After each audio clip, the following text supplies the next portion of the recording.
My new boyfriend's daughter kicked me out of their house because she said he'd ruin my life. Disclaimer, this is not my story time. It was sent to me on Instagram. God, I wish I had listened to her. Exactly 1 year ago, I met my now boyfriend, soon to be ex. He's a pilot, owns property. He also sells real estate. I was convinced this man was perfect. And we met, he told me that he had a 15-year-old daughter, that their relationship was perfect. The divorce he had with her mom was amicable. They got along, that there was no bad blood between them. I asked him point blank if there was going to be any problems with his daughter and his ex with me. He said no. But when he asked me to be his girlfriend, I said yes. When I tell you everything was good for 6 months, it was more than good. It was perfect. He was the perfect man in every single way possible. He would take me and his daughter out for lunch, and it was all good. He did have a good relationship. And I even met his ex, who was the nicest and best mother I had ever met. And you're probably wondering, when did things go bad? He asked me to move into his beautiful house, which meant that I would spend a lot more time with his daughter, and she would spend a couple of weeks out of every month with him. And that's when I started noticing she was scared of him. She would flinch whenever he would come near her. And then the unthinkable happened. Part 2 is that's when I realized my boyfriend's daughter was terrified of him. Now that I was living with them, her and I would have really nice conversations anytime we were together in the kitchen. Anytime he would walk into the room or come home, she would get really quiet. If he would close a door, she would flinch. This kept happening. Remember I said he's a pilot? Sometimes he would go away for 2 to 3 days. The next time we were alone, I asked her what was going on. And that's when she told me that I needed to leave. Now he would ruin my life if I stayed any longer. Then she started to cry. What she said was so unexpected and so scary. I just hugged her, waited for her to calm down, and then I asked her to tell me why she said that. She told me that he controlled her entire life. That he wouldn't let her do anything. That she couldn't have friends, couldn't go out anywhere by herself. That he would eventually start to do the same thing to me because he did the same thing to her mom. I asked my boyfriend why he broke up with his ex. He told me that they just grew apart. This is when she told me that he would keep tabs on her, follow her, made her quit her job, which by the way, she was a doctor. Also that he could make sure that she was always home with their daughter. And that the only reason the divorce was amicable was because she didn't want to have to fight him in court. Part 3 is up.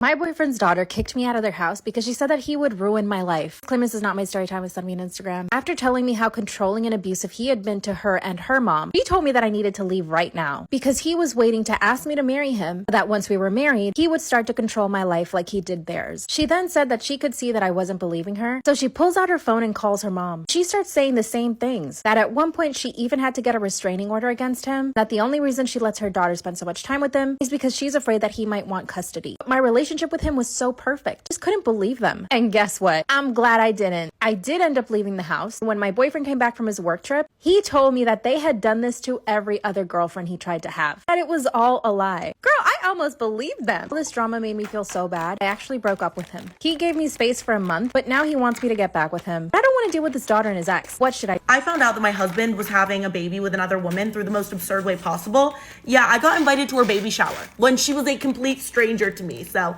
talk about the shock of my life. Before this all happened, I thought my marriage to my husband, let's call him Mark, was kind of picture perfect. We had even started discussing having kids ourselves. Isn't that so ironic? I was always so proud of Mark because he was such a hard worker, always putting in long hours, working late. Yeah, I realize now that he wasn't actually working late. He was having an affair. I just trusted him. So just imagine me living my little picture perfect life with what I think is the man of my dreams when all of a sudden I get a little ping on my phone and I see that I've been invited to a baby shower, which is confusing to me because to my knowledge, nobody I know is pregnant.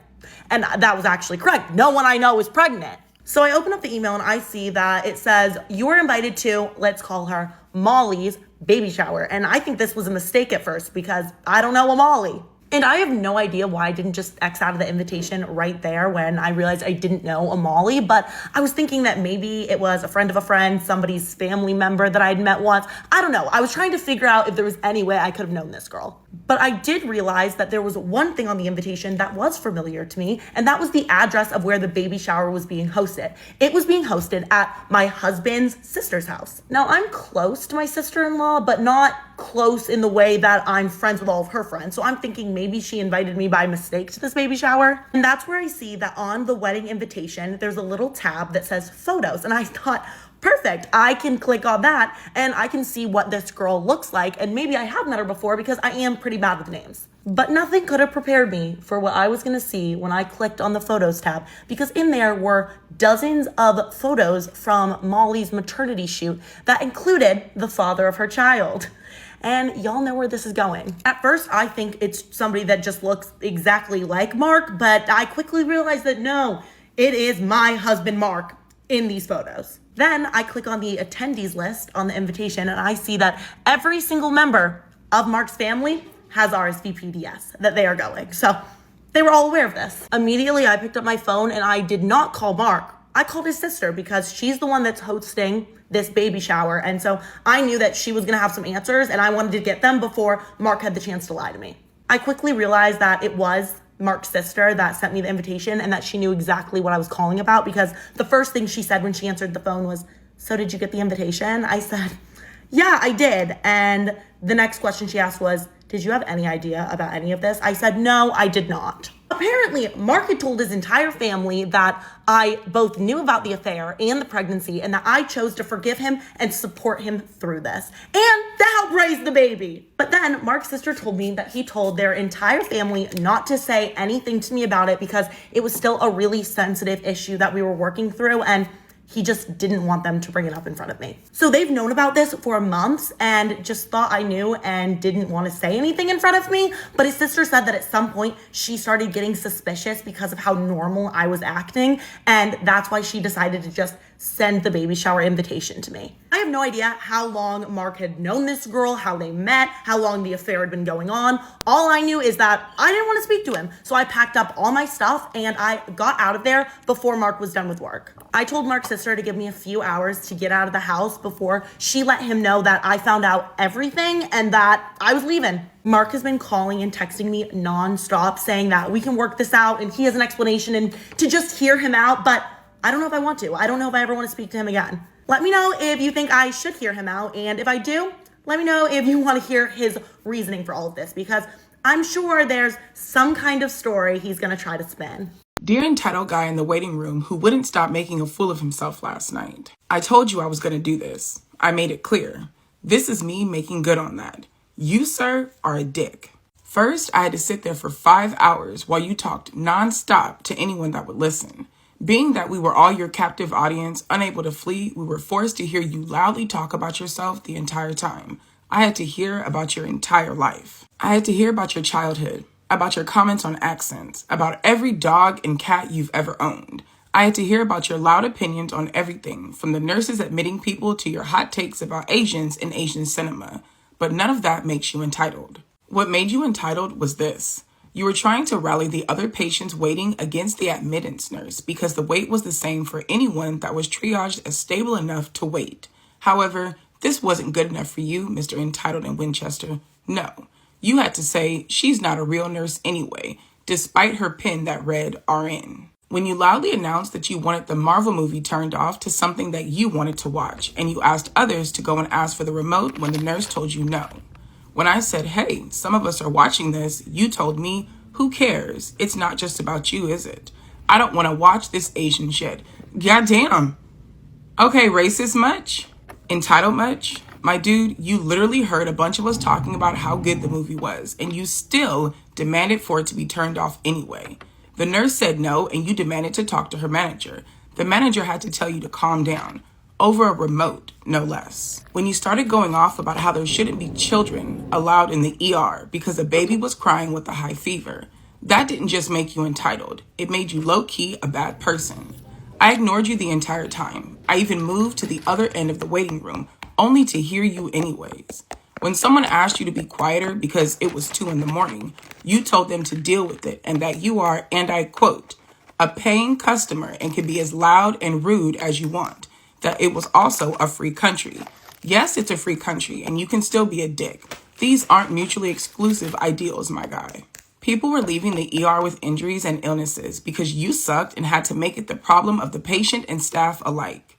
You were told to stop talking to everyone because you were the only one who failed to see how off-putting, loud, and pushy you were.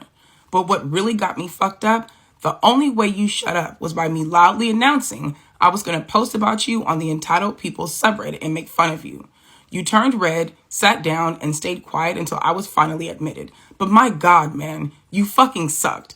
I'm just here to keep my promise. Everybody knows that going to the ER is a nightmare. It's a nightmare. You know you're going to be there for hours. You know you're going to be sitting in one big ass room full of other sick people. You know that the order goes in whose cases are more severe. So if you can wait, you're going to fucking wait, and you're going to wait a long time. Like, nobody wants to go to the ER. Working in the ER is a lot. These nurses and doctors have to deal with all types of fucking people, and they do this all goddamn day. The last thing that anybody wants to deal with is an entitled jerk. This man fucking sucks. Listen, I'm just here to do my part and help spread the story. I truly, truly hope that it gets back to this man. I want him to know that we are all actively pointing and laughing at you because you are a fucking entitled jerk and you made everybody's night at the ER even more of a nightmare than it was already going to be. I love that OP kept good on his promise and posted this after he told him that he was going to. Am I the asshole for leaving Thanksgiving dinner because of pumpkin pie? So, me, 32-year-old female, was at my mother's, 60 female. She hosts Thanksgiving dinner at her house every year. It's a small event with my parents, me, my brother's family, and my sister-in-law's family attending as well. We avoid family quarrels by implementing a strict no politics rule and trying our best to be civil. I get that. Like some families, they don't spend a lot of time together, they don't live close by, and if you have any underlying issues from the past, sometimes those tend to arise when everybody's together. So it's, civil. I should probably mention that we are not a particularly close-knit family, like I just said.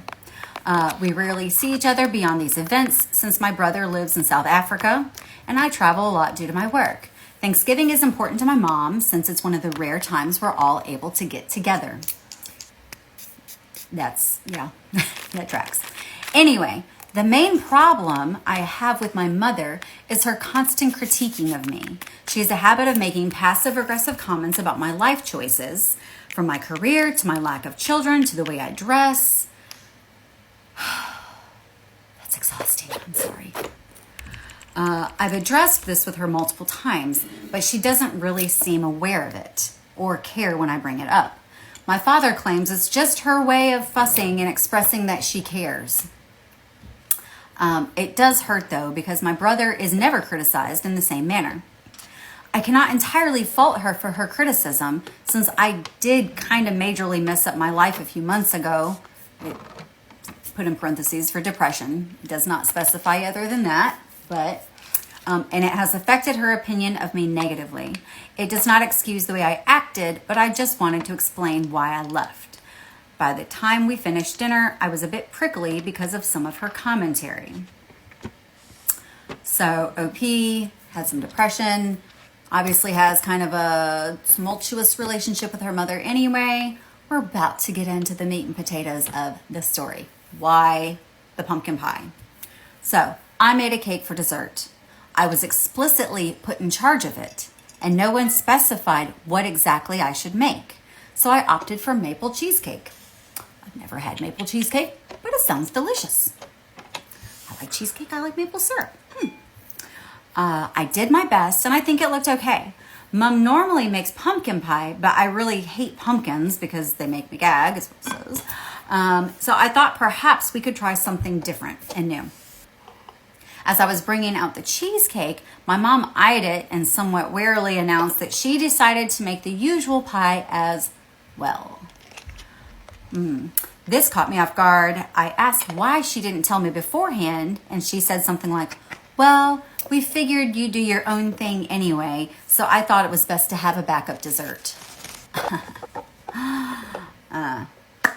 She went on to cut the pie and serve it to everyone, instructing me to leave the cheesecake in the kitchen. When someone asked to try my dessert, she said, let's not mix too many flavors at once. Okay. Have you ever been to Thanksgiving? Do you know that all the flavors are mixing? There's so many different flavors going on. That's the point of Thanksgiving.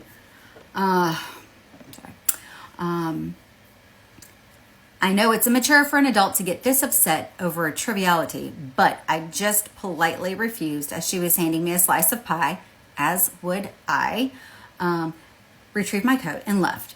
People were calling after me, I think, but by that point I was crying for some reason, and it would have been too humiliating to have an emotional outburst in front of everybody for no real reason.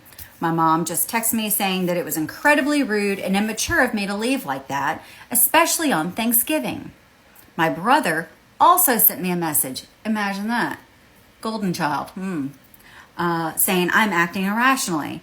I feel horrible for leaving so abruptly, especially because my parents are getting older and we are already not close. Something about my mother seems to turn me into a neurotic teenager and I hate it. Am I the asshole? I'm going to say no. It's a rough situation. You know, moms and daughters don't always get along, especially when there's like underlying issues and such. But, you know, when you were put explicitly in charge of something and then for your mother to come back and be like, well, we sort of figured you wouldn't do what everybody would like. So I wanted to have a backup dessert. Like, she didn't have to say any of that. She didn't have to say none of that. She could have easily, just as easily, went right on about her business and been like, oh, well, we didn't know if that'd be enough. So, you know, I made this one too, just because I know some people do like pumpkin pie, but here, let me plate yours up as well. Like the petty, oh, let's not mix the flavors. Let's not mix the flavors. That's some BS. That's straight BS. So, no, you're not the asshole for leaving. She was trying to make you feel a certain kind of way about what you brought, and she succeeded. You know, play stupid games, win stupid prizes, right? Like, you try to purposefully make these passive aggressive statements, and when you say things like that, people, you know good and well what you mean, and they know what you mean.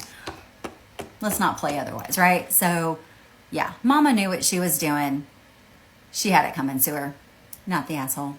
Am I overreacting by being hurt when my husband looked at me with disgust when he was coming out of anesthesia? I mean, this is sort of a nightmare scenario. Yesterday, my husband had a minor outpatient surgery. It wasn't anything life-threatening or super serious. Anyways, before his surgery, we joked about seeing videos of husbands coming out of surgery and being so doe-eyed and loving when they see their wives. He wanted me to record him and his reaction when he woke up. As he woke up, I got my phone out and started recording. He looked at me and he couldn't remember me at first. He asked who I was, and when I replied that I'm his wife, his lip curled and he had a look of utter disgust on his face. He even said, ugh. I stopped recording and just sat in silence while he went in and out for a while. I got him home and comfortable, then I locked myself in the bathroom and cried. Is that what he really feels? Is he disgusted with me? Is he showing his true feelings? Now I'm questioning our whole relationship.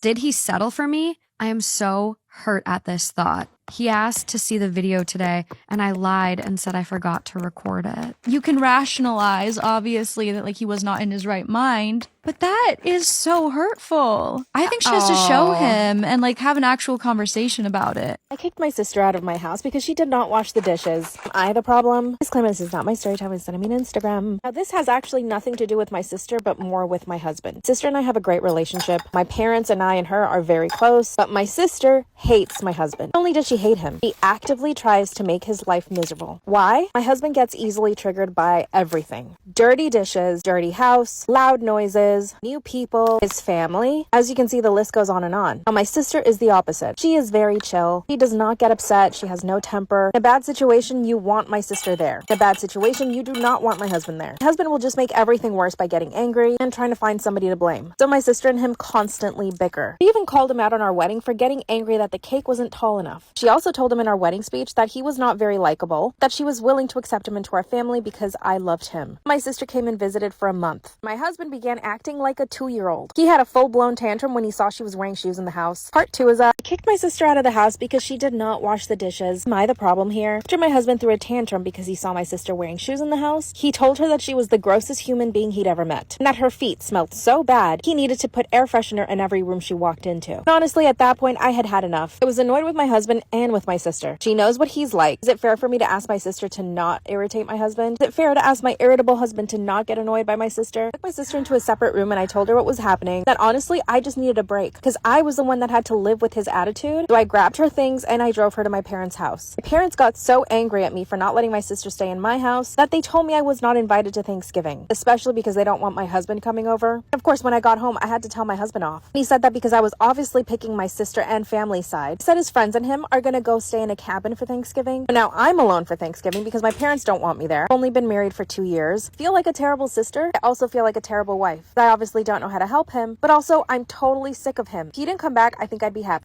Am I the asshole for refusing to do Thanksgiving this year? Big deep breaths on this one, guys. Big deep breaths. Okay, so I, 40 female, have 6 sisters. You heard me right. That's a lot of sisters. 6 sisters. My 2 older sisters are 44 and 47, and my 4 younger sisters are 38, 36, 34, and 32. We've always been a close-knit family, and for the past decade, I've taken on the responsibility of hosting Thanksgiving at my house. I enjoy having everyone over, but it's a lot of work. Yeah. Especially since we all have at least 2 kids, all in the age group of 5 to 15. That's a lot. It's chaos, but joyful chaos. My husband helps out, but the majority of the planning, cooking, and organizing falls on me, as it does for most women. Not all, but some. Most. This year, I decided I needed a break. Life has been hectic, and I'm feeling burnt out. Between work, taking care of my kids, and other responsibilities, I'm just not up for the task of hosting a big family gathering, so I suggested that one of my sisters take over hosting Thanksgiving this year. That's not unreasonable. It said she has taken on the responsibility of hosting at her house for the past decade. That's 10 years. That's 10 years you took that off of somebody else's plate. And not only that, but like life is lifing right now. I don't know how it is for you, but for me, life has been lifing so hard, and not just in like one area, like all areas. So I get it. You need a break. I get it. I brought this up in our family group chat thinking it would be a reasonable request, and it's plenty of time ahead. However, my 2 older sisters, the 47-year-old and the 44-year-old, were not happy with the idea. Sarah, the oldest one, has a busy job and a smaller house, so she feels she cannot accommodate everyone comfortably. That's fair. Emily argued that she's been dealing with a lot of stress lately and doesn't have the energy to host. But we all have stress. That's what she's saying. She's got a lot of stress. She needs a break.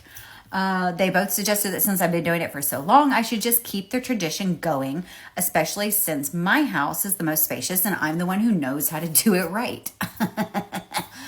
Of course she knows how to do it right. She's been doing it for a decade. But yeah. When you need a break, though, just show your people some grace. Either way, my younger sisters were more understanding, but they also hesitated to take on the responsibility. My sister, Jessica, the 38-year-old, said she would be willing to help out more with the preparations if I hosted, but she wasn't confident in hosting the entire event herself. That's fair. If you've never done it and you don't really have a place or whatever, at least she's willing to help out. That's at least something. I'll take something over nothing. The other younger sisters offered similar compromises, but no one was willing to take on the full load. After some back and forth, I stood firm and said, I really need someone else to host this year. And good on you for setting some boundaries, because when you truly reach a point where you need a break and you feel like nobody is listening to you, and you're like, look, you're throwing out your lifeline, you're calling a friend, you're using all the lifelines, like you're like, guys, I need a break, I need help. And no, you don't, like, nobody is really listening other than, well, I'll help out. Let's just, you're going to implode. You just have to do what's best for you at that point. And stood your ground. Okay, I really need someone else to host this year. I suggested we could even make it a potluck to ease the burden. Sure, why not? Everybody brings something. Sarah and Emily, the 2 older ones, were still upset. They accused me of being selfish and abandoning a family tradition that I've upheld for years, the way I would have thrown hands with my older sisters. No. I would throw that whole Thanksgiving table over. Like, I'm asking you for help. I'm telling you I need help. Have some grace, They argue that I'm the one with the most experience and that Thanksgiving just wouldn't be the same if I didn't host. Now there's tension in the family with my older sisters feeling like I let them down. There goes my light again. Gotta get a new light. Anyhow, so I feel like I've done my fair share over the years, and it's not unreasonable to ask for a break. But at the same time, I understand that my older sisters are also under a lot of pressure, that hosting Thanksgiving is a big deal for our family. So am I the asshole for refusing to do Thanksgiving this year for the family after doing it for the past decade? There is a small edit directly up underneath it, and it says the second oldest, Emily, handles Christmas. So I do things. The OP handles Thanksgiving. Her second oldest handles Christmas. So I feel like it's totally fair that she not want to do both. That is fair. That's totally fair. She does not cook though. She hires a catering company, but it's still a lot to take on regardless. That's fair. But girl, you got 5 other sisters that can figure it out between them, and especially if you've done it the whole time. And you're not saying like from now on. You're just saying like this year, it's just a lot, you know. Yeah, you're not the asshole. You're not the asshole at all. No. I married the man who adopted my baby because I was forced to give it up when I was 16. Taking it back quite a few years, I got pregnant at 16 years old, was dating the guy at the time. We were going to raise the baby together, but our parents didn't agree. Obviously, we were going to take this super seriously. We were going to quit school, get jobs, get a house. But my mum literally said, this is going to ruin your life and no way is she going to let that happen. And basically forced me to give this child up for adoption. Looking back as an adult, I can see why, because I stayed in school, I got an amazing job, earning really good money now, and that definitely wouldn't have happened if I kept the child. I don't resent her for it, but it's definitely an opinion I keep to myself and just think, definitely would not do that to any future child of mine. So fast forward 6 years, I was allowed to know who got my baby. I was able to kind of pick. We went through a private adoption agency, so I did have a little bit of say. And the person I gave my baby up to was actually a single dad who got out of a very bad relationship and just really wanted kids. He didn't live super far from me, so I just thought maybe one day there's a potential of me reaching out and meeting my kid. However, I was on a night out a little while ago and I met this man at a bar. He was super attractive. One thing led to another. I spent the night at his, and when he told me his name, I immediately knew who he was because I picked him out to adopt my child. I didn't tell him this because I didn't want him to think, whoa, ooh. Of it. In the morning I did, and he was totally okay with it. We decided to go on a second date with each other. One thing led to another. We're then dating. Now, my child didn't know that they were adopted, so I definitely kept this in mind, but eventually I was able to meet my child, and it was the most surreal experience in this world. Child still to this day doesn't know that I'm their biological mum. Who knows, maybe one day me and my husband now will tell the child. Yeah, my husband back then proposed to me, we got married, my child was the flower girl. It was just all a very surreal experience. I need to know if I took it too far in the way I went about canceling my wedding when I found out what my sister did. A lot of people in my family said I could have handled it a lot more privately, but I don't regret it. I was not supposed to be sitting here today telling this story. I was supposed to be on my honeymoon having the time of my life with my husband, but obviously that didn't happen. Everything really started to fall apart the night before the wedding, which was my rehearsal dinner. At this point, the venue was all ready to go. The guests had all flown in. Everything was pretty much perfect, and I wasn't even feeling that stressed. And even though my sister, who's a year older than me, has always been hyper competitive with me, wanting to be better at every single thing that I was interested in, always going after and dating the guys I told her I had a crush on, things like that, I decided, you know what? She's my sister. I'll make her my maid of honor. That was a mistake. Now, we chose a few people that were going to give speeches at our rehearsal dinner, and they had specific topics that we wanted them to give speeches about. For my sister, we told her that her speech should specifically focus on me, my relationship with her, how she's excited I'm getting married, blah, blah, blah, something like that. My fiance's brother was going to give a speech focused mostly on him. Then we had one of our mutual friends who was going to give a speech about the two of us together. I thought it was a pretty simple task. But my sister gets up and starts giving her speech, and tell me why I was barely mentioned in it. She starts off talking about herself, and then she starts talking about how excited she is that my fiance is going to be marrying into the family because she feels like they are so close and he really understands her and that he's just the best guy that she's ever met. Okay, great. It was a nice speech about my fiance, but that was not your job. You were asked to give a speech about me. I was also really confused because the way she was talking about my fiance in the speech made it seem like they were super close. And I mean, I've seen them talk at family events, but I did not think that they knew each other like that. She was talking about him like they were the closest people in the world. And obviously, this was super annoying to me. I'm listening to her speech, trying not to roll my eyes because I asked her to do one thing and she just did what she wanted to do. But I just tried to let it go because my wedding was the next day and I was just not gonna let her ruin it. So I didn't even say anything to her about it. But it's the morning of my wedding when everything really starts to fall apart because I wake up, I check my phone, and I see that I have an email from an anonymous account with the subject, "What you need to know before you decide to get married today." And in this email, it showed me that there were over 2 years of text messages between my sister and my fiance. The earliest text messages were clearly her trying to sabotage my relationship. She was saying things like, "Just be careful and don't believe everything she says because she's not really as confident as she seems." Or saying other things like, "Yeah, she gets attached way too fast, so she may not like you as much as you think she does." And at no point in my relationship with my fiance did I ever know that him and my sister were texting one-on-one. So this was a shock to me. He never came to me like, "Hey, just letting you know, your sister is saying all these things about you." Then as the messages go on, they clearly start turning into her trying to flirt with him. He's not flirting back at first, but not stopping the conversations. But as they keep going, he does start initiating flirting back. And at some point, I don't know exactly when, it became clear that my fiance definitely cheated on me with my sister. And I'm just seeing absolutely red at this point. I don't even care about the superstition about it's bad luck for the bride and groom to see each other on the day of the wedding. I march straight to where I know my fiance and all of his groomsmen are getting ready. So I pull my fiance out into the hallway and I present him all the evidence of him cheating with my sister. And I think a little part of me wanted him to deny it. I wanted to believe that this wasn't true and somebody was just trying to sabotage my wedding. But immediately when I see his face, there was no hiding it. I knew that this was true and he cheated on me. And he just starts babbling out excuses. He's apologizing. He says that it was only a few times. He was so confused. He really felt like she understood him, but really she was just manipulating him the whole time. He's so sorry. It would never happen again, blah, blah, blah. And I am just shell-shocked. What are you supposed to say to that? He's just begging me over and over, "Please don't cancel the wedding. Please, I still want to get married today. We can figure this out." Basically begging me almost on his hands and knees. And I completely shocked myself with what I said next because I had expected to completely call off the wedding if he admitted that it was true. But I just say, okay, yeah, I mean, everyone's here. Everything's set up. It's ready to go. Let's get married and then we'll figure this out after. We'll figure out how to get through it. And he throws his arm around me, gives me the biggest hug. He's sobbing. He's like, "Thank you so much.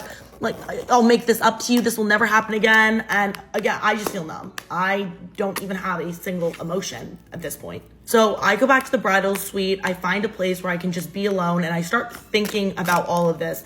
And I'm trying to come out of my state of shock and I'm realizing, what did I just agree to? I just told that man that I would marry him. I can't marry this man. I cannot go through with this wedding. I just found out he was cheating on me with my sister. I don't even have time to process it. So I start getting my hair and makeup done and I am just an absolute shell during the getting ready process. I'm barely speaking to anybody because I'm just so overwhelmed. I don't even know how to process what's going on. And everyone, including my sister, is asking me what's wrong, if I'm okay. And I'm just telling them it's wedding jitters.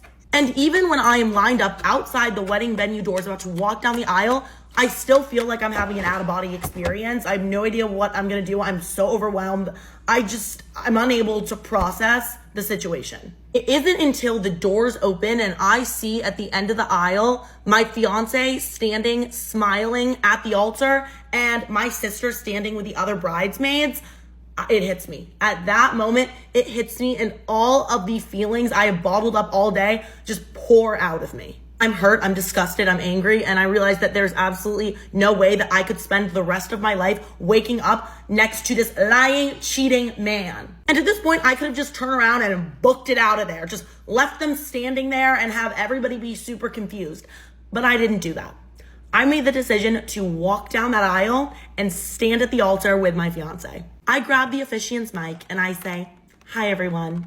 Thank you all so much for coming. It means the world to me. But unfortunately, there's not going to be a wedding today because my fiance and my maid of honor / sister, yeah, they've been having an affair. So obviously, the wedding's not going to happen." Everyone looks absolutely shocked, especially the members of my family. Then I give the mic back to the officiant and I just walk back down the aisle. A lot of the members of my family are super upset with me, saying that I handled that completely wrong and I should have just handled it privately, not aired out the dirty laundry in front of every single person, but I don't care. So much money went into that wedding, and at least give him a show, you know what I mean? And it's not like I planned to do that. It just happened. In the moment, I felt like that's what I needed to do. Maybe it was wrong. Maybe I shouldn't have done that publicly, but the two people in my life who were supposed to love and care about me betrayed me. So why am I the villain here?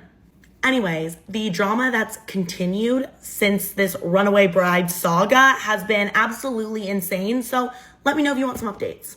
Storytime about my stepsister and I. So a little background information. I was 16 years old and a sophomore in high school, and when I was 5, my parents split up, not due to any drama, but because my mom realized that she was gay. My mom and dad stayed best friends, and I would split time between them. Things were going good until my dad had to move because he got a job promotion. Meanwhile, my mom was dating this girl, Rachel, who had a daughter named Maya, who was an absolute nightmare. Maya moved in, and I had to share a room with her. She would constantly steal my stuff, and I didn't say anything because my mom was in love with Rachel. Well, at my dad's going away party, I was supposed to watch the alcohol, but I got distracted. And while my back was turned, Maya was chugging beers and causing chaos, of course. Wouldn't expect nothing less of her. Fast forward a few weeks later, my mom had went to go comfort my dad because he was having a really bad panic attack. So I was left alone with Maya. Per usual, she started bullying me, and after too many insults, I snapped. So we start physically fighting, and then all of a sudden she kisses me. Well, let's just say things escalated from there, but we pretended it never happened, like for part 2. Part 2 about my stepsister and I. Like I said, her and I were physically fighting, and then she kisses me and things escalated, and I just never said anything about it after that. Well, then days later, Rachel walks in with her friend while Maya and I were hanging out together, and Rachel was getting a little bit too cozy. So I took some photos to prove that Rachel was cheating on my mom. So I sent these photos to my mom, who called me. She was furious at both Rachel for cheating and at me for what happened with Maya, which I don't even know how she found out. So later on that night, my mom comes home and we pack up and we leave, and I never saw Rachel or Maya again. My mom was, of course, heartbroken, and my dad wasn't mad that I like girls. He was just mad that it happened with my stepsister. So I got grounded for 4 months, but life has moved on, and my mom found a new partner, and they're getting married, and my dad is engaged too. And as for me, I'm living my best life, dating a smart, beautiful girl, and embracing who I am, aka a proud lesbian. My husband's ex-wife messaged me within 24 hours of our wedding, and now I don't know what to do. Story time. I'm 39 and I have been with my now husband, Steve, who is 45, for just over 4 years. We got engaged in February and decided not to wait around. We planned our wedding for December and threw ourselves into it. The planning went smoothly, the day itself was incredible, the sun shone, and the people we love were all there. It was one of those rare days where everything just felt completely right. Then came the message. Less than 24 hours after I was married to the man I love, while I was still floating somewhere between joy and disbelief, I received a private message from Amy. She wrote that she thought I'd just married her ex-husband, that he had been trying to contact her on and off for years, most recently 3 days ago. She said I'd probably heard awful things about her, that Steve demonizes his exes. Oh, Amy's coming through with the tea on the situation. The tea from Amy. Whoa. That she loved him deeply and was still trying to recover from the damage he caused, that she didn't want contact from him, but felt she had to warn me because she'd been exactly where I am right now. Well, it's a bit fucking late for that, Amy, and it? I'm fucking married now. He would never give me the life that he promised, that when he's good, he's perfect, but when he's bad, it's torture. And just like that, the glow of newlywed happiness cracked. I trust my husband, I truly do. I'm confident there is nothing behind her claim that he's been trying to contact her. I also happen to be friendly with one Steve. Why the fuck are you friends with your husband's ex? Their breakup was amicable. While Steve was with Amy, she forbade him from speaking to Stacey at all. Yes, I think that's very fair, a fair boundary from Amy. Please don't speak to your exes, Steve. Steve has never demonized his exes to me, but did express the issues he had during the divorce, which others, like his friends and family, confirmed, as they heard her ranting when they called to check in on him. Still, the timing has completely hurt me. The cruelty of it hurt. Receiving that message so soon after our wedding felt like someone deliberately reaching into a moment of pure happiness and trying to ruin it. I haven't replied to her and I don't know if I should. I haven't accepted social media messages from Stacey and therefore I don't, but not certain I'm sure that she knows that I will have read it or not. I don't think she can send any more messages until I do accept it, and I'm currently intending not to. I'm the asshole for not sharing half of my cruise credits with my girlfriend. I booked a 7-day cruise with my girlfriend, and I told her I would pay the cost of it to make up for a previous thing I had done that I wronged her on. On the cruise, There are also gratuities that are more or less mandatory to pay to the tune of about $110. We had not talked about me paying that before. So as a part of the promotion with booking the cruise, I got a $150 credit that could be used for any purchase on the ship. In addition, I used a credit card, which gave me an additional $200 credit for a total of $350. I told her that I had credits and I would pay for the cost of her gratuities. And I sent over the money. While I was at guest services, she found out that I actually had $350 and got very upset that I was hiding this from her, and she demanded that I give her half of my credits. Her reasoning was that we are a couple and this was a cruise. I was supposed to share half of everything. I argued that I pay a lot of money to get my extra $200 credit, and I was already covering every obligatory cost for the cruise like I had agreed to. Am I the asshole for not splitting the extra money I received? My opinion was that I was entitled to the entire amount, and she shouldn't even have felt like the money was hers, as I had paid the cost of the cruise anyway. Ooh, that was a long one. Edit, a few have commented that it depends on what I did wrong or if it was a financial wrong. No, it was not a financial wrong. I am choosing not to describe it because it would distract from the point of the post, but I was definitely the asshole.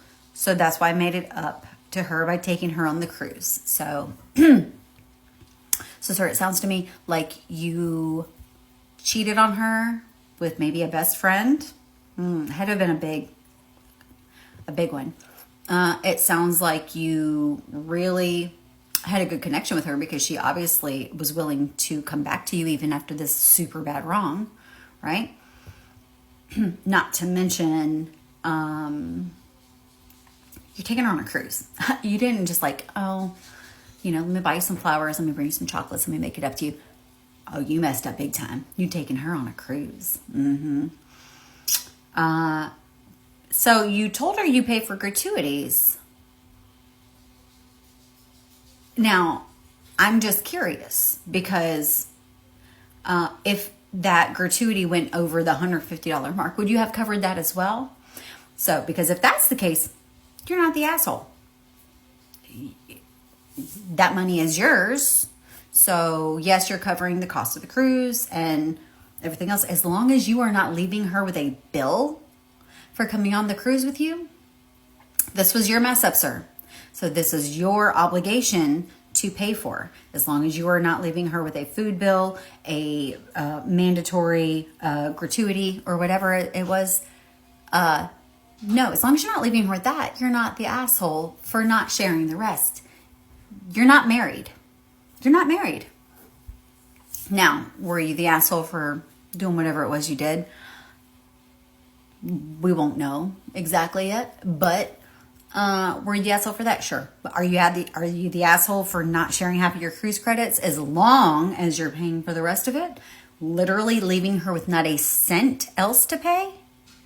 No, you're not the asshole. If I find out you are leaving her with money, though, that she has to pay out of pocket, then yes, why would she go on a cruise with you after you messed up and pay her own money to have a good time? My friend, she could have just as easily gone without you if that were the case. So make sure you did what you were supposed to do. I found out that my boyfriend was cheating on me with his sister. Yeah, I'm shocked as well. I started dating my boyfriend a little over a year ago, and on the surface, everything about him seemed completely normal. The one thing that I did note was that he was extremely close to his sister. They would text all the time, constantly be on the phone. He talked about her a lot, but I don't know, I thought it was family oriented. Technically speaking, she's actually his stepsister, but his dad and her mom got married when they were both 4 years old, so he's always said that she's just his sister. He said since he grew up with her and all of his childhood memories are with her, that he would always just call her his sister. He would never say that she was his stepsister. He actually warned me the first time I was going to meet her that she never liked any single girl that he ever brought home because none of them were good enough for him. I wonder why. And my boyfriend was right because she did not hide the fact that she didn't like me. Before I left, she actually said, I'm sure I'm not going to see you again. He'll probably dump you before that.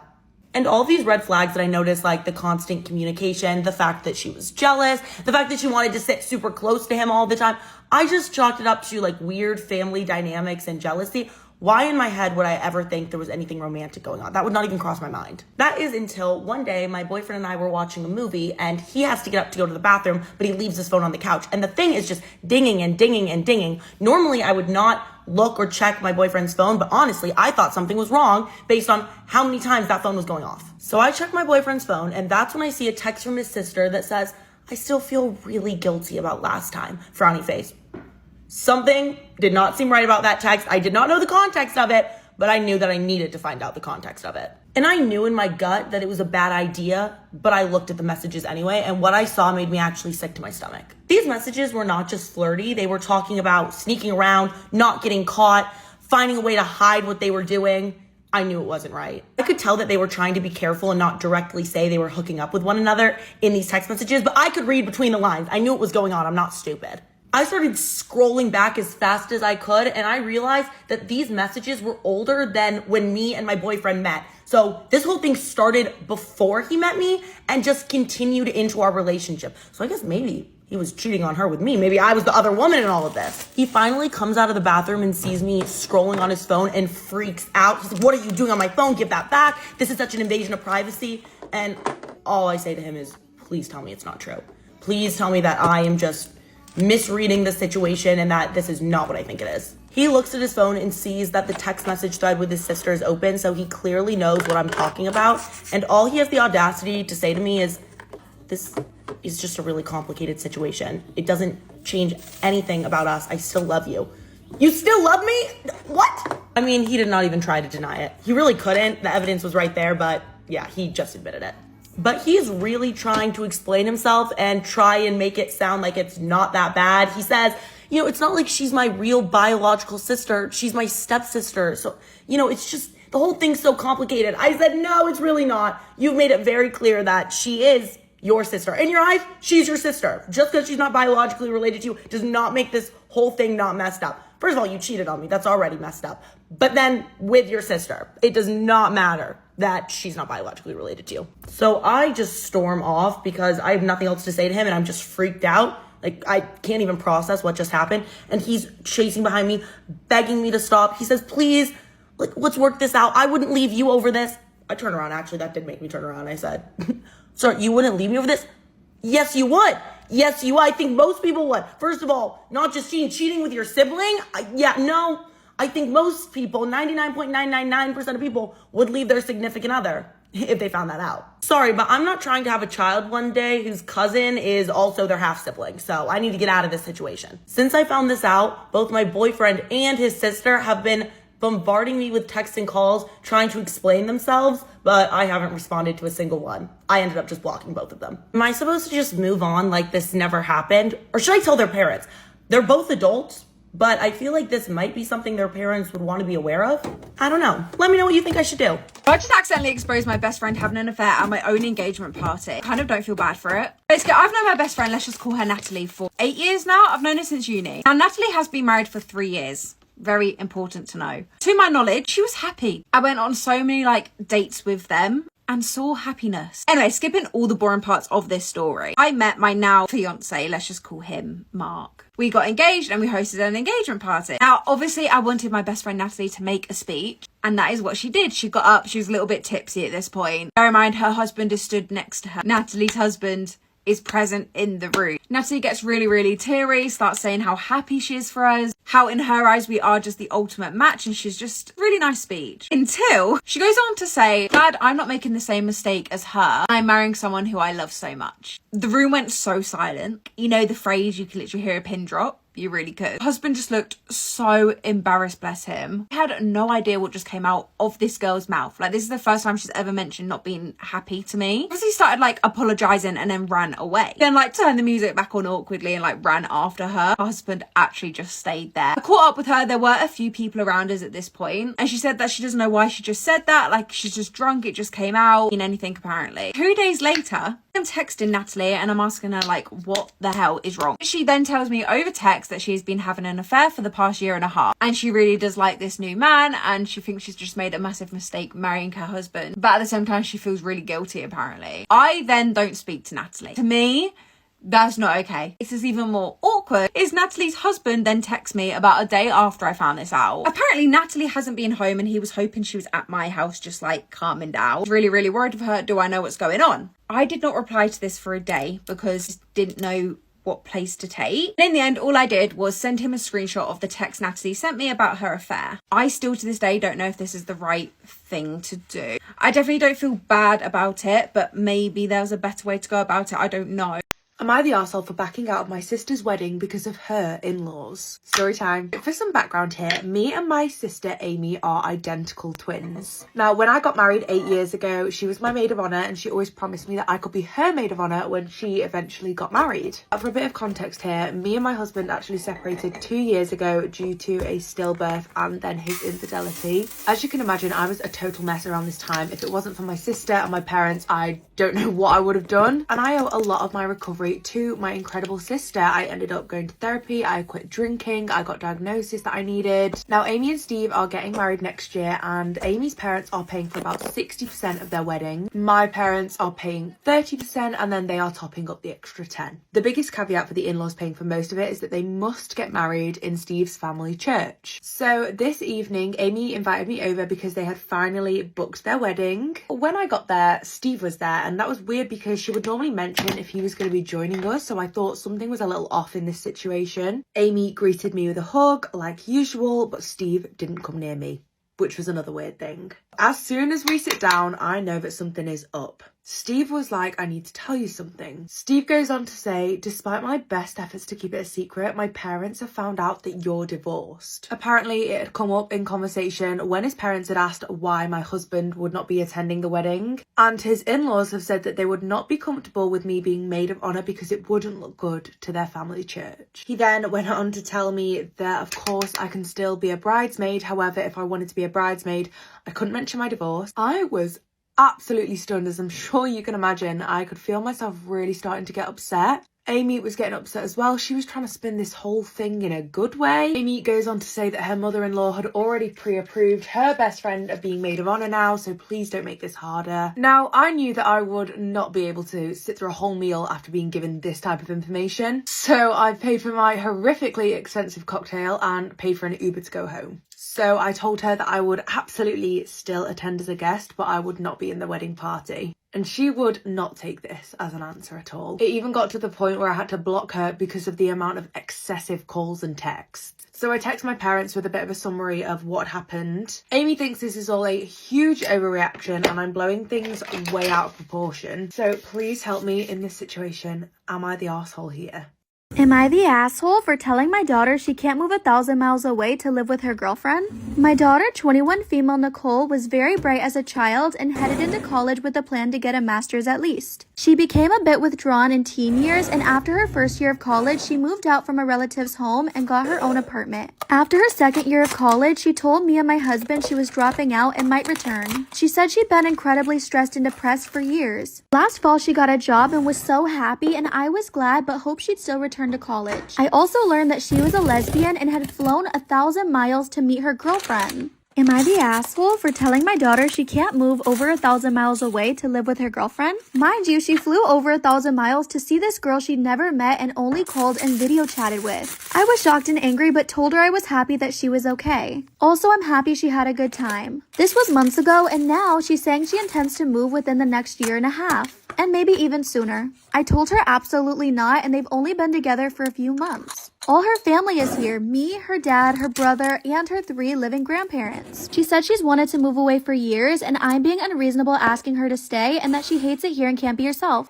Am I the asshole for letting my girlfriend do most of the household chores because she doesn't pay as much rent? I, 24 male, work for a very prominent company and get paid a lot better than my girlfriend, 23 female. We moved to a different state for my job, and she ended up with a very toxic work environment with a boss who's sexist and homophobic. She got a new one, but it doesn't pay as much, so she asked me to take on most of the rent. She's the only one who cleans the bathroom, the kitchen, sweep, mops, and vacuums, and other chores. I do dishes sometimes and also laundry. Things have been fine for 8 months, but recently, the other day, she asked me to vacuum the living room. Am I the asshole for letting my girlfriend do most of the household chores because she doesn't pay as much rent? I told her I didn't know where the vacuum was, and since then she's been saying I need to do more housework. But I feel like because I contribute more to the rent, she should be responsible for keeping the apartment clean. I've been doing more of the dishes since she brought it up, like maybe once a week instead of once every other week. She now leaves cleaning tasks for me to do, but doesn't even tell me they need to be done and gets mad and says I should know. Eventually though, she does it herself.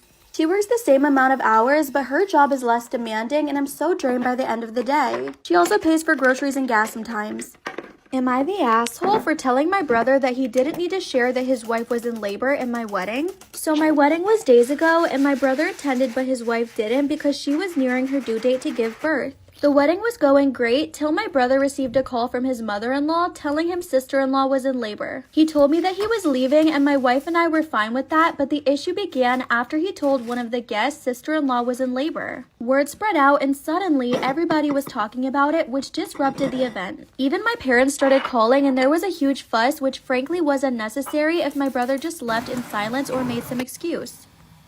Am I the asshole for telling my brother he didn't need to share that his wife was in labor in my wedding? I later contacted him and expressed my grief and frustration with what he did. I told him how the news of his wife being in labor disrupted the wedding and caused my wife to feel like her day was ruined. He lashed out asking how any of that was his fault, and I explained he should have left or made up some excuse. He said he meant no harm and that he was just in a hurry and worried at the time. He said it wasn't like he announced it and told me I disrespected him by arguing with him about it in the first place. Our parents are siding with him and told me to get over myself and are now expecting me to apologize. Am I the asshole for not allowing my husband to attend his baby mama's gender reveal, baby shower, or baby's birth? I, 27 female, and my husband, 29 male, have been married for 3 years. Last year I was pregnant with his son, and so was another woman that he had an affair with. When I found out, our relationship soon became edgy and I almost left him, but somehow we worked it out. However, his baby mama is a pest. She would call his phone, fussing about how if he didn't go to the gender reveal and other baby-related functions and actively participate and take pictures with her and cater to her financially, she would never let him see his child. She also purposely did things like plan her reveal and baby shower around the same time as mine. I told my husband if he were to leave any of my parties and attend hers, he could forget about us healing our marriage and then I would be through with him. I am his wife, so I come first. Part 2. Am I the asshole for not allowing my husband to attend his baby mama's gender reveal, baby shower, and baby's birth? I didn't ask for any of this, nor did I deserve it. I financially let him provide what he could because that's his child, but attending and taking pictures with his baby mama was a no. Plus, gender reveals and baby showers are for the mother, not for the baby, so why would he need to go? Fast forward a few months later, we both go into labor on the same day. It was a surprise to us all because she wasn't supposed to go into labor for another month. Turns out the baby was premature. My baby was born first, her baby was born 2 hours later. I understand my husband has another child and that he's innocent in all of this. I'm not a hateful or spiteful towards his child. I am not an evil person. However, I faced major complications during childbirth and passed out 10 minutes after delivery. Not to mention, I have separation anxiety and was having a mental episode. I told him he was under no circumstances to leave me alone even if the doctors were in the room. He went to see about his other child a day later. I would have let my husband go see his child's birth, but after delivery, I was extremely sick, overwhelmed, and just didn't want to be surrounded by random doctors and nurses all alone. And he was the only person I had at the hospital during birth. I know this all sounds so shitty on all of our behalves, but I was just so stressed, and now I feel like such a horrible person for it. So, am I the asshole for not allowing my husband to attend his baby mama's baby's birth? Let me know your thoughts in the comments. Storytime. She forced me to open the relationship, but now she's demanding we become exclusive again. My fiance, 27 female, demanded we open our relationship earlier this year. She told me she wanted to explore a side of her and felt safe doing it with me. I was adamantly against it, but she said she contemplated leaving me and I broke down. I feel like a moron. I allowed her to bully me into opening the relationship. It's been 6 months now and her tune has changed entirely. At first she was ecstatic. She almost instantly found a guy who she hooked up with, and I'm almost 100% sure she was planning on having sex with him anyways, and this was just a way for her to do it above board. I guess it didn't work out because after a month he was gone, and as far as I'm aware, she's not found a new partner since. At first I planned to not try and find another partner, but my resentment towards her and the opportunity arose, and next thing I knew I was beginning to see an old friend from college who always seemed to have a crush on me. Instantly my fiance changed her tune about the whole thing. She never outright told me what she thought, but I know for a fact she resented every moment I was with somebody else. I could see it eating her away. I knew it hurt her ego. Storytime part 2. She forced me into an open relationship, but now she's demanding we become exclusive again. She never outright told me what she thought, but I know for a fact she resented every moment I was with somebody else. I could see it eating her away. I knew it hurt her ego when I would come home from my casual fling with my friend. She never said anything though, until now. Last week, another opportunity arose. An old co-worker I've been talking to asked if I would be DTF. I said sure. When I told my fiance about this, she broke down crying and said she wanted to close the relationship. She said it made her feel unloved and useless to see me with another woman, and now the prospect of a second was destroying her inside. She tried to use the same tactics she did before, the gaslighting and using emotional manipulation to try and get out of this. Last night, she tried to bully me into closing the relationship again. I told her I would think about it, but right now, this is the bed she made and she needs to learn to sleep in it. She ended up calling her mother sometime last night, as well as I woke up to dozens of texts from her parents telling me I'm horrible. I'm going to call the marriage off this week and break up with her. I'm going to continue seeing my old college friend because at least she's not a lying, manipulative bitch. Am I wrong for telling my parents that they ruined our New Year's celebration after they kicked my husband out over a joke?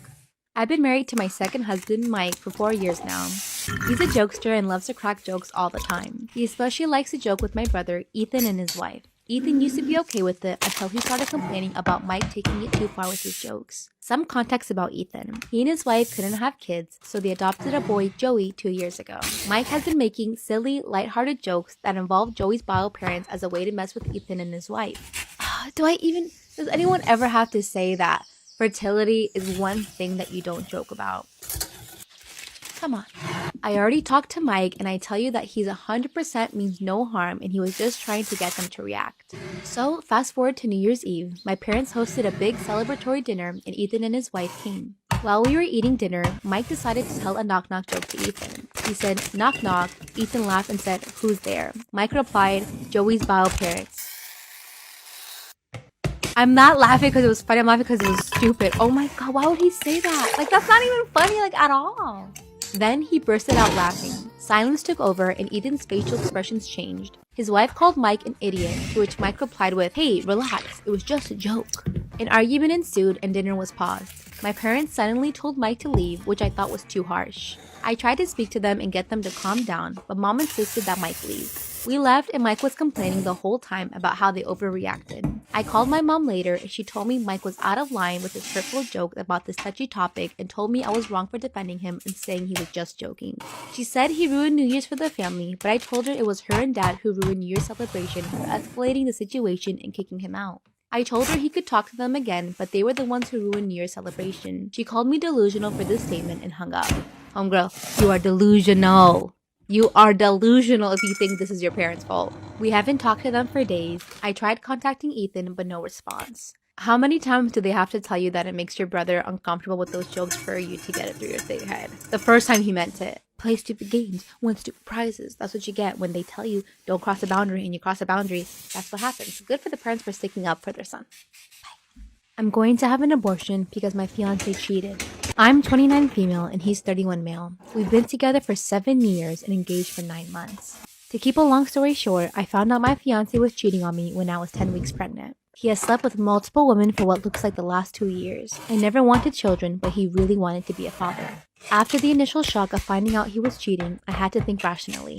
Could I really let myself be tied down to this man for the rest of my life? Could I trust him to raise a child with me? The answer was no. I gave him the best years of my life, and I wasn't going to give him any more. I knew I'd resent the child. I just wanted to move on and never see him again.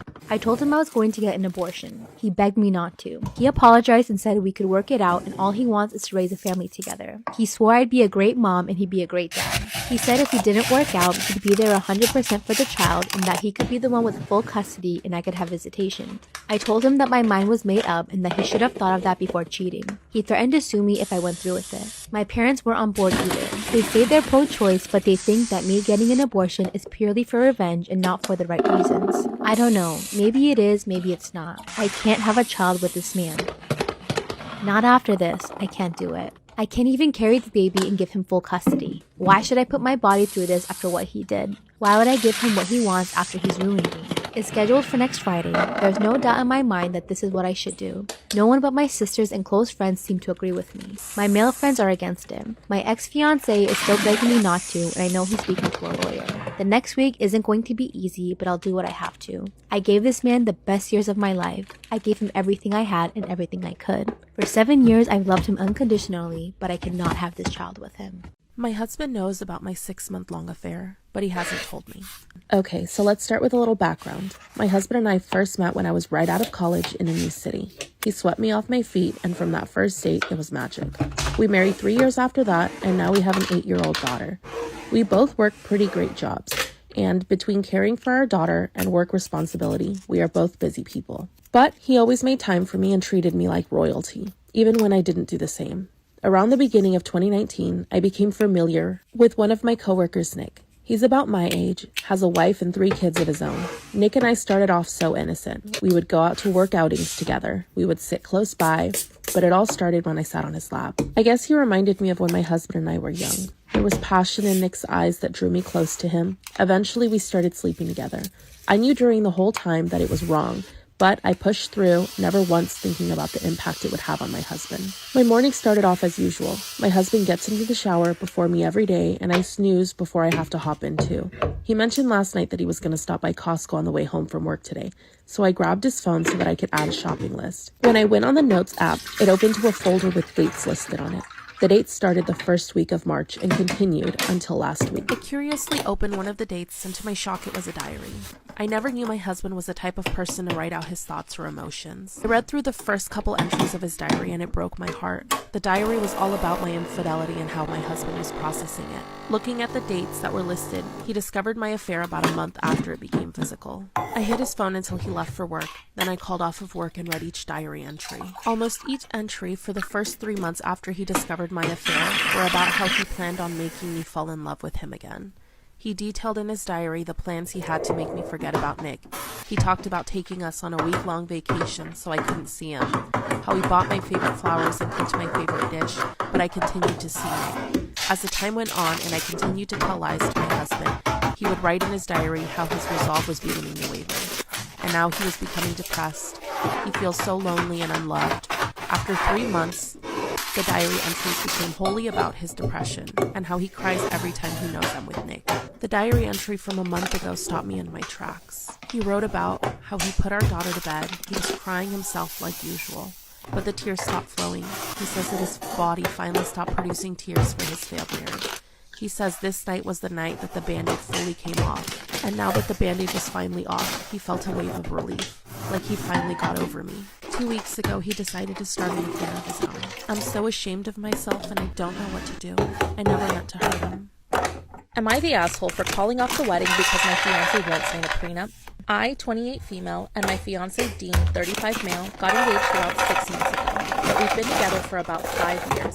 Since the beginning of our relationship, Dean has been the one who brought in the majority of the income. He works in tech, and his salary was definitely more than 5 times what I made as a waitress. We definitely had a bit of a whirlwind way of getting together. We were living together by 6 months of dating, and that's when reality set in. His mother hated me. She always assumed I was a gold digger because of the vast difference in our bank accounts. But when we met, I was still in school and my occupation was temporary. Before my fiancé proposed, we sat down and had a serious discussion about our finances. He wanted me to sign a prenup and a formal acknowledgement that I would not be getting my name on the title of his house, and that if we were to get a house together, I would need to be able to pay for half of everything. I agreed to his terms because I didn't want his mom to be able to use this against me to further push her agenda that I was a gold digger. Even throughout our entire time living together, we were splitting the $5,000 a month mortgage payment in half. So even though I made significantly less, we were still splitting the bills in half. About a year before our engagement, I was finally done with school and was able to land a great job in my field within an amazing starting salary. So prenup talks went away after that.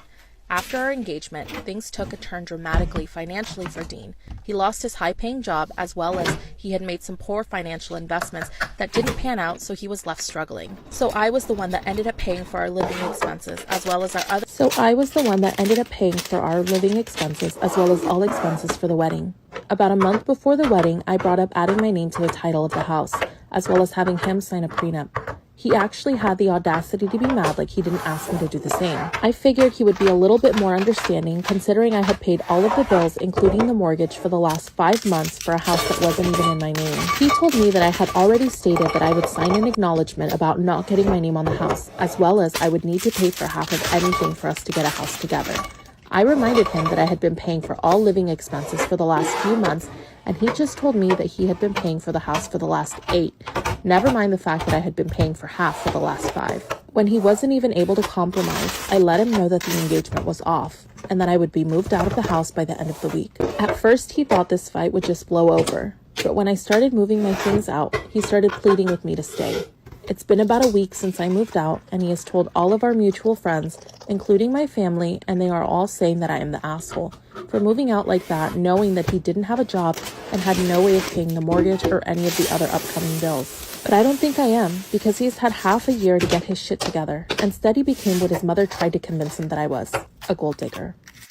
I hid a camera in my son's car, and what I saw horrified me. Last month, my son, 17, got in a mild car accident. I was immensely disappointed in him, and I made that very clear. As punishment, I decided to put him in lockdown. The set rule was that he couldn't leave the house unless given permission, and he wasn't allowed out of my sight. Anyway, while my son was asleep, I decided to install a camera in his car. One of those cool shiny ones that aren't noticeable unless you search for them. I planted it in an air vent at the top, leaving the vent cracked open. My son isn't the brightest, so he would never think to search his car. He would never suspect a camera. After watching his actions over the week, I determined he had gotten his act together and could leave the house again. 3 weeks had passed and there was no suspicious activity on the car cam, so I decided it would be okay to let him drive. I regretted that decision almost instantly. He bolted out of the house and hopped in the car to head to his girlfriend's house without even letting me know. I'm quite annoyed that he didn't ask for permission, but I'll let it slide this time since it's her birthday and all. I started to watch the car cam intensely. He had gotten to her house a few minutes ago and he left her birthday present in the car. I knew he would head back to the car with her, and I felt sick to my stomach thinking about what they might do.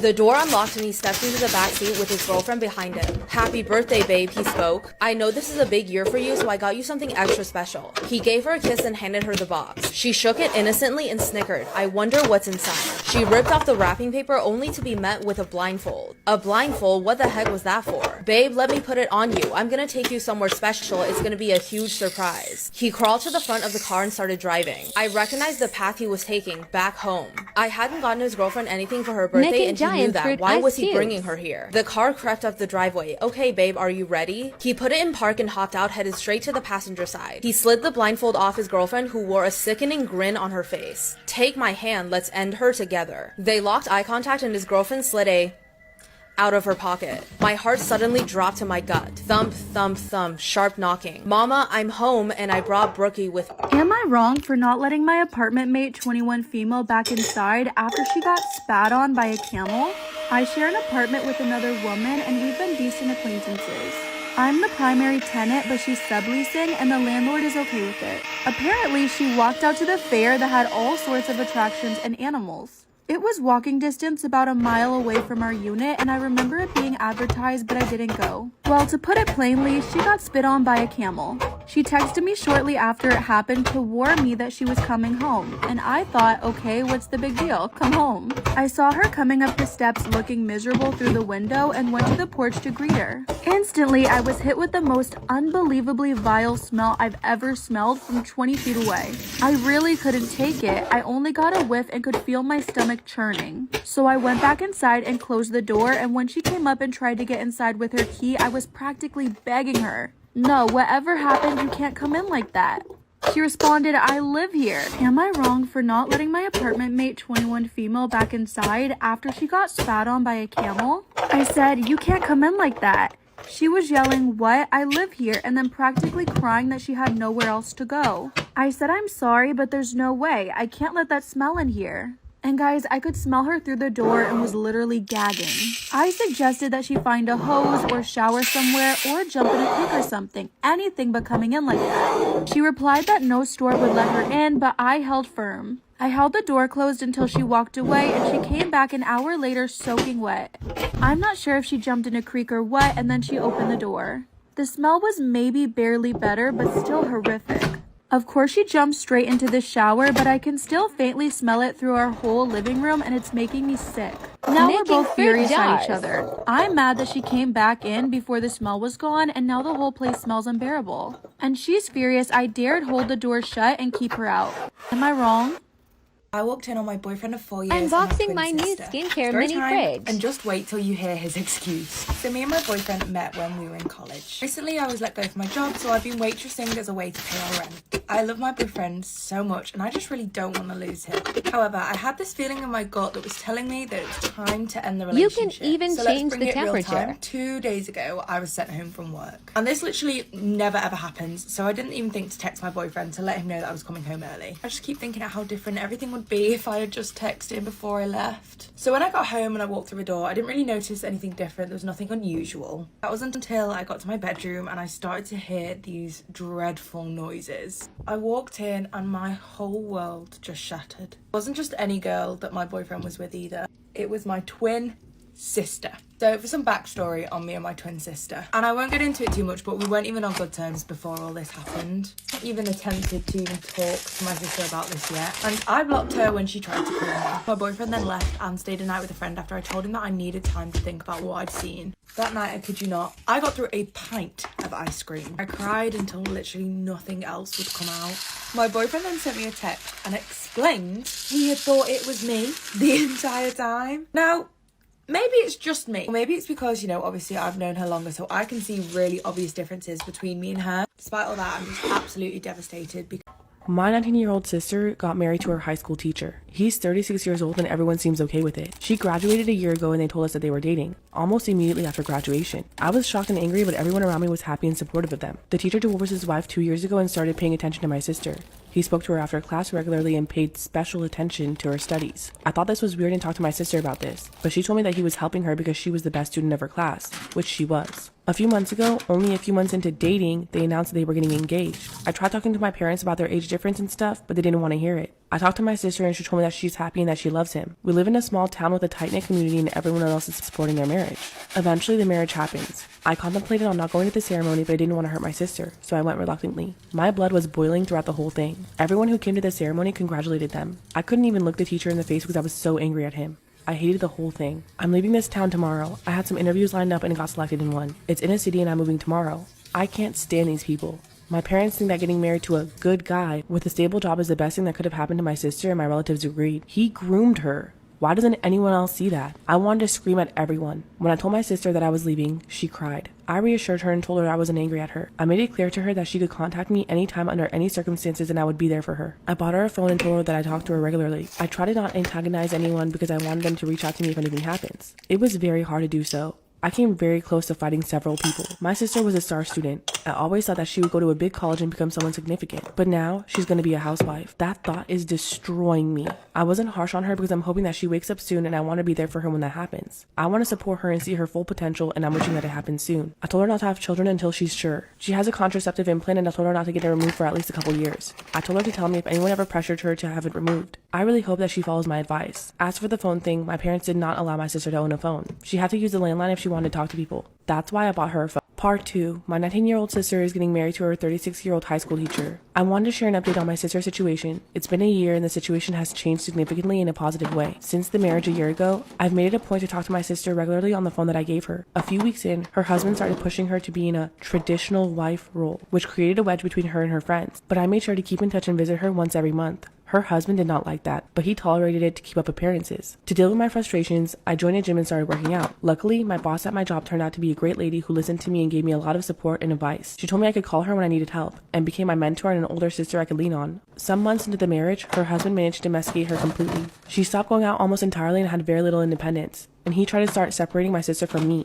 However, because I kept a good and consistent relationship with her, he wasn't able to do it. A couple months ago, he started hinting to my sister about wanting kids, but I kept repeating to my sister that she should not have children until a few years into marriage. Last month, he told her directly that he wanted children and my sister told him that she wanted to wait. He started pressuring her to get the contraceptive implant removed. So last week, I went back home to talk to him. I always try to be polite to him whenever I visit their home so that he doesn't have ammo to try to separate us. During conversation, I brought up how he was pressuring my sister to get her contraceptive implant removed. It escalated into an argument with him saying that he had the right to have children with his wife. When I didn't back down, he got frustrated and took a swing at me. which didn't connect properly. I didn't hesitate in punching him back in his face. He fell backwards and started howling in pain. I wanted to do that since the whole ordeal started and it was satisfying. I think him hitting me was my sister's wake-up call. He called the cops and told him that I assaulted him. Fortunately, I make sure to record everything whenever I visit their home. I called my boss and told her about what happened, and she promised to send a lawyer just in case. When the cops arrived, my sister took my side, which surprised her husband. With me being a woman and with my recording, the cops also took my side. The lawyer arrived after that, and I told her husband that I was taking my sister with me. He tried to protest, but the lawyer warned him that I would press charges if he stopped my sister from leaving. He reluctantly let her go, and she's been staying with me for the last week. My parents were furious when they found out that my sister left her husband.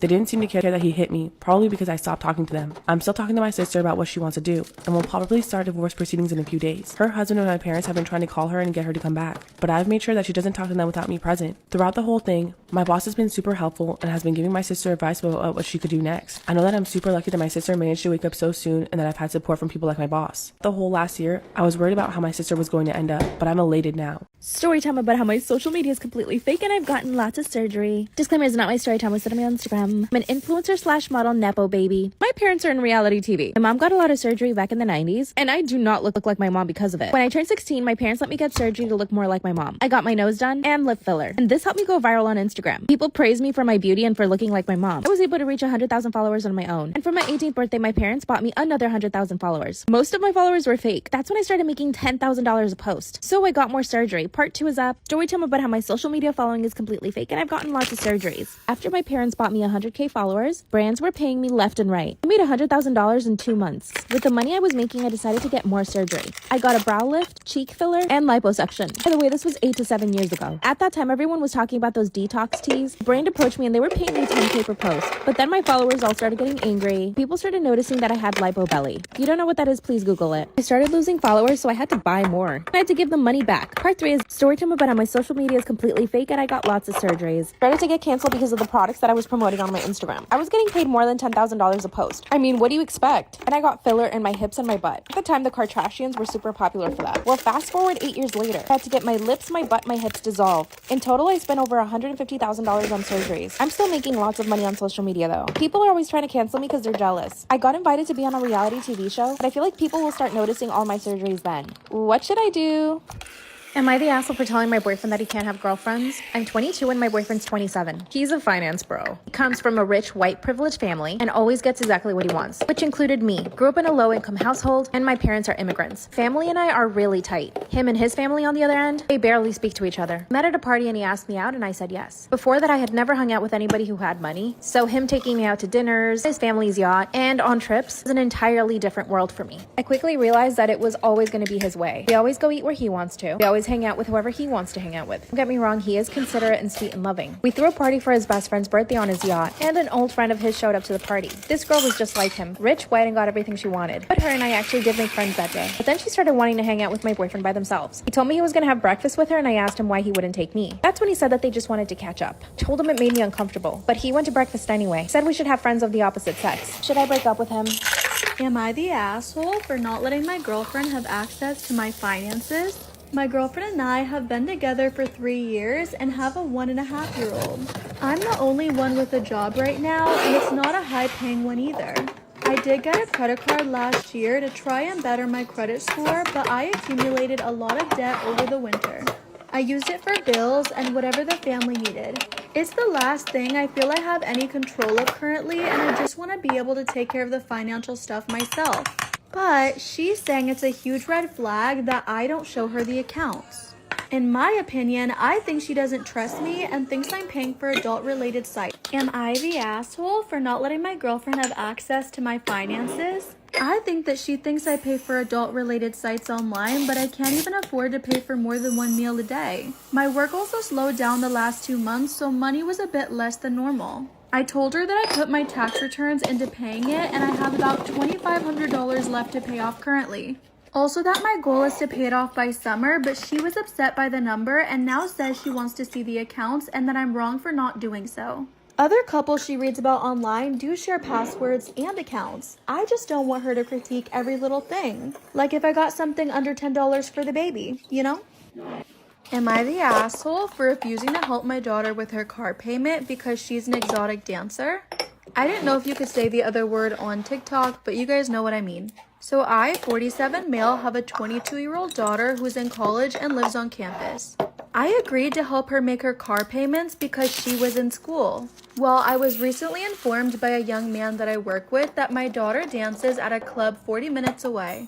When I confronted her, she said she didn't plan on doing it after she graduated and just needed some money. But I told her to work at McDonald's then and not use her body. We then got into an argument and I asked her to stop dancing and get a decent job then. Am I the asshole for refusing to help my daughter with her car payment because she is an exotic dancer? We got into an argument and I asked her to stop dancing and get a decent job. She refused and said dancing was easy money, so basically I said there was no need for me to pay her car payment since she was making money so easily. Of course, she got upset and said that wasn't fair and that she wasn't making enough for that. But I told her to figure it out. She told my wife about what happened, and my wife is upset by her job of choice, but says it's unfair for me to stop supporting her so suddenly over an argument. I think it's pretty fair. It's my money and my decision.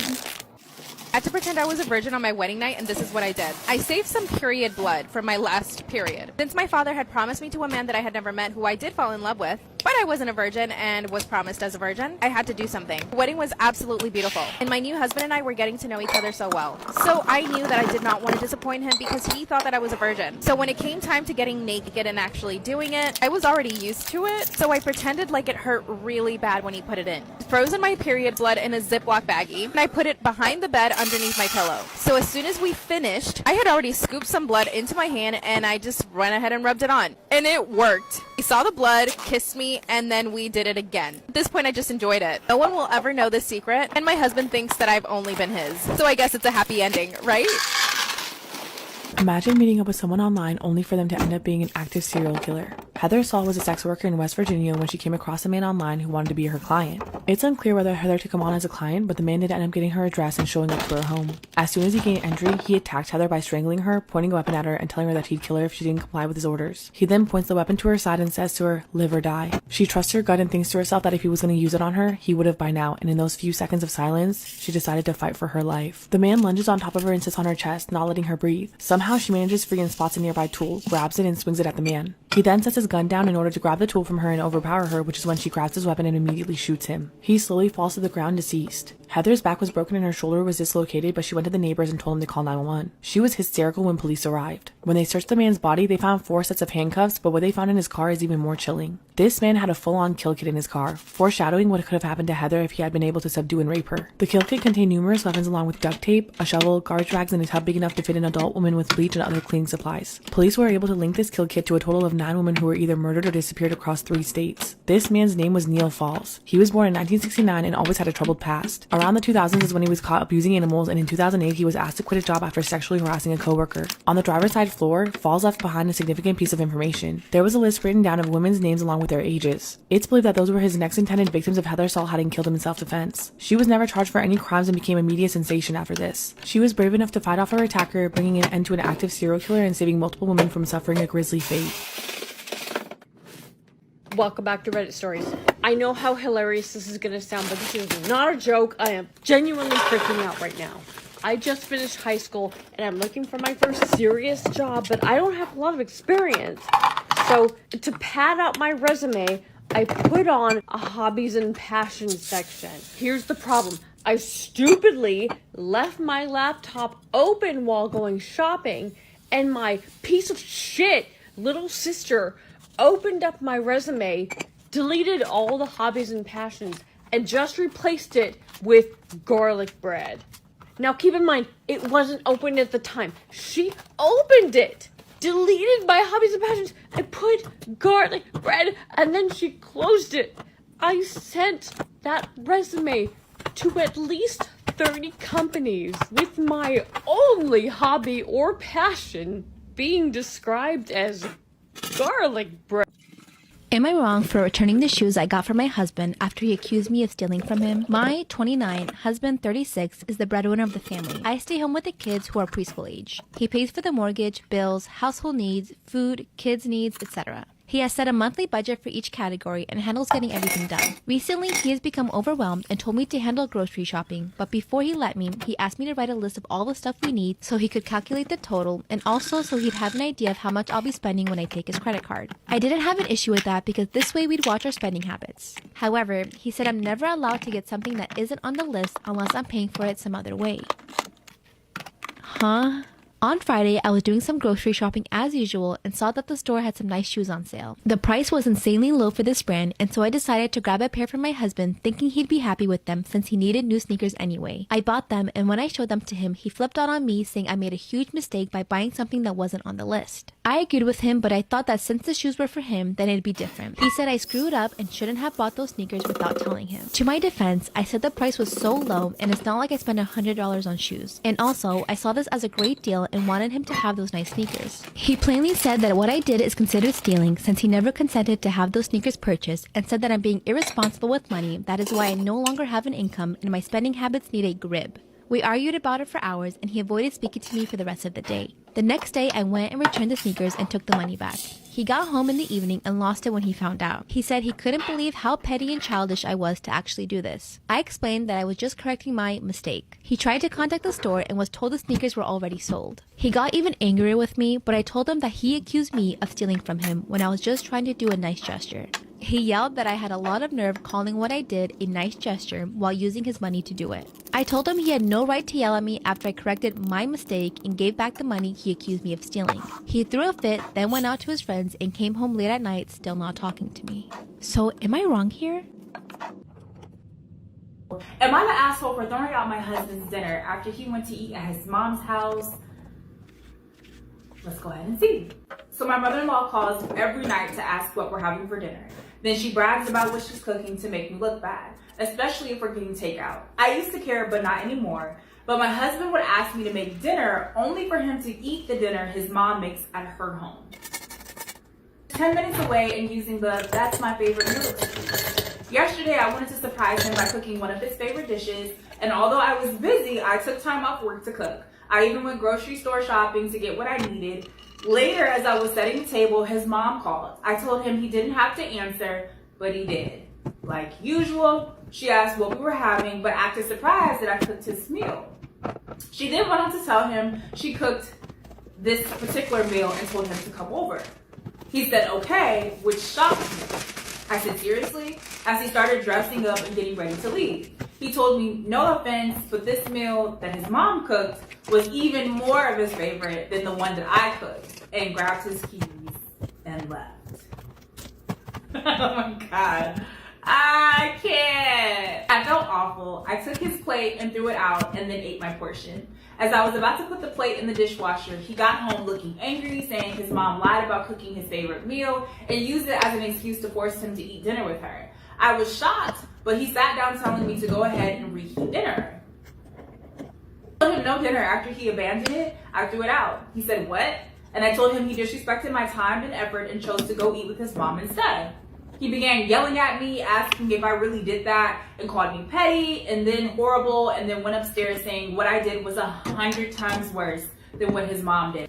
I'm sorry, pause the phone. I'm sorry. Because you're telling me that what I did was 100 times worse than what your mother did. I took time off of work. Come on, you guys, pick up what I'm putting down. She took time off of work, went to the grocery store, cooked his favorite meal, had everything laid out for him. He sees that his wife had everything laid out for him, and he made a conscious decision to leave her stranded, aborted the ship, to go to his mama's house, and to leave her stranded, aborted the ship, to go to his mama's house. And his mother lied. His mother lied. And he's even admitting it. His mother lied and just basically wanted him to go over there and eat dinner with her. And did not cook his favorite dish. And because that happened, then he comes home. No, baby. You need to choose a side and you need to stay there. Like, what we're not going to be doing is sitting there jumping back and forth. I get it. This is his mother. I get that. I totally get that. But the fact that this is becoming a pattern, this is a pattern at this point in time. Oh, this is my mother, this is my favorite meal, but this is my favorite meal, but this is my favorite meal, but this is my favoriteest meal. Like, no. No, anytime that I go out of my way to cook you something, I feel like that speaks volumes. You married me, not your mother. You're with me, not your mother. So yeah, I would be hurt too. Yeah, call it petty, whatever you guys want to say if you're not in agreement with it. But that would hurt my feelings. Like, why even bother at this point in time? Why even bother cooking this meal for this man if it's just gonna go unnoticed? Yeah, I would throw it away. But I'm astonished that he would really fix his mouth to say, you're worse. Because number one, she didn't lie. If anything, I feel like the lie is what would be worse. Like, you drove down the street, yeah, maybe 10 minutes away, but you drove down the street to go eat dinner with your mother that she didn't even prepare. Just to sit up there and admit that, oh yeah, like, I just wanted you to eat with me. Like, you don't see that being a problem, that your mother lied to you just so she can coerce you to go over there and eat with her, even though she didn't make your dish. And you saw that your wife took the time out of her day to do that. Like, there's a problem here, buddy. And it's not me. It's you and your mother. That's the problem here. Anyways, getting back into it, I definitely feel like I let my anger and frustration get the best of me, but it really felt unbearable having to live this for so long. By the way, I'm 26 and he's 28. There's an update to make one thing clear, and that's the fact that my husband only does this when it comes to food. He lived with his mom, attended a community college, and loves to her food and is used to it. She gave me recipes to make, and I try to do that, but he keeps switching homes just to eat what he feels like.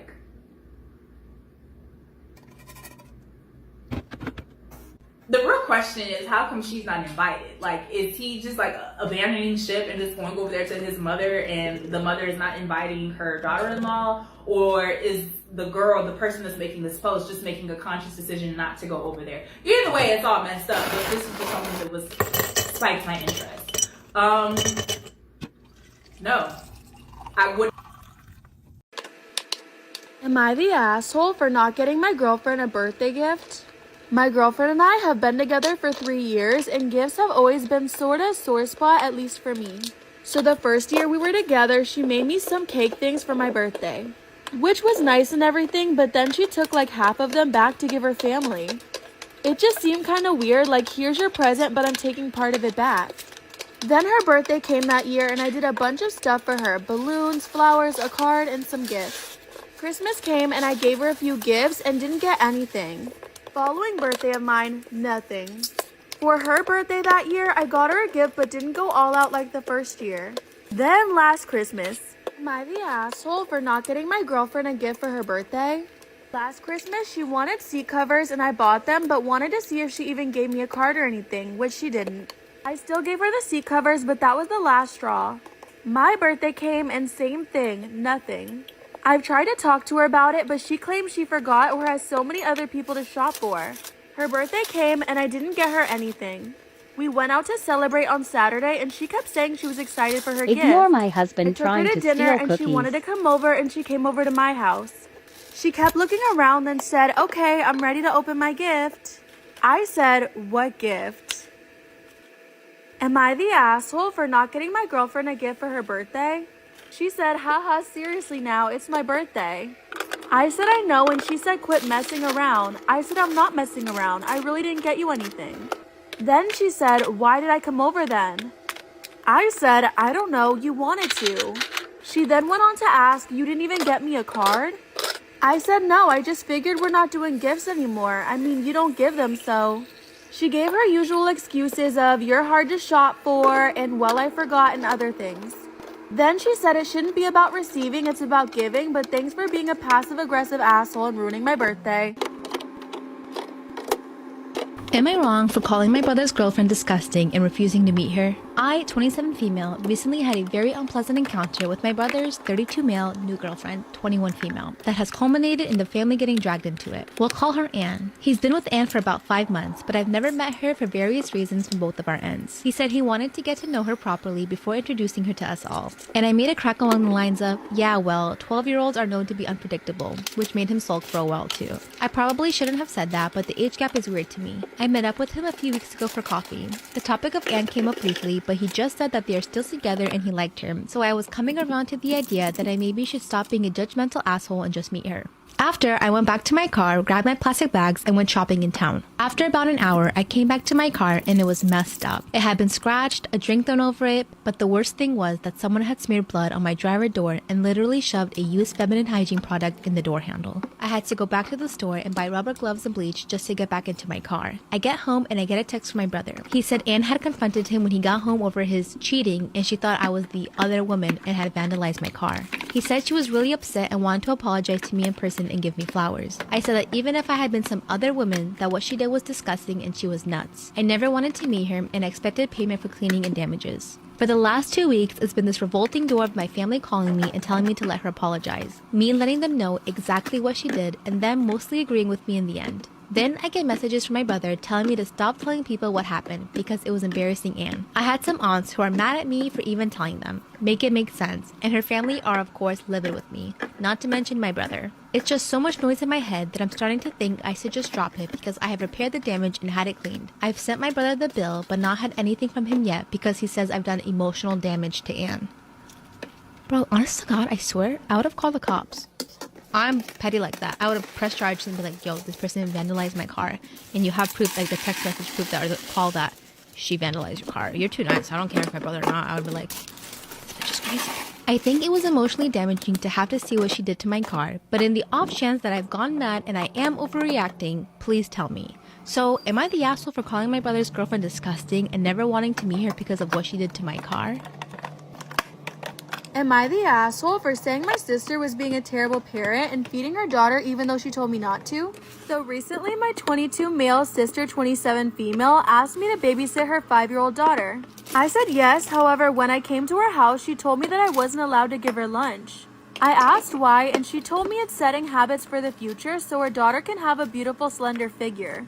She also said it's part of her own beauty program so she doesn't become overweight. I told her it was ridiculous to not allow a 5-year-old to have lunch and she said whatever and left. After 3 hours, her daughter said she was very hungry and there was 2 to 3 hours until my sister came back. So, I gave her lunch. Am I the asshole for saying my sister was being a terrible parent and feeding her daughter even though she told me not to? I gave Zoe an apple and made her a sandwich to keep her happy because it didn't feel right to leave her hungry like that. When my sister got back, I told her Zoe was hungry, so I gave her some food to eat and that I had only gave her an apple and a sandwich. She was irritated and said I knew what she requested, but purposely did this to wind her up. I told her she was being a terrible parent by refusing to give her daughter lunch. This made my sister even more angry, and she said it was her parenting style, and that she only wants what's best for her daughter, and I have no say. Eventually, she started shouting and made me leave. Am I the asshole? 2 years ago, I, 27, got married in a courtroom just to get the immigration paperwork started for my abroad now husband, 29.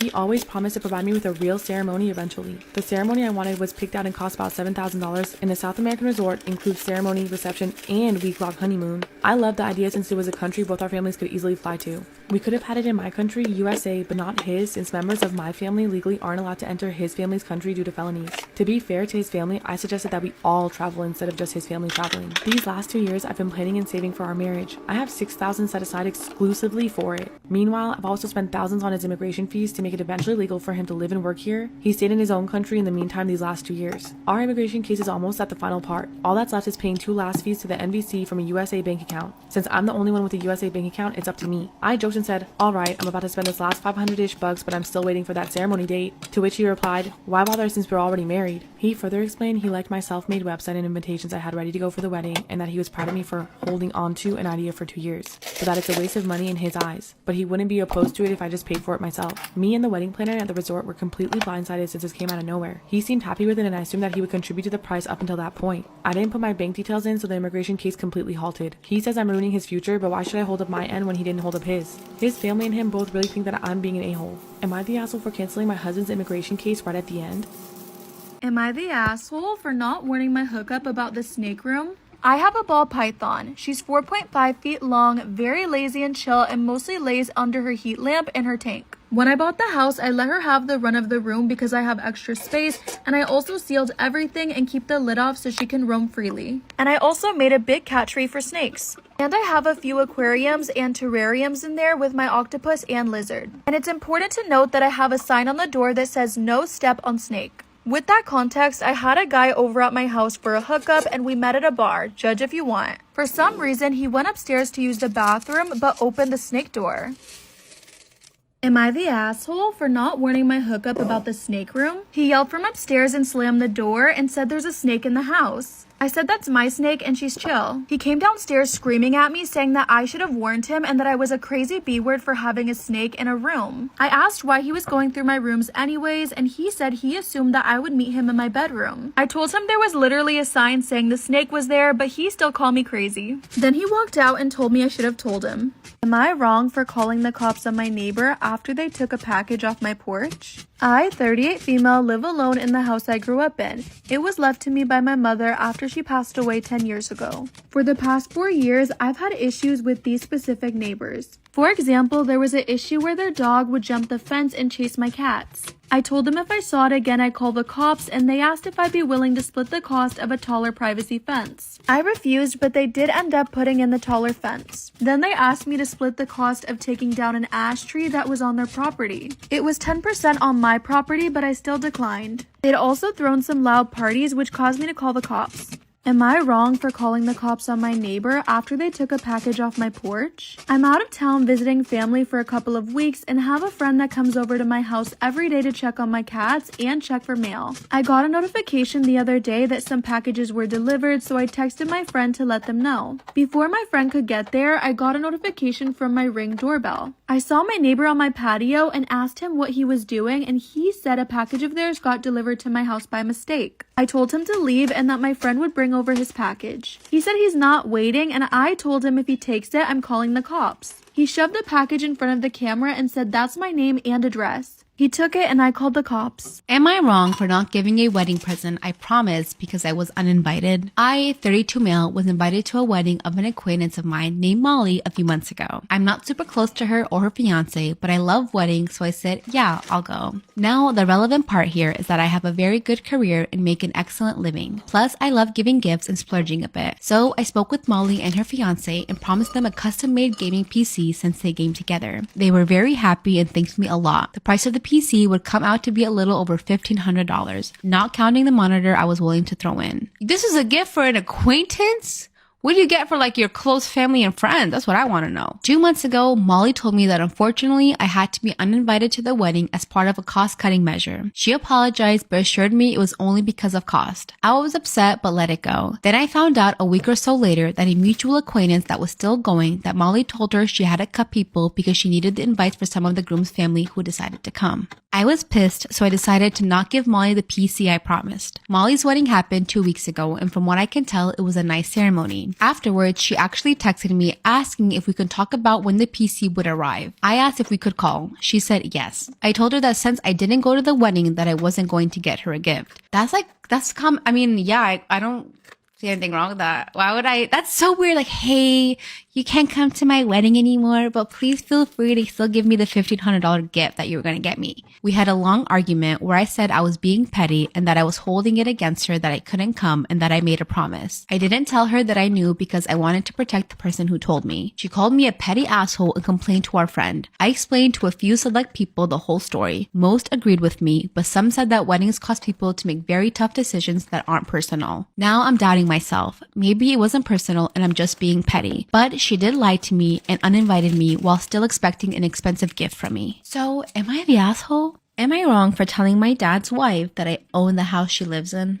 My 29 female dad married a woman named Maria a year ago after dating for 4 years. My dad wanted to buy a larger house for them to live in, but couldn't afford it without selling the home he lived in at the time, which is a unique property that he dearly loves. Although I now live abroad, I like the area he lives in, and my husband offered to buy a house there that my dad and Maria could live in. My dad agreed to this on the provision that we not tell Maria that it wasn't him who paid for the house. This made no difference to me, so I agreed, and the house they live in is in my name, and they live there. I never planned to tell her. Recently, I went back to my home country and decided to stay with my dad for half my time there. The whole time, Maria made it clear I was an inconvenience and that me doing things with my dad was annoying to her, but I'm not a confrontational person and I don't react too much, so I let it go. However, 2 days before I was due to leave, she came into my room and saw that I had my dad's dog on the bed. Now, this is a dog that my dad has had since before he met Maria and that I raised. Maria doesn't allow him on her bed, which is fine, but I've always had him sleep on mine.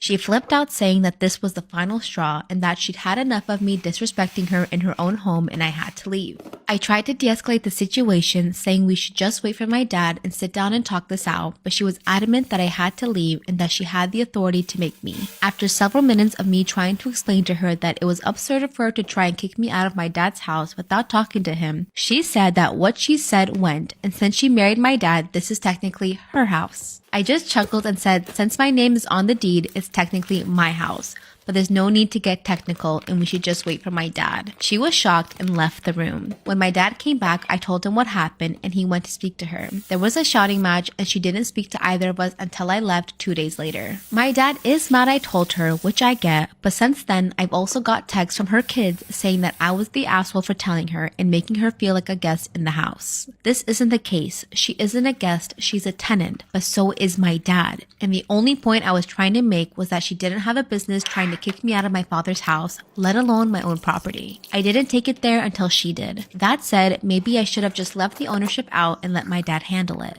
For everyone talking about Maria being a tenant and tenants' rights, she doesn't pay rent. So I don't know if that makes her a tenant technically. If it does, then as a landlord, I'm pretty sure I have legal recourse over the remodeling she did without notifying me over my approval. And anyways, I wasn't there as a landlord. I was there as a guest of another tenant, and actually she did have several weeks notice I was coming in any case. I'm sure it's a legal rabbit hole, but the only reason I use the word tenant is to say that since she lives there, she isn't a guest in the home.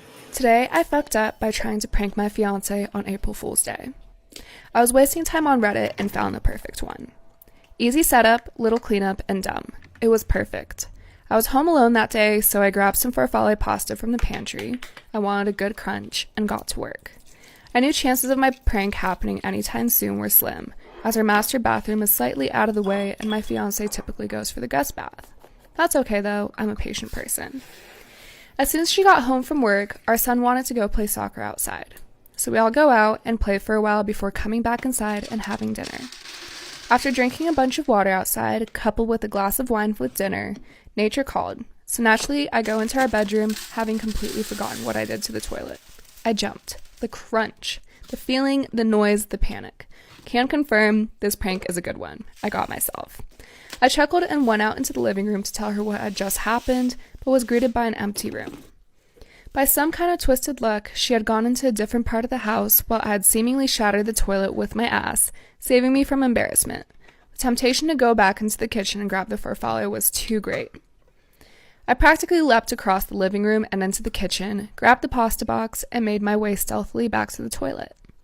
I quickly cleaned up the remnants of the last farfalle explosion from the floor, carelessly sweeping some stubborn pieces under the rug. I lined up another dozen pieces of pasta along the toilet rim and gently positioned the seat on top.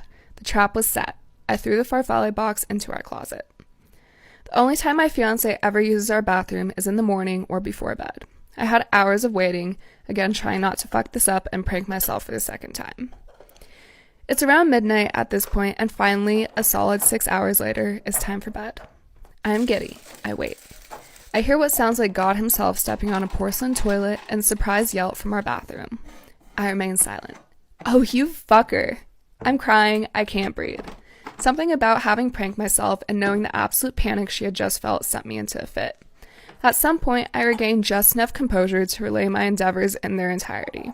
She is impressed and also thinks I'm an idiot. Still wants to marry me though. My husband cannot accept I don't like mustard. Things came to a head yesterday. We've been married for 2 years, dating 5. We are both 34. I'm a woman. He's a man, if it matters. I'm not a picky eater. In fact, I'm quite adventurous, and every time I've traveled, I've always made it a point to try dishes with unusual/uncommon ingredients to say I've tried them. There are very few foods I won't eat. One of them is mustard, the condiment. I don't like it. I just don't. The taste is very strong and overpowering, and it's an unpleasant taste. I've tried yellow, stone ground, honey, artisan, brown, spicy, you name it. I've tried them all, and I just don't like them. My husband, for some reason, never understood this. He loves mustard, especially honey mustard. He puts it on all his sandwiches, dips his fries in it. And every time he tries to force me to try it. He'll insist I'll like it this time. I'm a grown-ass woman. I know what I don't like, and I don't like mustard. So I'll say no, and it'll devolve into a mini argument where he'll call me picky. Well, last night we were on the road home from a weekend trip we took together, and he stopped at a gas station to get us a quick bite. He got a hot dog slathered in mustard. I got one, but decided to keep it plain. I don't really love hot dogs to begin with, but I will eat them. While we waited in line, he asked what I got on mine. I told him nothing. He actually got furious and grabbed it from me. He marched over to the condiment station and began putting mustard on my hot dog, telling me to grow up and stop being picky. I just walked out and sat in the car. I didn't even want the damn hot dog anymore. My appetite was gone. He came back and began screaming at me for embarrassing him even further. The word divorce was said for the first time ever. I secretly recorded his screaming because I was genuinely afraid I would die. He was driving erratically, swerving, and speeding. I'm in a hotel tonight. He ignored me all day at work, and then the calls started around when he realized I wasn't coming home. Nonstop voicemails and texts. He sent me a screenshot of a Google search from local divorce lawyers. I haven't eaten all day, and I've just been sobbing in this damn hotel room. I don't want to get divorced, and I wish I just ate the fucking mustard. Someone, anyone, please give me an explanation. Am I in danger? Why would he react this way to a preference of mine? I'm completely broken right now. Okay, so can we please talk about how McDonald's is responsible for one of the biggest conspiracies? Yes, McDonald's. It became a massive FBI investigation and involved one of the biggest Italian mob families in New York.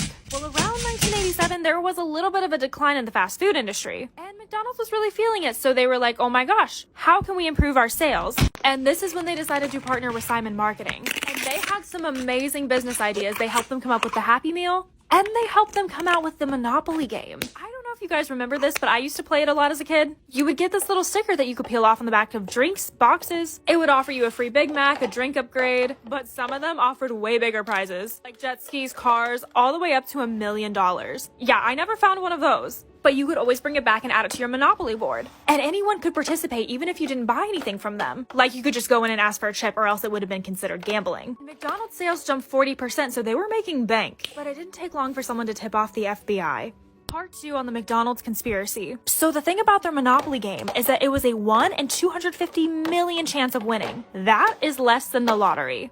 But one day the FBI was tipped off that the past 3 winners were from the same family. Like, that's actually impossible. And the name that was dropped for who was controlling all of this was Uncle Jerry. Obviously, this is a massive accusation to make. So the FBI was like, okay, let's look into this. And what do you know? All of the recent winners were from the Jacksonville area. So they were like, okay, is it someone at Mickey D's? Makes the boxes, delivers it. Either way, they had to call an immediate meeting with the McDonald's company. They didn't tell them why. They were just like, hey, you guys need to come down here. I would have been scared out of my mind if the FBI didn't tell me why they needed me. But the second the employees got there and sat down, they presented them with the case. And they were shocked. They were like, that is absolutely not possible. It's so rare to win this game, they should not be coming from the same area. And it was causing a major freak out. But luckily, the timing was perfect because they were about to release their next Monopoly game. And this way, they could catch someone in the act. Part 3 on the McDonald's conspiracy. So what exactly is a conspiracy? It's a secret plan made by a group to do something harmful or unlawful. And it didn't take long for this next Monopoly game to have a new winner. His name was Michael Hoover. The FBI decided to make a fake production company to act like they were doing a big commercial for him winning when they were actually secretly interrogating him. So they were asking him questions. He went into detail on how he found the chip, how he was gonna buy a boat and name it Ruthless Scandal. And then the FBI, being one step ahead, had already tapped him. So when he left, they heard his phone call, in which he basically laughed and said that he pulled it off, that they actually think he's gonna buy a boat called Ruthless Scandal. But they hear the name Uncle Jerry talked about again. So they had to do a deeper dive into who was working for them. And well, the company they partnered with, Simon Marketing, there was a guy who was head of security named Jerome Jacobson. He oversaw the whole process. Not only did he head all of security, but he also designed it as well. On top of this, he was responsible for taking the chip to the McDonald's location. But if the process was so thorough, how was he pulling it off? Part 4 to the McDonald's conspiracy. So what exactly made them suspicious of Jerome Jacobson? Well, the people that were getting the chips were all around where he lived. Like his nephew, his butcher, which, like, how can you be that stupid? You need to actually be spreading these out. But essentially what he was doing when he was on his way to those McDonald's locations was stopping at the airport bathroom, breaking the seal, taking the piece out and resealing it and leaving the bathroom. So he walked out with the prized piece and he was selling them off. For example, he sold one worth $200,000 or $45,000 to his nephew. Obviously, he realized it was looking a little sketchy, so he decided to get someone else involved, named Jerry Colombo. I know it's a little confusing because they're both Jerry. He belonged in one of the 5 crime families that dominated New York. He wanted to promise his daughter a chip. And if you didn't know this, that's why Jerome Jacobson was being called Uncle Jerry. I guess uncle is a term of respect in the mafia. And together they all teamed up to pick other winners, like Gloria Brown, who paid $40,000 for a $1 million chip. And even Jerry Colombo himself got a Dodge Viper. With all this info, the FBI was about to make their arrest. Part 5 to the McDonald's conspiracy. The last place that Jerry sent it to before he was caught was St. Jude's Children's Hospital. I guess he decided to do something positive with his chips, but they did use that to track him down. And yes, McDonald's did let the Children's Hospital keep the $1 million chip. But Uncle Jerry was being followed by about 25 FBI agents and was officially caught. Him and 8 others were arrested, and 5 were indicted for collecting false prize. Jerome Jacobson had stolen up to 60 game pieces. He served 35 months in prison and had to pay $12.5 million in restitution. He's free though now and in his 70s. Jerry Colombo actually died in a car accident, so he was not arrested. And there's a lot of stuff around that being an inside job. It was a really sketchy car accident, and sometimes you just don't know with the mafia. Well, Simon Marketing and McDonald's sued each other back and forth, but Burger King responded by suing McDonald's for false advertising a promotion while knowing that the game was compromised. And they eventually just dropped the case. McDonald's started to give away a lot of cash prizes in response, and they officially stopped the game in 2016. Let me know what other conspiracies you want to hear about. So I am beyond fascinated by this conspiracy theory. First, I'm going to be showing you guys a series of images and let me know in the comments how they make you feel. I was introduced to liminal spaces whenever I was first on TikTok. The sound St. Bernard by Lincoln was going viral at the time with people putting their near-death experiences and saying that this is what they saw after they died. In all of the comment sections, people seem to be describing this place as ominous, yet nostalgic, as if we've all been here before. While the next time that I was introduced to these, it was going viral with the Daisy song, which honestly just unlocks a whole other creepy feeling. But everyone was stating that this is what their dreams look like. So why do everyone with different experiences, different lives, all feel that this is familiar? As if we're unlocking a shared stowed away memory. Well, a post that went viral on 4chan was describing these as the back rooms. What exactly is a back room? Well, in a video game, it's essentially when you no-clip out of reality, like you're passing through the limits of what you're supposed to see. So what would that mean for reality and why are back rooms there? Part 2 to liminal spaces in the back rooms. So the next question that we're going to be answering is, why do back rooms exist? These yellow decaying walls are providing people with nostalgia for a time they've never even known. Well, basically, it's a glitch. Have you ever lost something for days and then been able to find it again? Or maybe a bird flying in place, or the Mandela effect, or photos of people who look like they're time travelers. Either way, these cases defy the laws of reality. So these examples, along with finding the back rooms, are glitches. And a glitch would suggest that we're potentially in a simulation. Psychologist Carl Jung actually described our world as an unconscious manifestation that materializes. The best example that I can think of is Coraline. Think of whenever she's with the other mother. Everything that Coraline unconsciously desired is manifested. The other mother is the creator and knows exactly what to make in order to entice her. And whenever she goes out of the bounds of what's created, things start to turn to another color. Essentially, she's glitched out of reality and in her own back room. So is our universe just a projection for us, similar to how Coraline's universe was projected as well? Part 3 to liminal spaces and back rooms, and trigger warning, we will be talking about simulation theory. So are we just living in one big giant Sims game? We have very highly developed artificial intelligence and it continues to get better every day. And we are starting to have the ability to be able to create things that have awareness. I don't know if you guys saw that snake on your For You page that thought it was alive, but that's like the example that I'm gonna give. How how do we know that we are not in this as well? Honestly, we don't. We just have to believe that we are real in order to live in a simulation. Like, my Sims do not know that I'm controlling them. Even Mr. Musk has stated with the rate of any improvement at all that games will be indistinguishable from reality. So, who's controlling my life? Because they need to do a better job. If you are spiritual like I am, this also doesn't disprove the theory that we have a creator. It's just more of a programmer. Either way, it's just a theory. And if you guys want to go over to my Instagram page, I'm going to be talking about the levels to the back rooms. If you click on my middle tab right here, you will see the videos. And let me know what you think of this theory and what theories you want me to talk about next. Story time about how my mom made me shave my hair off. So a little background information, I was 13 years old and in 7th grade, and I had just moved to a new school this year because my grandma was really sick and my family and I needed to take care of her. And for like the first 2 months, I had a big problem making friends. Until I met my best friends, Ashley and Nicole. Ashley was super sweet and Nicole was kind of a bitch. And I was in between, so we kind of all balanced each other out. But fast forward to later on in the year, we met this one girl named Kelly. And I'm not gonna lie, she was super nice but really annoying. She would always try to talk to us, always try to hang out with us. She was literally stuck up our asses 24/7. And the one day Ashley convinced Nicole and I to have a sleepover with Kelly and her. So we say yes, and Nicole, Ashley, and I are all texting in the group chat. Nicole goes, well, I'm not gonna promise that I'm gonna be nice to her. And she actually said that we were gonna play a prank on her. And that's when Ashley bailed because she didn't want to be a part of it. Like for part 2. Part 2 about why my mom made me shave my hair off. So like I said, Ashley bailed because she did not want to be a part of Nicole's evil plan to bully this girl. So fast forward, Nicole and I go over to Kelly's house and I start to feel really bad because Kelly's actually super nice and she wasn't as weird as I thought she was. Fast forward, Kelly's sleeping and Nicole comes over to me and she's like, hey, come to the bathroom with me. So I get up and I go to the bathroom and Nicole pulls out Nair. And I asked her what the hell she's gonna do with that. And she was like, oh, I've seen some people do pranks on YouTube. You know, they put it in somebody's shampoo bottle and then it makes them lose their hair. So since I'm the only one who thinks logically, I'm like, Nicole, you cannot fucking do that. And she's like, oh, don't be such a baby. This shit doesn't even work anyways. All the videos that I watched, people only lost like 4 strands of hair. Which made no sense because why the fuck were we gonna do it then? Anyways, fast forward, I go to sleep. I wake up in the morning and my mom comes to get me. Like for part 3. Part 3 about why my mom made me shave my hair off. So like I said, Nicole put the Nair in her shampoo and I went to sleep. I decided I was not going to be a part of this little plan. And I wake up in the morning, my mom comes and picks me up. And Ashley's texting me saying, hey, was Nicole nice to Kelly? And I told her about what she did. And Ashley was like, oh my god, that's so fucked up. Like, I'm gonna tell Kelly. And I was like, yeah, I was gonna tell her, but I don't want to get Nicole in trouble. So fast forward to dinner time, my mom gets a call from Kelly's mom. And she was like, Kelly took a shower earlier. She's losing her hair. And Nicole texted Kelly saying that your daughter's the one who put the shit in my daughter's shampoo. So my mom's like, well, how do you know it was my daughter? And she was like, Nicole also said that she saw the Nair bottle in your daughter's backpack. So my mom runs up to my room, she finds the Nair bottle in my stuff, which obviously Nicole put there. But my mom wouldn't listen to me, so eventually she sat me down in the kitchen and shaved my hair.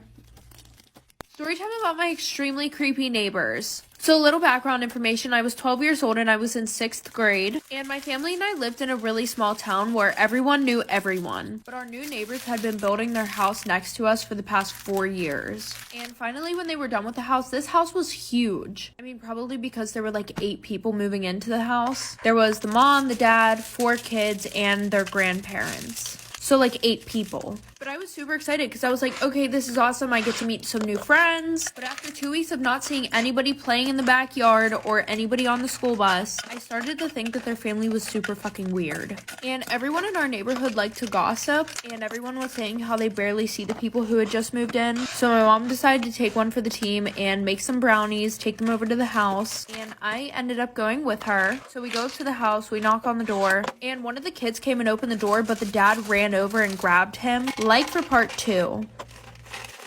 Part 2 about my extremely creepy neighbors.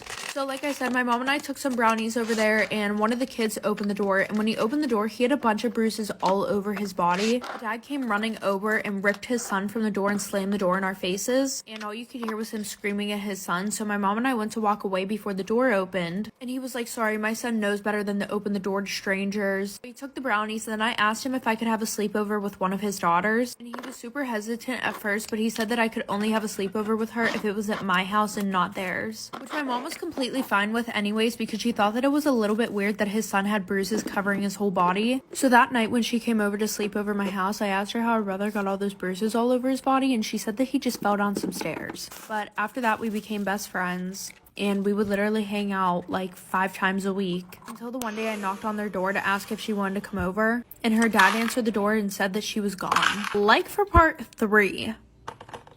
Part 3 about my super creepy neighbors. So like I said, I became best friends with their daughter, but the one day I went over her house to ask if she wanted to come over, and her dad answered the door and said that she was gone. And when I asked when she would be back, he was like, she went to go live with her mom, so probably never. Which was super weird because she never mentioned that she had another mom. So fast forward 2 months, my family and I are sitting around the fire pit when we hear someone scream help. But we weren't sure if that's what we were actually hearing because it was so quiet, and then all of a sudden we heard someone banging on my neighbor's basement door. You know those metal doors that people usually have outside of their house that lead down basement steps? Yeah, well that's where the banging was coming from, so my dad hopped over the fence to see if that's where the screaming was coming from also. And then not even a minute later, my dad hopped back over the fence and it looked like he saw a ghost, but he ran inside, called 911. Because I was so young, the only thing my parents told me about that whole situation was that the girl that I was friends with was still alive and her parents were keeping her in the basement along with 2 of her other siblings. But then we also found out that they weren't even her real parents. They were kidnapped at the hospital when they were born.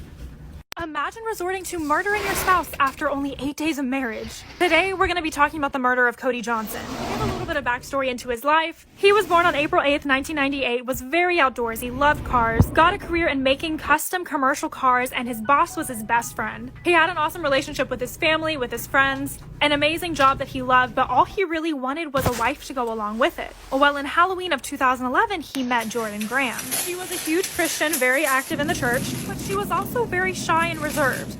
But this attracted Cody to her. They were like yin and yang, perfect opposites. And Cody knew he was going to marry her after just a few weeks of knowing Jordan. He fell so hard, but a lot of their friends and family was noticing that Jordan wasn't falling quite as hard.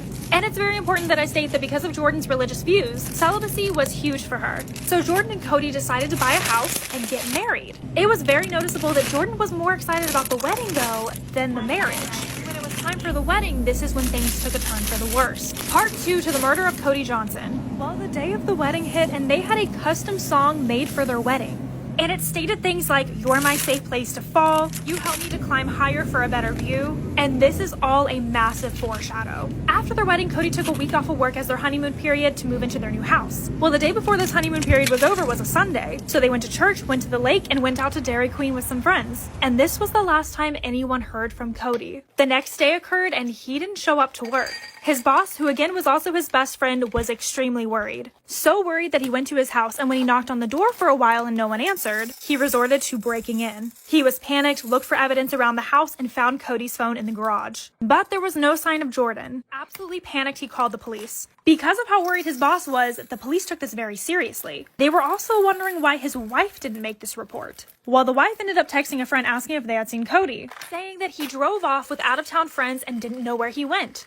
Part 3 to the murder of Cody Johnson. So at this point, friends and family know that Cody is missing. So they go to Cody and Jordan's house to help. And when they're over there, Jordan just seems upset instead of happy that people are actually helping. At one point, she gets so upset that she throws her wedding ring. Well, obviously with this behavior, the police call her in to question her. They're like, "Hey, was there a fight?" She says no. They're like, "Well, do you think you know where he went?" She's like, "Well, he does like to go out on very fast joy rides," almost suggesting that they were going too fast and maybe crashed somewhere. She also said that she didn't make a missing persons report in case he came back and was upset with her. Well, the cops were potentially thinking that this was a drug deal gone wrong, because that wasn't uncommon for the area. Search parties were looking for Cody everywhere until an email came in. I'll insert this email now from Cody the car man.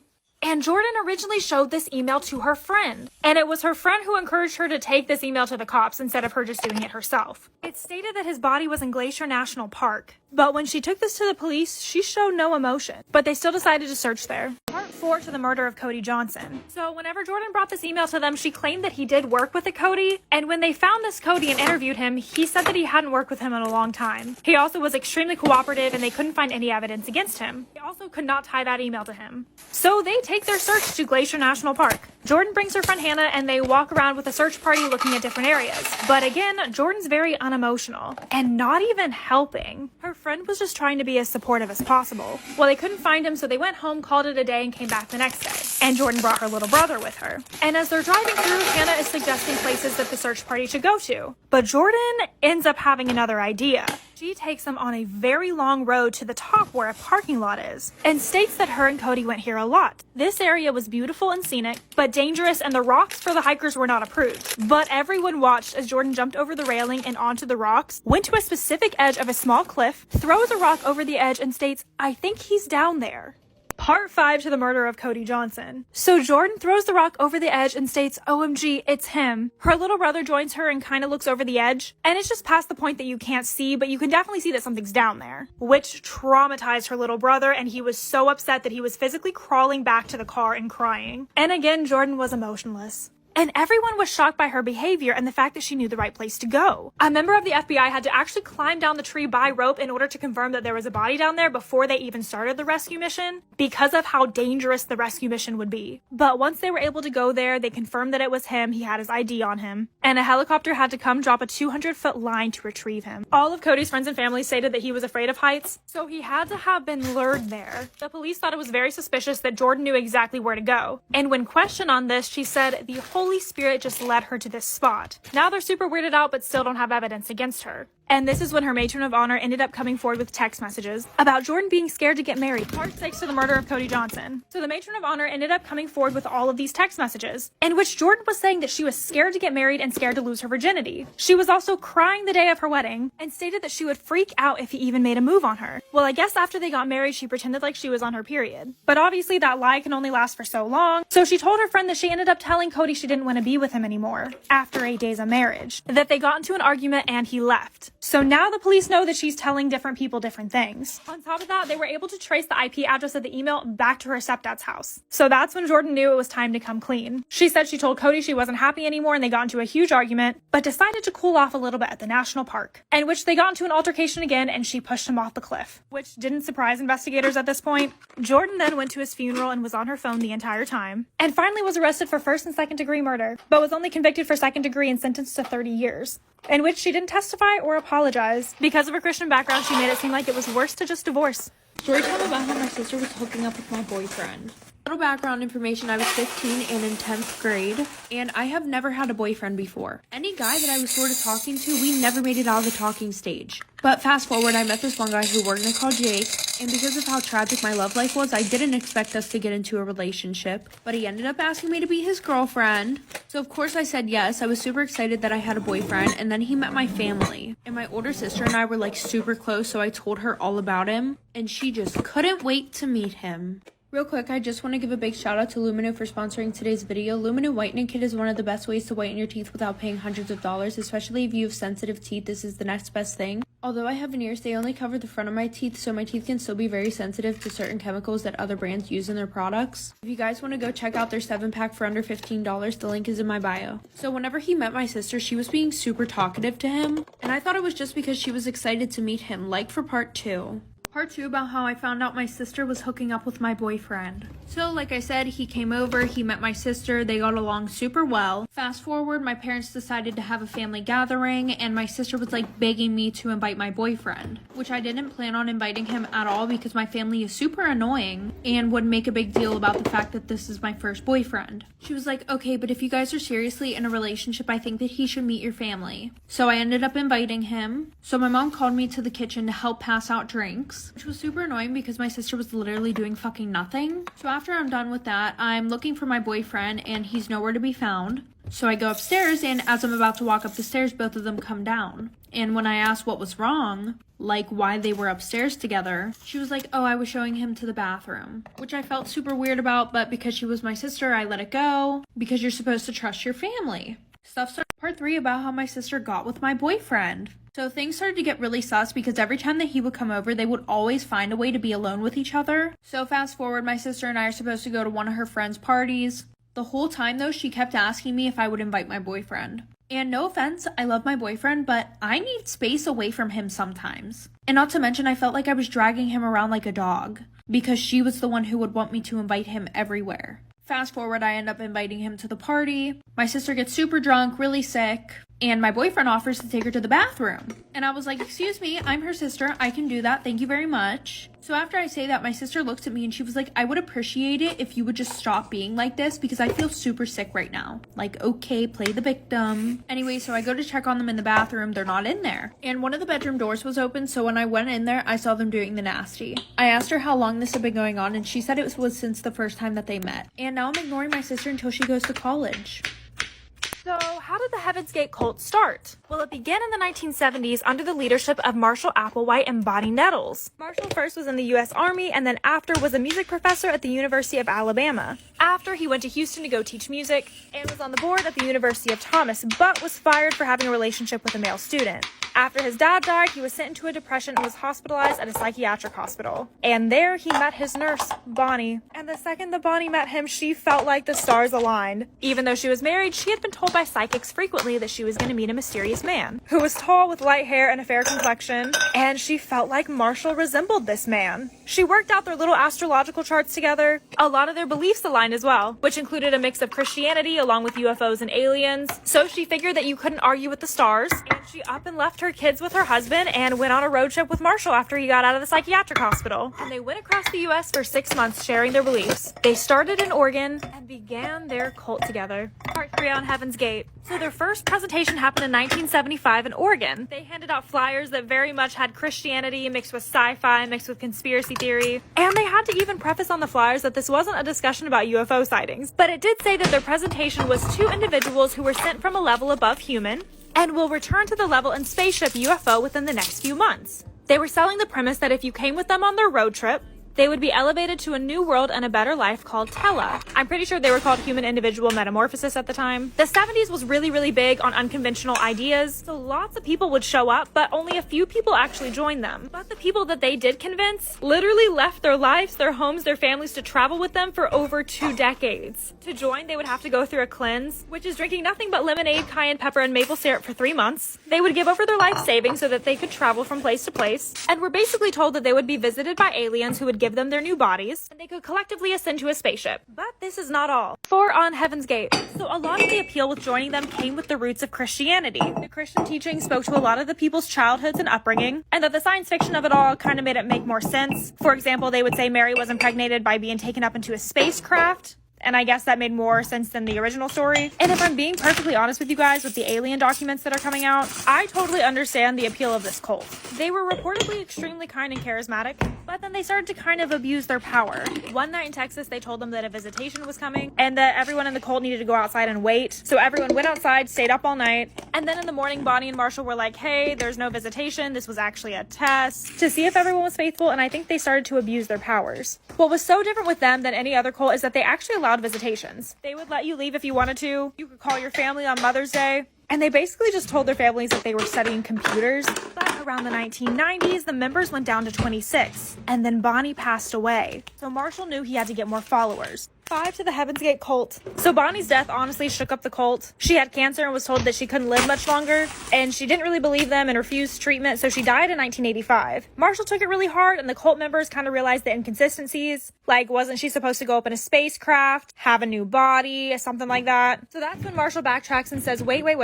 Human bodies are just the vehicles for our souls, so we can essentially abandon them at any time. Bonnie left her body to return to her home among the Tela beings, so she could help them. So instead of aliens helping us do this, we now have the ability to leave our body at any time. And in the 90s, the internet was fairly new. But let me tell you, Heaven's Gate was so on top of this, and they took over digital advertising. They spent 30 grand posting an ad. They would make videos to go along with their website. They also created a web design firm called Higher Source, and they used the money from this to rent a mansion outside of San Diego. And in October of 1996, they recorded 2 video messages offering viewers the last chance to evacuate Earth before the comet Hale-Bopp.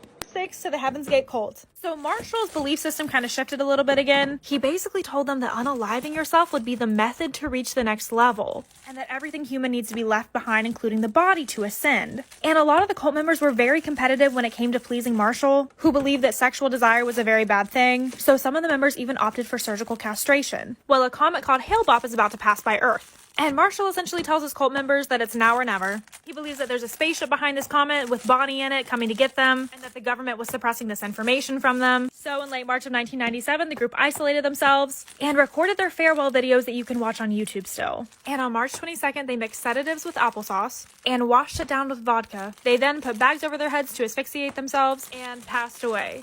And they did this in shifts, which I can't even imagine how traumatizing that was, to literally put your friend's dead body in a bunk bed right before yours. And this is how the police found them. Follow my Instagram if you want more content, and let me know what you want me to talk about next. 39 people were found dead in their bunk beds wearing matching tracksuits. They were found after an anonymous tip came in to the sheriff's department in San Diego. March 26th of 1997, the police were tipped off that there was some suspicious activity going on in a nearby mansion. A group of people had moved in, and all of the windows were boarded up. The police went to go do a house check and found 39 people dead. Not only did all their tracksuits match, but so did their black and white Nike shoes, and they all had matching armbands that stated Heaven's Gate Away Team. This was the death of the Heaven's Gate cult, and was the largest group death to occur involving U.S. citizens since the Jonestown Massacre. The death of this cult ended up being widely broadcasted everywhere, with the leader, Marshall Applewhite, even getting a cover on Time magazine. Very eerily, on YouTube, you can look at a lot of Marshall's videos. I'll put in a clip of it now. This really leaves us with the question of how did this cult come about? And why did they make the decision to collectively take their own lives?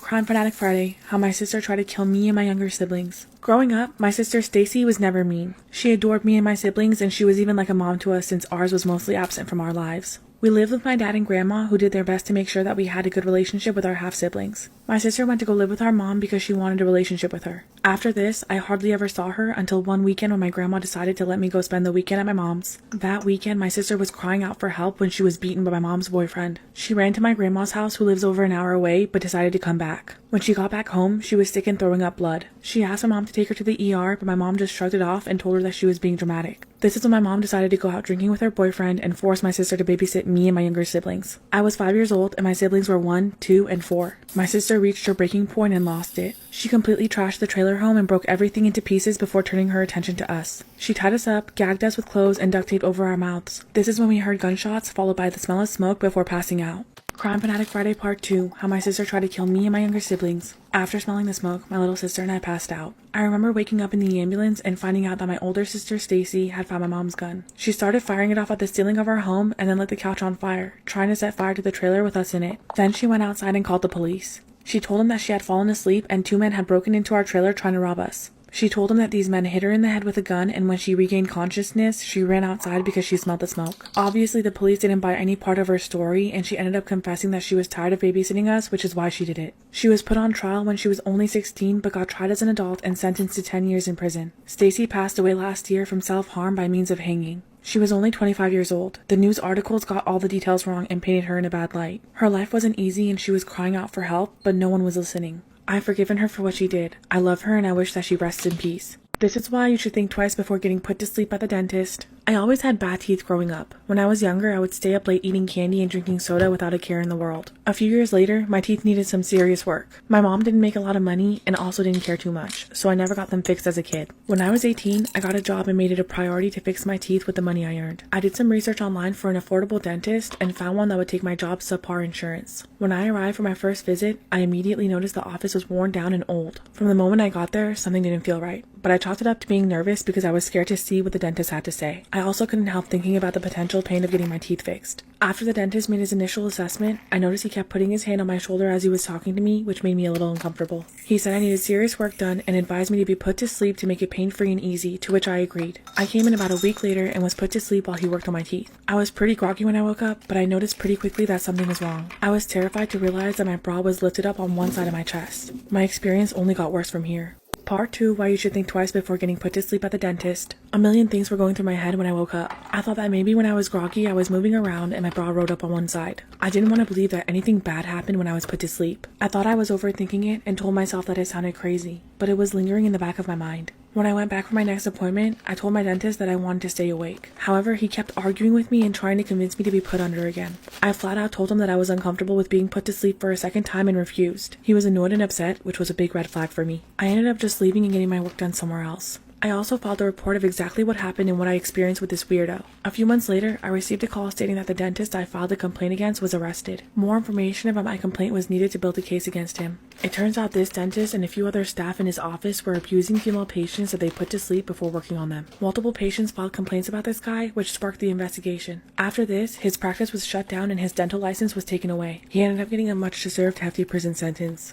This is why you should think twice about making your friend your surrogate. I always knew I wanted to have a few kids. I've dreamt of being a mom for as long as I can remember. However, due to a medical condition, carrying a baby isn't an option for me. I wasn't going to let this stop me, so I started looking into surrogacy. This process was really expensive and a lot harder than I thought. After months of searching, my best friend Ashley volunteered to be my surrogate for me and my fiance. She knew how much we wanted to start a family. I was so excited and extremely grateful. Ashley and I had been friends for 8 years, and I couldn't think of anyone better to be our surrogate. My fiance and I decided to ask Ashley to move in with us so that we could all be there for each other throughout the pregnancy. Everything was going great until it wasn't. Ashley started making a few comments to my fiance that made me really uncomfortable. One night, she asked him to give her a back massage. When he hesitated, she said to him, "I'm carrying your child, you should do whatever I ask you to." I let this comment go, even though it didn't sit right with me. Another night, she referred to herself as his baby mama, which made me furious. I told her she was overstepping, and she laughed and told me she was just kidding. It only got worse from here. Part 2, why you should think twice about making your friend your surrogate. Ashley continued to overstep throughout the surrogacy process.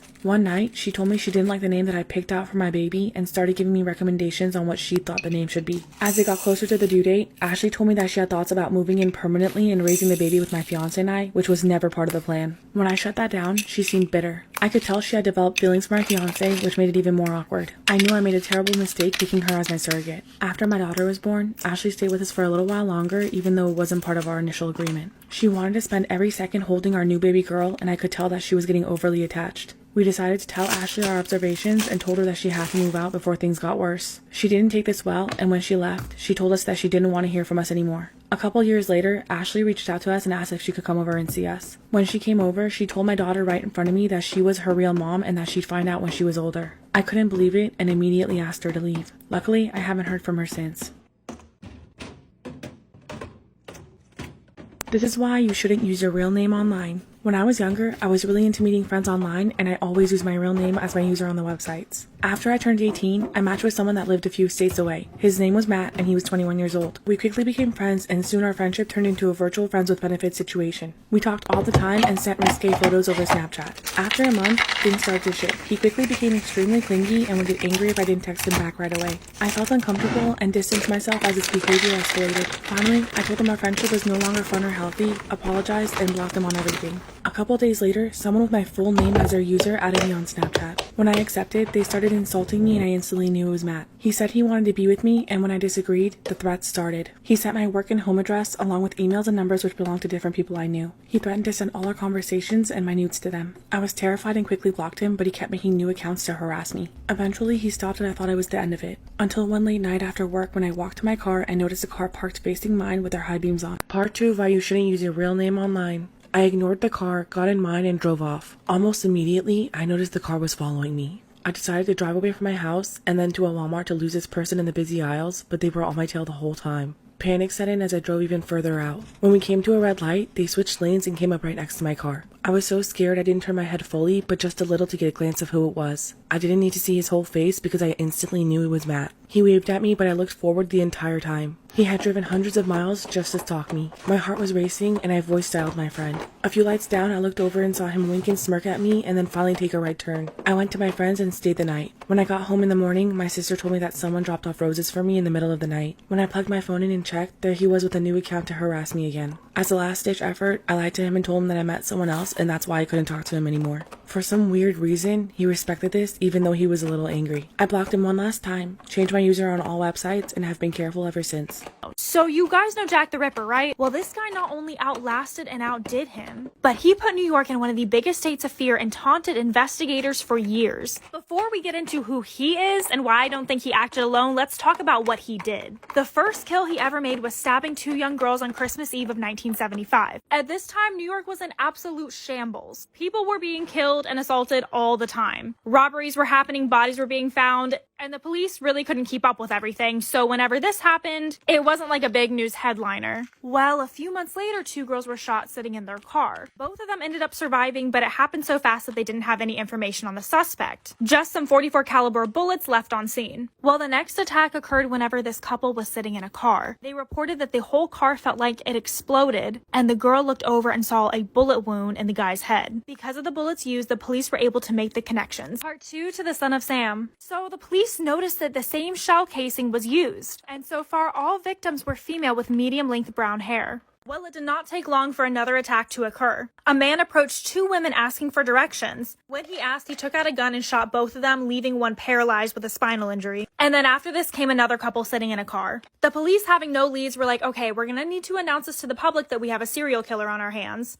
They released the few sketches that they did have, hoping for a lead. He was announced in the paper as the .44 caliber killer. The police also let the public know that he was looking for women with medium-length brown hair. So many women during this time cut their hair, dyed it blonde, whatever, so that they didn't match this profile. After this came out, he ends up killing another girl on her way home from school, and another couple who was sitting in their car on a date. But this killing was very different. This time, he actually left a letter for the police. I'm going to insert the letter. He introduces himself as the son of Sam, and his wording is just a little off. So the news decides to write him back. Part 3 to the son of Sam. So let me just talk a little bit more about this letter before we get into it. He obviously refers to his father as Sam and himself as the son of Sam. He paints his father as this very abusive figure that's essentially making him kill. He refers to himself as Beelzebub and as a brat. And we'll get to this later. So a very famous news article writer at the time named Jimmy Breslin writes to him begging him to stop. And not only does the son of Sam respond to him, but Jimmy publishes his response. This changed journalism. I'll put the response right here, but he uses words like from the gutter, Sam's creation. Meanwhile, the public is preparing for the anniversary of his first killing. Pepper spray has been sold out. Everyone is terrified, and it just so happens on the anniversary, a blackout occurs.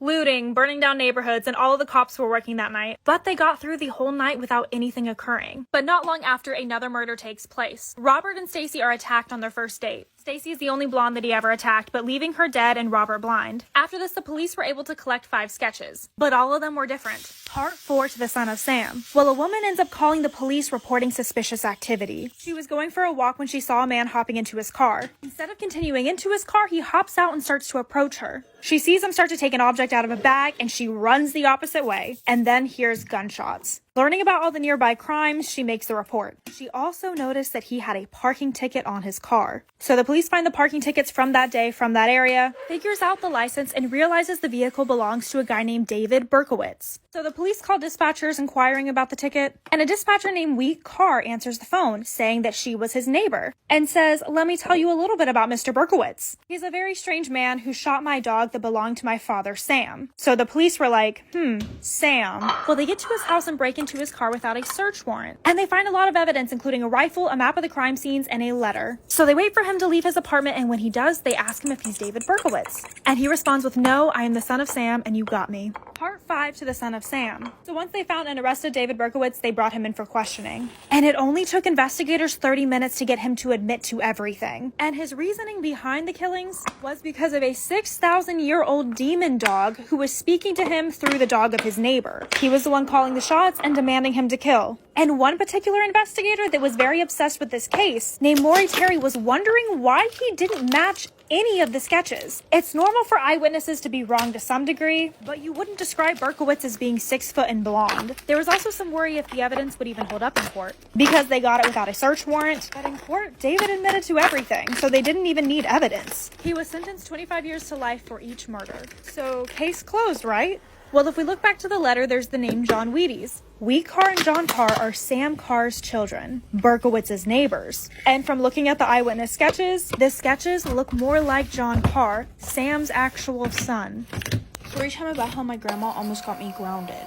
So a little background information, I was 14 and in 8th grade. And there was this boy that I really liked who lived like 10 minutes away from me. So the one night he asked me if I wanted to hang out. And my mom was strict about me not hanging out with people after 7 o'clock at night. Especially a boy. I wasn't even allowed to hang out with boys. And my grandma, my mom, and my brother and I all lived together. And we all had our own rooms.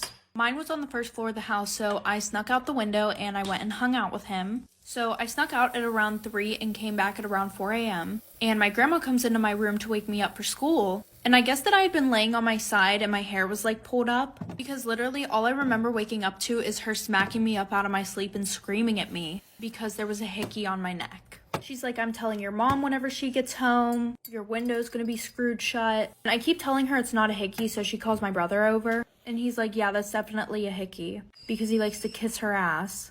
Like for part 2. Part 2 about how my grandma almost got me grounded. So like I said, she's like, I'm telling your mom, and I keep telling her that it's not a hickey. And thankfully, my mom already went to work. She had work at 6 a.m. So I got on the bus, I go to school, and I'm talking to my friend and telling her about how I'm literally going to be crucified whenever I get home. And she told me about how her older sister was in like the same situation that I'm in now. So she texted her older sister asking what she did because she never got caught. And I was like, okay, well, if she used makeup, my mom's going to find out because she's not dumb. Well, apparently her older sister burnt herself with a curling iron. Yes, literally burnt herself, but she ended up getting away with it. So fast forward, I get home at around 3 o'clock and I sneak in through the back door so that way my grandma won't see that I came in the house, because she literally would have made me sit in the living room until my mom got home. So I go upstairs and I burn myself with a curling iron, which is not fun. Like for part 3.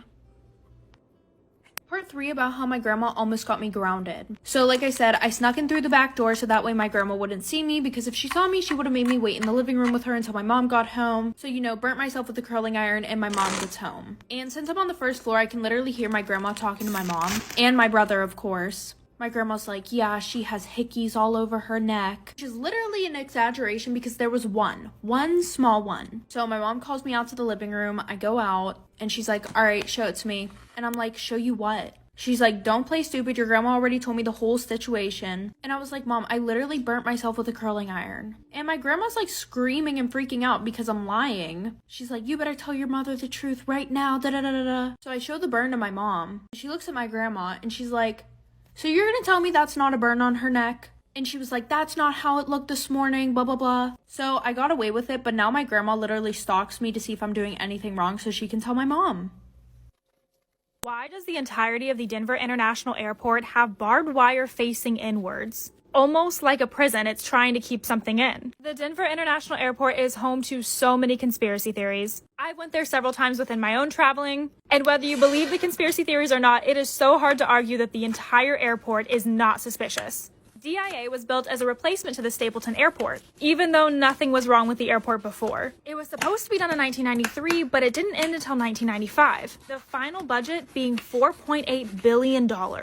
And if you guys don't know this, that exceeds normal airport price. And to put it into even more perspective, this airport and its grounds are bigger than Manhattan. So what was the purpose of making it so big and expensive? The builders for the DIA worked under multiple contractors, so it's rumored that no one knows the true scope of this project. But maybe the architects wanted it this way. It's filled with strange markings, underground tunnels, and apocalyptic themes. So the first thing that I'm going to be starting with is Blucifer. I feel like a lot of people already know about this demon-eyed horse that stands out in front. The reason that Blucifer got his name, his actual name is just Blue Mustang, was because he ended up killing his creator. As he was building, the head ended up falling off, hitting his leg, cutting into an artery. And to add to the creepiness, it has red glowing eyes whenever you look at it from a certain angle. So everyone in Colorado pretty much just refers to it as Blucifer. Many people think that the red eyes are a nod to the 4 horsemen of the apocalypse, but an artist said it's just to honor the wild spirit of the American West. Weird. Also in the front of the airport, there's a tile with a picture of a cart on it. In the cart, it says AUAG, like for silver and gold.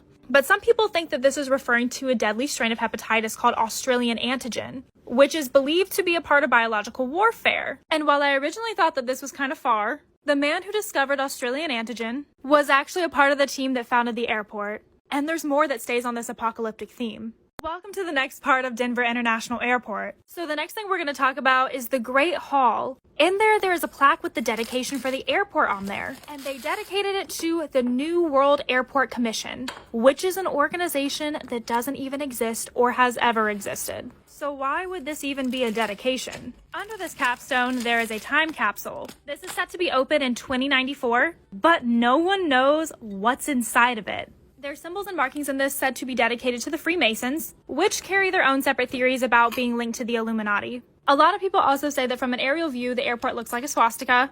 But honestly, I don't really think it's noticeable unless you're really, really looking for it. And the other things is the creepy murals. These were designed by Leo Tanguma. One is called World Dream of Peace, and the other is in peace and harmony with nature. However, they're depicting themes of death and again, apocalyptic times. I'm pretty sure a soldier stabbing a dove means the exact opposite of peace. And there's literally children in caskets, but don't worry, it doesn't stop there. Welcome back to Denver International Airport. So the next thing we're going to do is talk about the tunnels. There are 6 underground layers and possibly more. And it's thought that the tunnels that exist underneath go all the way from Colorado Springs Air Force Base to the Air Force Base on Cheyenne Mountain. There's theorized to be bunkers down here and that it's potentially made as a safe place for the world's elite during the apocalypse. A huge part of this theory lies with author Alex Christopher. She met some people at a conference in Denver who were able to take her down to the tunnels. She took her friend Phil Schneider with her. And down there they were able to get pictures. I'll insert them here. But not long after this, Schneider apparently unalived himself, which again, after coming out with this information, is extremely suspicious. Also, there was 5 buildings that were originally built for the airport but didn't quite work out. So instead of destroying these buildings, they just buried them and then continued to build on top of them. Even the constructor was very confused on why he was requested to do this. So because of this, how do we know how many extra buildings or hangars there are? And what exactly are the specific conspiracy theories surrounding this apocalyptic themed airport? So what exactly are people theorizing involving the Denver International Airport? Well, the 2 huge ones is that it's either connected to the Illuminati or to the apocalypse, and may even potentially be the Illuminati headquarters. So the Freemasons have so many conspiracy theories surrounding them about them being linked to the Illuminati. And there's several Freemason markings around this airport. The airport is also just so expensive, and maybe they got their funding from the Illuminati. The exchange may have been money for headquarters. And the tunnels make it very, very easy to move in and out. And if you're a secret society running the nation, why wouldn't you be located at an airport? The other theory, like I stated before, is that this is for the apocalypse, to keep the elite inside. Just because of how the tunnels are set up in the rumored bunkers, and with all of the hints being around the airport, and the Australian antigen, it's giving us very much apocalyptic New World Order vibes. But also the barbed wire facing in is very concentration camp-like. Either way, this airport has fully embraced these conspiracy theories. They have an animatronic gargoyle that sits out in front and talks to you about them, which making a joke about it would be the easiest way to cover it. Storytime about how I almost got kidnapped at a grocery store. So a little background information, I was 16 and it was during the summertime. And I was super excited because I had just got my license. But my parents had this idea that if they made me drive around and do all their errands, that I would be a better driver. So I was pretty much like their BITCH. Anyway, so the one night my mom wanted to make this recipe that she saw on TikTok, and she didn't have the right seasonings for it, so who did she tell to go to the store? Yours truly, me. And on Sundays, the mini market that was in our town would close at 4 o'clock. So I had to drive like 30 minutes away to the nearest Target, and when I got there, I had to park in the back because they had like 10 handicap spaces up front, another 10 for when you sit there and they bring your shit out to you, and another 5 whenever you're picking something up that you already ordered. But in all honesty, that didn't bother me because I had never heard about any girls getting trafficked at a grocery store. Like for part 2. Part 2 about how I almost got kidnapped at a grocery store. So like I said, I parked all the way in the back of the parking lot. I mean, okay, not all the way in the back, but I was damn near close. So I go in, and I'm not too familiar with this Target. I've only been here a few times because the mini market in my hometown is usually the one that I go to. So I'm looking around, and I realize that there's this little girl following me. But it seemed like she was more like keeping an eye on me. Like she would stand like 20 feet behind me, but just like stare at me, you know, peek through the aisles. And she had did that for like 10 minutes. But whenever I finally went up to the checkout, she was gone, and this woman came up to me. She was like, "Oh my gosh, have you seen my daughter? She was running around the store. I don't know where she is." So I described the little girl to her that I saw. And she was like, "Yeah, that's her. I can't find her. Will you please help me look for her?" And I didn't have the time for this because my parents were going to wring my neck. But I said, okay. Part 3 about how I was almost kidnapped at a grocery store. So like I said, she asked me to help look for her daughter. And I was like, "I'm going to go tell a Target employee." And she was like, "No, don't worry. They're all already looking. They have security all over the place." And she was like, "Will you help me check the parking lot? Because I don't know if she left." She was like, "I've been having them look for the past 10 minutes. So I didn't think anything of this because I didn't think that some lady would try to kidnap me. So I went into the parking lot with her and I'm like, "Okay, where do you think she would have went? Like, did you drive here? Did she maybe go to the car?" And she was like, "No, we live like 5 minutes down the road. Do you think that we could get in your car and drive around?" And I said, "Yeah," because I thought that it would speed up the process. And my dad's truck was really high off the ground.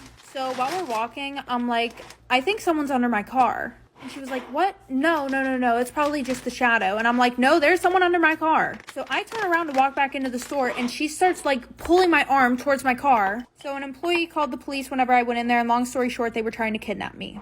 One of the most terrifying cults that I have learned about recently refers to themselves as the Children. And the reason that they terrify me so much is because they are related to so many other cults. Well, Scientology came about in 1953. And two members from this church, Robert D. Grimson and Marianne McLean, decided to leave it and start the cult of the Process Church of the Final Judgment. And they brought their satanic teachings to the US around the 1970s. Well, if you guys watched my previous video about the Son of Sam killings, which occurred in New York City around the 1970s, you might be able to connect these two things together. Well, the issue with this case is that one man was convicted. But it seems as though police really fudged this up. There was so much attention around this case that they were just looking to just put someone behind bars instead of actually doing full investigations. Well, one editor named Maury Terry ended up taking investigating into his own hands. And not only was he able to find a substantial amount of evidence and cryptic messages, but he was also able to find where the cult would meet up for their rituals, Devil's Cave. Part 2 to why I don't think the Son of Sam worked alone. Well, it was rumored that there was a cult working in New York City that was an offshoot of the Process Church of the Final Judgment.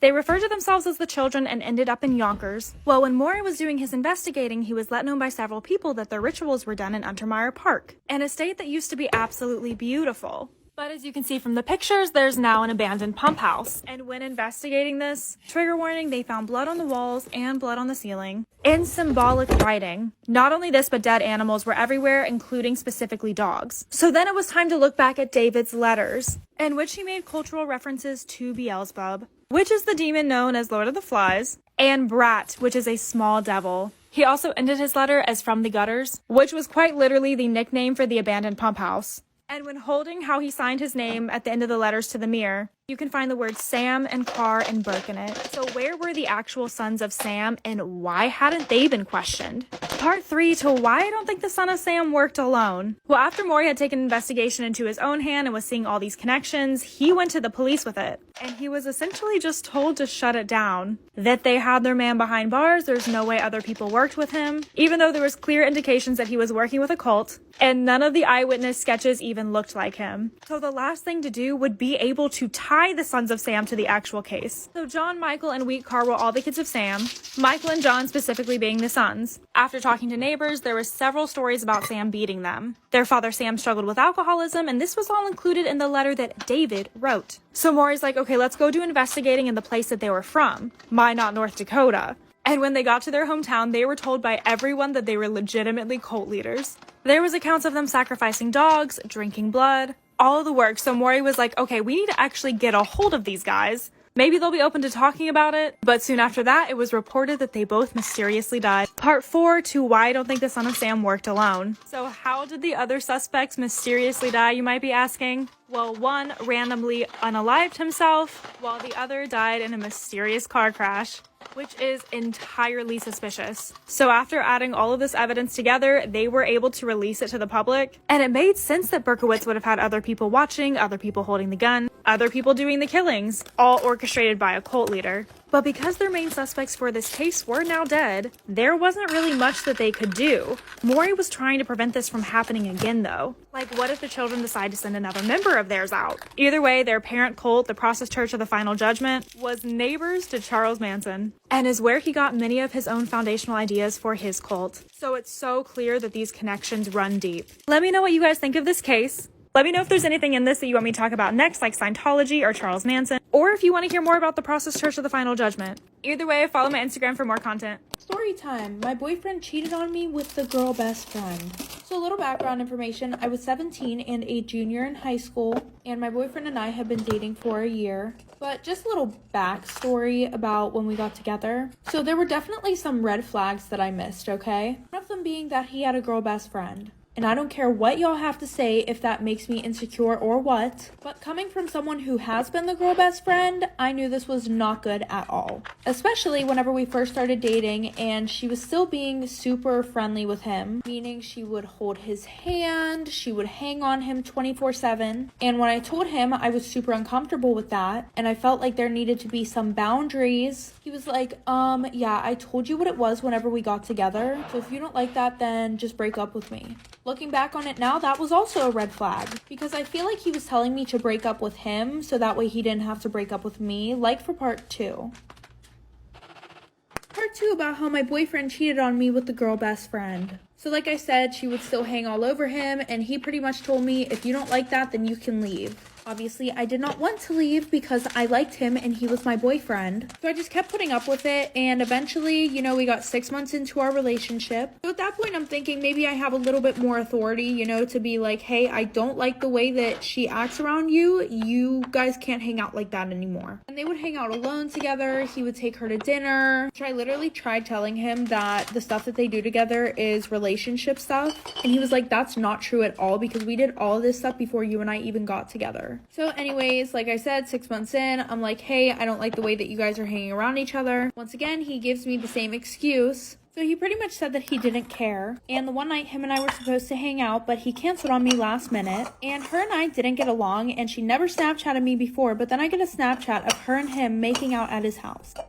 This is why you should be careful doing private events as a stripper. I worked as a dancer for a few years. Most nights I worked at the club, but sometimes I did private events to make some extra money. I always took one of the bouncers that I knew from the club as my bodyguard and gave him a cut of what I made. I also only agreed to small events with a max of 10 to 15 people. One day a guy called me and booked me for a small birthday party for his brother. I explained the rules. No touching or grabbing, nothing sexual would be happening, and I only do what I'm comfortable with, to which he said he understood. I picked up my bouncer friend Tank and headed out to the event. When we arrived, we immediately noticed it was a huge party of at least 60 to 70 people, all of them being men. Tank asked me if I was still comfortable dancing for the party, and I agreed since we were already there. The group of men were really loud when I walked in, and they were extremely intoxicated, which was the first red flag. A few guys instantly started touching me, and Tank lightly pushed them away, telling them no touching and that the show hasn't started yet. While we were walking to the bathroom to change, another guy grabbed my butt. Tank pushed him off and started arguing with him. At this point, we should have left, and if I knew what was about to go down, we would have.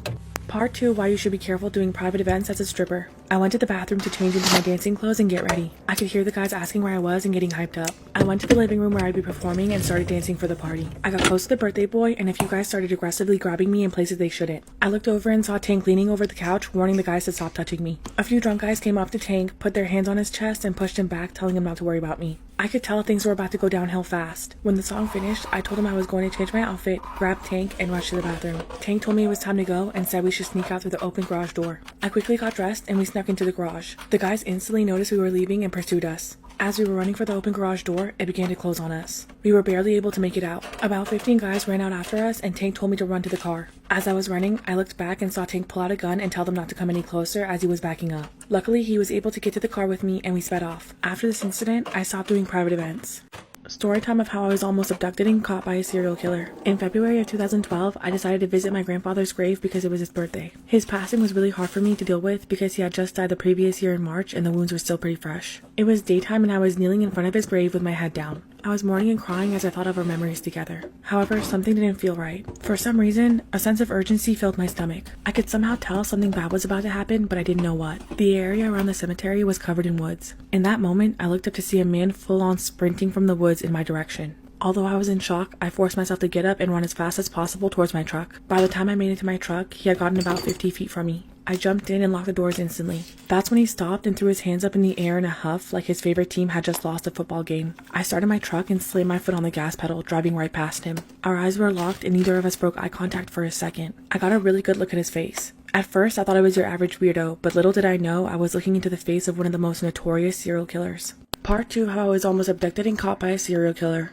A few years after this incident, I was at work, bored out of my mind, and decided to download an app. This app had a ton of paranormal, cryptid, serial killer, and UFO articles. As I was browsing through the serial killer articles, I came across one that made my heart drop into my ass. Israel Keyes. He was widely known for murdering an underage girl in Alaska, dismembering her body, and dumping the pieces into a frozen lake. He would travel across the U.S. burying kill kits in places long before he ever committed the crimes. After he murdered Samantha Koenig in Alaska, he traveled to Texas for a wedding in a city not too far from where I live and disappeared for a bit. Not even his own family knew where he was. He was arrested in Lufkin and brought to a city one over from me before he was extradited back to Alaska to stand trial. A year ago, I found a book on him and read about his crimes. At the end of the book, he described some of his favorite places to abduct people were public parks and cemeteries. I often wonder if there's a kill kit buried in the woods of the cemetery that he tried to abduct me in. You were fast, Israel, but I think that my grandfather was watching out for me that day because I was faster. Storytime about how someone broke in when I was babysitting. When I was in high school, I worked as a babysitter to make some extra cash. I posted flyers in the city I lived in with my rates and my number. For the most part, everything was always fairly normal, but that was about to change. One day I got a call from a woman who asked if I could babysit her 2 kids on a Saturday, but she asked if I could stay overnight as she wouldn't be back in town until the next morning. I had never done an overnight job, but she offered to pay me triple of my regular rates and said I wouldn't have to cook as she would leave money so I could order pizza.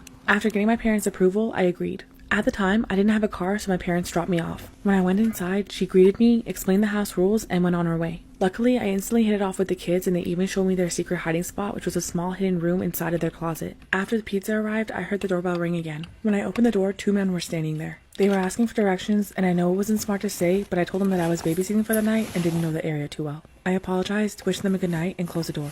About an hour after putting the kids to bed, I was in the living room watching TV when I was startled by the sound of screams coming from the kids' bedroom. Part 2 of how someone broke in while I was babysitting. I quickly rushed to the kids' bedroom. They were huddled in a corner, holding each other and terrified. I asked them what happened, and they told me that there were 2 men standing by their window. However, when I looked outside of their window, I didn't see anyone. That's when I heard the doorbell ring. I told the kids to go hide in their secret spot while I went to check it out. I grabbed a knife from the kitchen and walked towards the door. When I looked through the door hole, I saw 2 figures walking away from the door. I was fully creeped out at this point, and I ran to the living room looking for my phone. That's when I heard a loud bang at the door, and I knew someone was trying to break in. I couldn't find my phone, so I sprinted to the secret hiding spot and told the kids that they'd have to be quiet, but everything would be okay. I heard footsteps coming from the hall and 2 men speaking to each other. I could hear them tossing and turning everything in the house looking for us. At one point, I held my breath as one of them opened the closet door and shifted things around, but then closed it and left. I heard one of the men telling the other one that it was time to go. Shortly after this, we heard police sirens followed by the police calling out to us. Turns out a neighbor had heard the commotion and called the police. Unfortunately, even with all the information I gave them, they never found who broke in. Luckily, we were all safe, but I stopped babysitting after this. Storytime about how I caught my boyfriend with the girl he told me not to worry about. When I was a sophomore in high school, I had been dating a guy for a while. Even though we were never official, we were exclusive because we'd post each other on social media and everyone knew what it was. 6 months into our relationship, he invited me to his friend's party. We were drinking, dancing, playing games, and having a good time. At one point while I was hanging out with him and his friends, he said that he had to go to the bathroom and that he was going to use the porta potty. However, 45 minutes had gone by and he wasn't back yet, but I just assumed he had gotten sidetracked with one of his other friends. I ended up having to break the seal, so I headed to the porta potty, and when I opened the door, I saw him and another girl inside. I recognized her because she had sent him nudes before, but immediately messaged saying it was an accident. She was on her knees in the porta potty giving him a BJ. I instantly bolted away from them, and as I was running away, I could hear her calling me a B for barging in on them. My friends took me back home and consoled me while I drunk cried. He messaged everyone besides me that night asking where we went because we were his ride home. Shortly after this, I went to another party and I ran into him, but he played it off like he didn't know me. However, I heard he got into some bad things and now I guess he's doing crack. So I'm really happy that I dodged a bullet. Am I the asshole for not taking in my son and his family? My ex-wife and I adopted our son when he was 6. We had been his foster parents for 3 years, and we wanted to make it official. He met his wife when he was 18. She knew he was adopted, and she thought it would be good for him to get to know his biological parents. Over the course of the next few years, my ex-wife and I were slowly pushed out of his life. When they got married, we only received a wedding invitation. We were not part of the wedding party. His biological parents and their spouses sat at the family table. We have not had the opportunity to meet our granddaughter, and she is nearly 3 years old now. I am sad about the situation, but my ex-wife is heartbroken. I hate to see her hurt when all she did was try and be a good mom. I can honestly say that I am not a fan of my daughter-in-law, and I wish she had never come into our lives. Am I the asshole for not taking in my son and his family? Recently, they have run into financial problems and lost their home. My son's job is in the city we live in, and his biological parents and his in-laws all live in other cities. I called my ex-wife to ask if they could stay with us while they got back on their feet. I said no, my ex-wife wants to, but I refuse to be used. He has been distancing himself from us for 9 years now. The only reason he called was because he is desperate. I don't think I owe him anything. I offered to pay for whatever it costs for him to move his family to the cities where his real family is. His wife called me to scream at me. She says that I am abandoning my son and grandchild. I said that since he didn't think of us as parents when they got married and had a child, then they should not think of us that way now. Then I blocked her. My ex-wife says that I'm being too harsh and that I need to forgive them. But here's the thing, I don't think it will change anything. All that will happen is that they live in our home and then they abandon my wife again as soon as the chance presents itself. Am I the asshole for refusing to turn my home office back into a bedroom for my daughter? 2 years ago, our daughter moved out to go live with her boyfriend. Just after she moved out, I started working for a different company that allowed working from home, so I turned my daughter's bedroom into a home office. Half of my job is talking to clients on Zoom, so I needed a quiet place in the house. A week ago, our daughter announced that she's moving back because her boyfriend got a job abroad and she doesn't want to go with him. Me and my wife both agreed that she can move back. We have a spare room in our house that we used to use as a guest bedroom, but we haven't had any overnight guests in years. So we just decided that she could move in there. On Wednesday, she moved back in, and since then, she's been constantly nagging us to get her old bedroom back because it's bigger and is on a separate floor, so there's more privacy. We told her that I need my office, but now she somehow managed to get my wife on her side, and they're both nagging me. I told them point blank that I'm not giving up my office, and now they're treating me like I'm the enemy. So am I the asshole? Am I the asshole for not wanting my fiance's daughter to come on our honeymoon? I, 31 female, and marrying my fiance, 35 male, next year. I am also currently pregnant and due in April. We have been chatting lately about what we might do for our honeymoon. We've decided that we will bring our baby with us, as it wouldn't be fair to leave him or her with family for a week or more, and I'm sure we wouldn't want to leave our baby for this long anyway. My fiance has a 9-year-old daughter from a previous relationship. She spends most of her time with her mother, but comes to us for a weekend every fortnight. Myself and his daughter have a good relationship. She's a nice little girl generally, albeit a bit cheeky, but I make a big effort with her and do my best to make her feel welcome and at home when she's with us. Honestly though, I have no major bond with her. I don't feel any real love for her, no matter how much I try. That's just how I feel.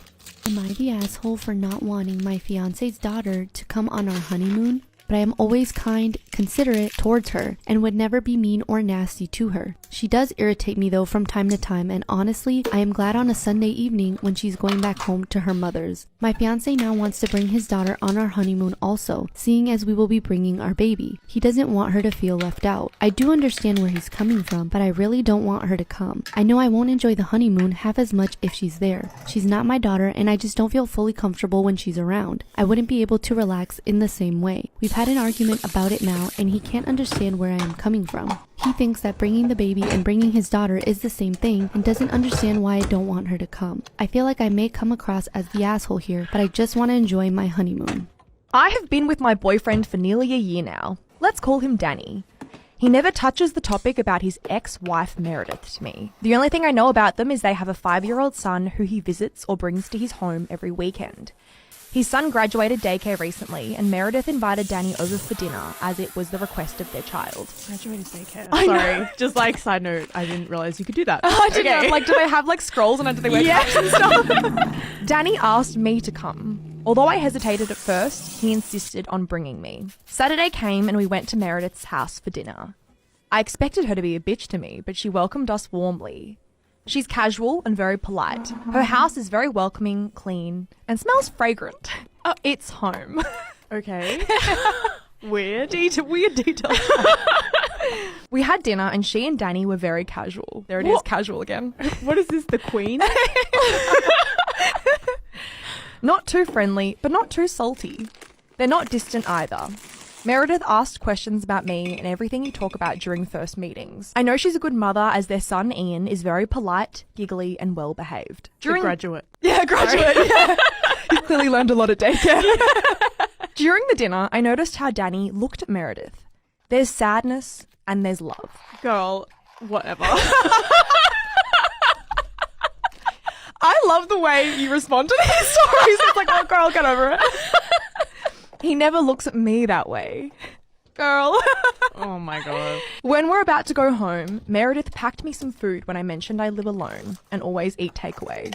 This is actually really funny because I live alone too. And this is just the way that so many people in my life, when I'm at like my sister's house, for example, and whenever I leave, she just like shoves food in my arms and is like, go take it. And I'm like, okay. Major sidebar. For this person, this really touched their heart. In the car ride home, I asked Danny how things ended when he had such a beautiful wife and a playful, well-mannered son.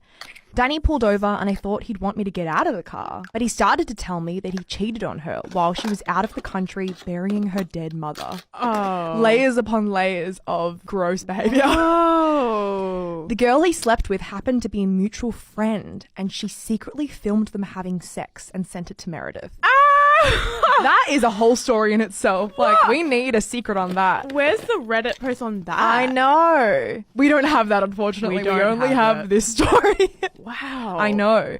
When Meredith found out, Danny said he didn't hear a word from her, not a single cuss or anything hurtful. She just flatly said, serve the divorce papers and I'll sign it. Period. Period. Yeah. This girl slays. Just make sure I have sole custody and you have visitation days. Oh my god, I know. cool. Mic drop.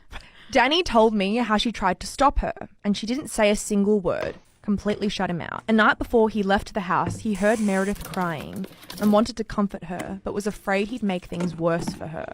Sorry, but this guy's pathetic. Yeah, this guy's sucks. Danny hated himself that he never had the chance to comfort her while she grieved for her mum and instead cheated. Okay, that line, Danny hated himself. Like, poor Danny. You decided to do this. You decided to abandon your wife when her mother had just died and cheat on her. Like, It's like not comforting is one thing, and then deciding to cheat at the same time is just like a whole other kettle of fish. and then going on later to tell the story like, I hate myself for doing this. Oh, Poor me. shut up. He said Meredith is too good to be true.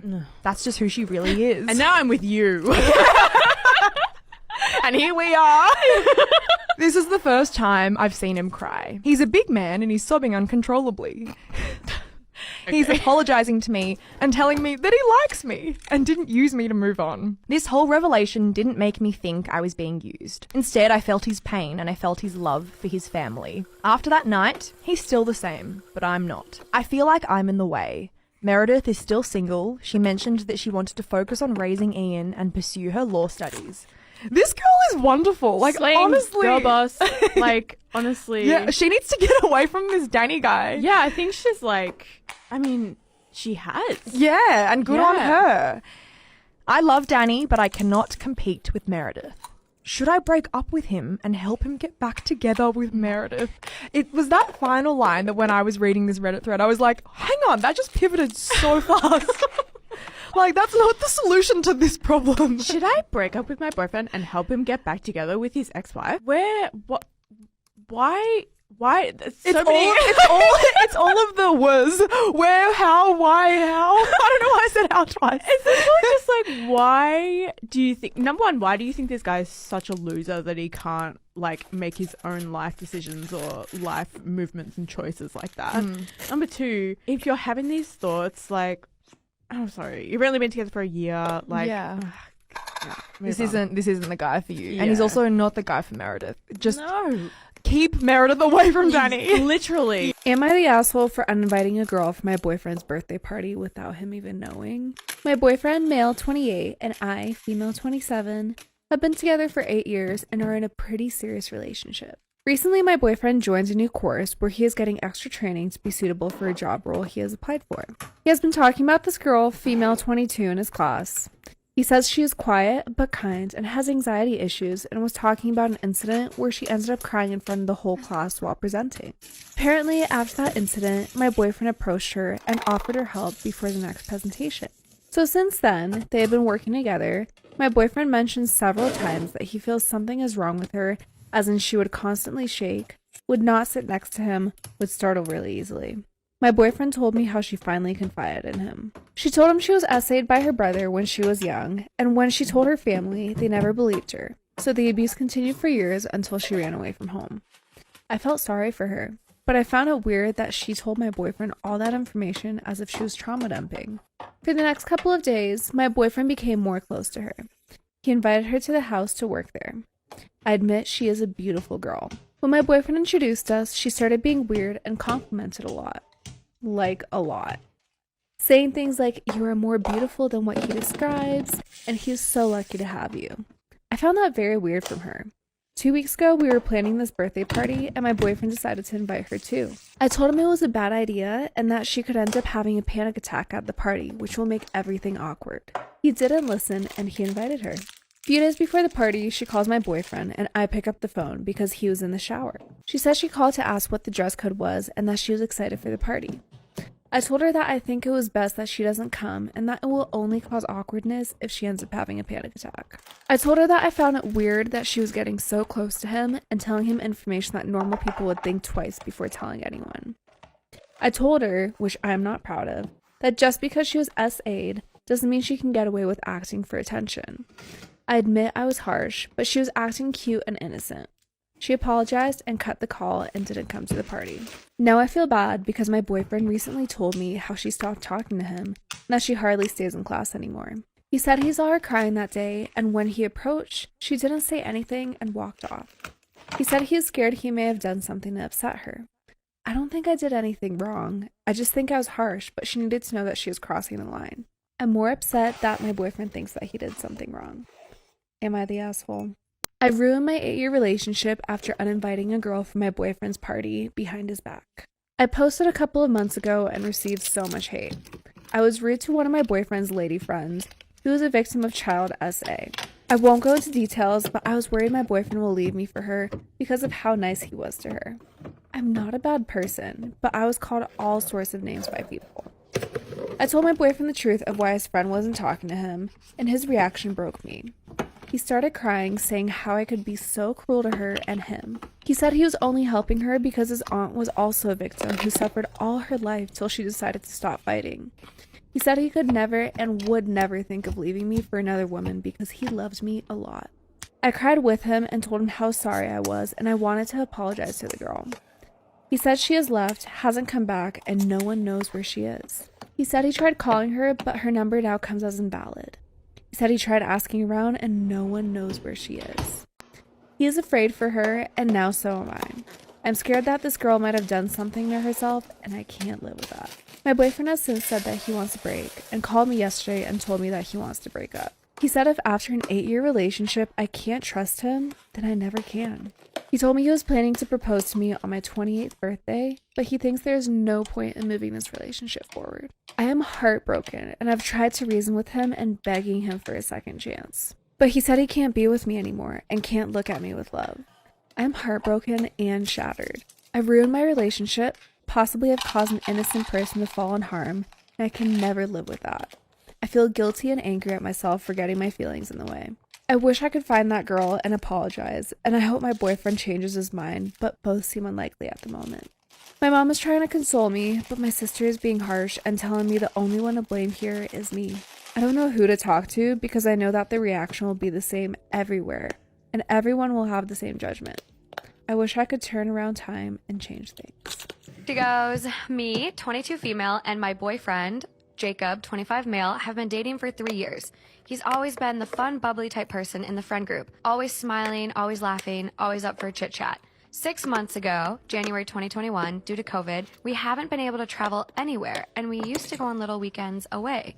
We live in Australia, and the country's back open for travel, so I was like, let's organize a little weekend away. He was all down for it. We went to the Hunter Valley, a winery region. I don't know what happened on that trip, but he has been depressed ever since. Doesn't laugh, doesn't smile, doesn't ever want to talk. It's like something clicked in his head and he just changed. There was no leading up to this. He then starts mentioning his ex. Oh, okay, now it's starting to make sense. We never really bring up our ex-partners. All I know is me and her are complete opposites. Taylor, she's blonde, 5'3", Australian Elle Woods. Me, brunette, 6 feet, farm girl. 6 feet? Races Go off, dirt queen. bikes. Yeah, seriously. One night during set, he called me Taylor. Wait, the ex's name? Yeah. No. Maybe a couple weeks after that, I was cooking dinner and he said, oh, Taylor would cut the bread this way. I kind of just ignored it because at this moment, he's in a really depressed state. He has made a few more comments saying Taylor did this or like this over the next couple 2 months. 3 months ago, in April 21, his dad passed away in a car accident, which sent him into just a spiral. It was the deepest part of his depression. I've never had a problem with his family. They're welcoming, always there if I need anything, very, very supportive. I'm there trying to support his mom because she just lost her husband by cooking meals, cleaning around the house. She said, you've missed a spot on the floor over here. When Taylor would mop the floor, she wouldn't miss a spot. What the fuck? This made my blood boil. Another day, I had it over there. I was just wearing like sweats and a jumper, like I'm going to go cook food and don't need to be looking like $1 million. He said if Taylor was the rock at my house, she would look presentable. So I walked out. Am I the asshole for walking out? No! Will I be an asshole if I leave my depressed partner? No! Is she an asshole to compare me to one of his ex-partners? Yes.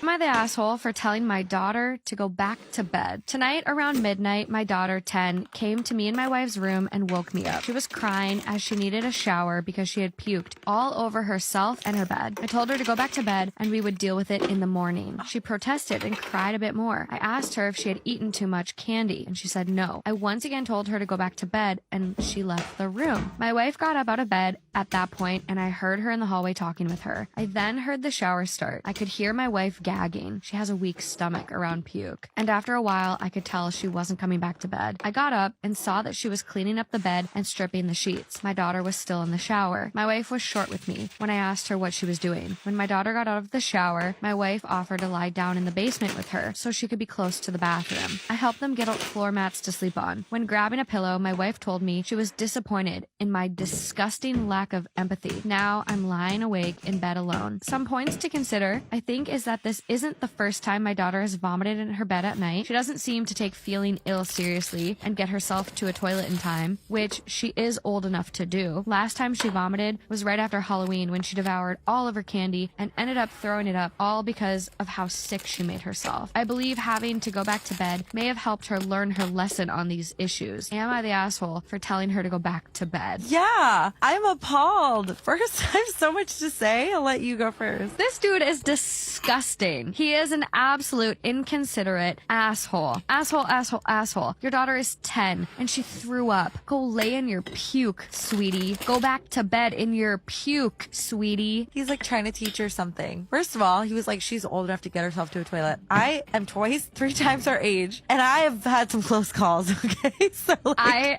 literally have a thing called a puke bucket. What do you mean? Like sometimes you just misgauge. You're like, was that acid reflux or is something happening? Like, does that increase when you get older? Because the amount of I've been times having it lately. Out of nowhere. I've never had. Me too. Sorry, I'm screaming in the mic. I've been having acid reflux lately. What is up with and this? I've never had this issue. Never ever. What's happening? And a couple times, like I'm like, okay, and I like burp and it's puke. And Yes, I'm like, yes. Oh my It happened. It's happened to me God. 2 or 3 times last week. What? Okay. I don't know. What is happening? And one time I was driving, like hadn't been eating in a while. Like age, like maybe plays a small part in this, but like to say she's old enough to get herself to the toilet, like we've as adults, all of us have had some close calls here. Don't do that to her. Second of all, she's only 10. She's 10. She's 10. That's pretty young. 3, she's probably freaking half asleep and doesn't even know that her body's like rejecting. And also 4th, like I'm not a doctor, I'm not a medical professional, but if there's an element of possible like binge eating happening. Am I the asshole for telling my girlfriend she's seeing the doctor too often? Possibly. Let's see. He's 26 and the girlfriend's 25. I've been dating my girlfriend for about a year. She visits the doctor a lot, and I mean a lot, like once or twice every month. Okay. She claims that she's having lots of health issues, hypertension, chronic migraines, and a minor heart condition. They all seem like minor issues, except for her migraines, but not the heart condition. And I feel like she's causing more harm than good by pumping her body full of pills. She's also developing a bunch of stomach ulcers due to all of the medication. And recently she's had an allergic reaction to some of the antibiotics because apparently she's been experiencing diarrhea for a week. Her reaction was severe and she had a fever of 40 plus degrees Celsius paired with mental confusion. The next morning, I decided to talk to her about her frequent trips to the doctor, and I told her that she was taking too much medication, that taking too much medication might compromise her health further. I told her that I haven't met someone else that frequents the doctor as much as she does, and I also brought up the fact that the healthcare is expensive and asked her how she's planning on sustaining her lifestyle. She told me that money isn't an issue and that her parents are helping her out and she's on a great healthcare plan and that I can't compare her health to other people I know, period. But I feel like she's compromising her health further, especially given her stomach ulcers, which is understandable. I reminded her that she is still young and if she causes damage to her body now, it might cause more issues in the future. She got upset and said that I have no right to speak on the behalf of her body, true, and that she's fully aware of the side effects of her medications that she's on, but she's fine with it. She went to her parents and hasn't returned yet. She's not talking to me either. I reached out to her parents to ask if she's okay and they said that I was out of line and that she's been dealing with a lot at the time. She's still recovering from her allergic reaction, and they reminded me that illness is something that she's been dealing with for ages. Okay. She's ignoring my texts and calls. Was I out of line? Am I the asshole? I feel like you're concerned, but you definitely went about it the wrong way. I definitely think you could have brought up subtly that like maybe you think her medication is causing her stomach ulcers. However, if she's been dealing with this way before she's known you, I'm pretty sure she knows her body a lot more than you may think you know how to deal with this health situation. And as someone who has a chronic long-term health situation, you are definitely out of place. Okay? But I feel like it definitely came from a place of concern and love. I think there was a different way to go about it. And yeah. What do y'all think in the comments though? What do y'all think we could do different or can do? My fiance is not respecting my cultural background. Let's get into it. He's 28 and his fiance is 27. Hello everyone. I and my fiance have been together for a little more than 2 years. I'm from the Middle East and come from a quite conservative family, but I see myself as open-minded regarding some things, but I have my limits in other things. We are married religiously, long story, but technically we are not married. So we have been living together. From the first day that I proposed to her, she said yes, and we had a very long discussion regarding our life together. I told her that I am not comfortable with having alcohol or any pig meat in the house, and she agreed and said that she doesn't like me anyway and will stop drinking forever. Also, other things were like wearing decent clothing when she is around my family. Everything was perfect up until 3 months ago when we visited my family in the Middle East. We have an indoor pool at the house, and she asked me if she can use the pool. And I said yes, of course. She wore a bikini, although I specifically told her to either wait until my father leaves the house in 30 minutes or wear something covering. Things went very bad at the house, and my father saw her and left the house and didn't come back until we traveled back to the U.S. Ooh. We had a discussion about it, and she promised that she won't do it again. 2 weeks ago, I found a bottle of wine under the bed. When I told her about it, she said it's not hers, and it's her friend's bottle, and she forgot it in our house. I mean, who would go to someone else's house and hide a bottle of wine under the bed?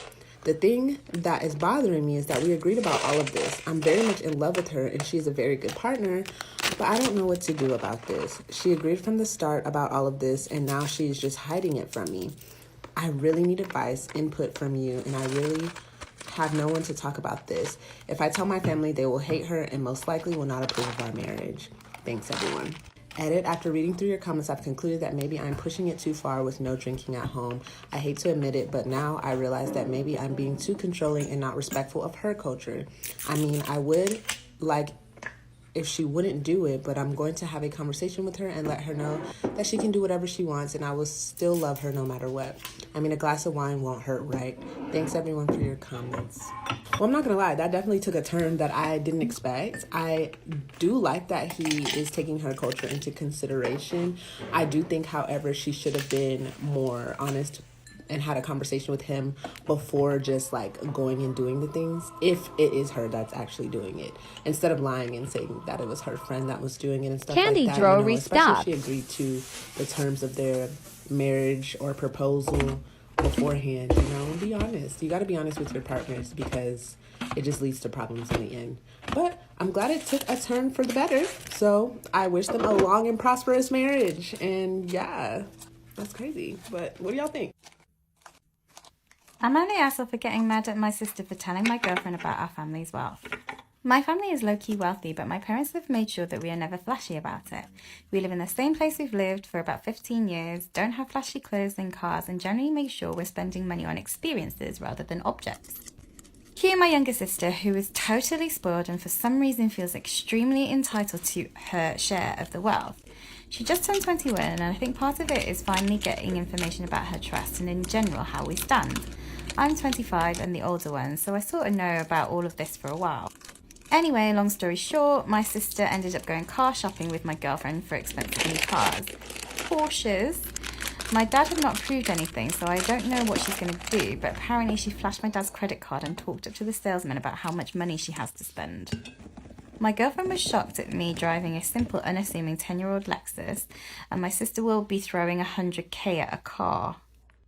We had a huge discussion and ended up fighting about it. She was shocked at roughly how much money we had and told me I was a tad selfish for not mentioning it when she had college and medical debt. Honestly, we've only been dating for 2 years, and I was thinking after about a year I would propose if things are going well and start this discussion. This all happened a little too soon. I'm totally mad at my sister, and I kind of laid it out on her.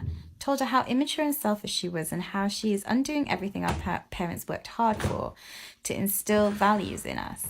She told me I had to grow up and I'm a wet blanket. Am I the asshole here? Why does your girlfriend want you to pay her college debt and medical expenses debt? I mean, your sister sounds kind of spoiled, but there's not much that you can do about it. But you definitely don't owe anybody anything at this point in your life. Not the asshole. Am I the asshole for refusing to bend the rules on seeing my newborn just for one person, even though it's the only chance she's had to see him for months? So, I, 34 female, gave birth on Christmas Day. Before my son's birth and to lessen visits, we, my husband, 28 male, made a list in October and sent it out to everyone. Some of the rules include: be up to date on all vaccines. If you feel in any way sick, don't visit. Let us know a week beforehand so we can arrange a day or a time. No smokers, no phone calls or visits between 7:30 until 10 p.m. at night. You can only stay an hour. No picking up the baby without consent. No advice. No perfume or deodorant. No is no, and we don't explain why. No pictures are to be taken or posted on social media. If you are visiting me for the first time, you will be expected to give mum, me, a gift card and a gift for baby from our approved list. Before you ever come, no matter how many times you come, will be a list of either food or groceries to bring with you and a chore list for your choosing. No more than 2 visits per week per person. It's helped to keep visits to a minimum, and no one can complain about favoritism because everyone is treated equally. Which brings me on to my current situation. My sister-in-law, 20 female, studies in a different part of the country and is rarely home, and asked to visit last week before she had to go back to school.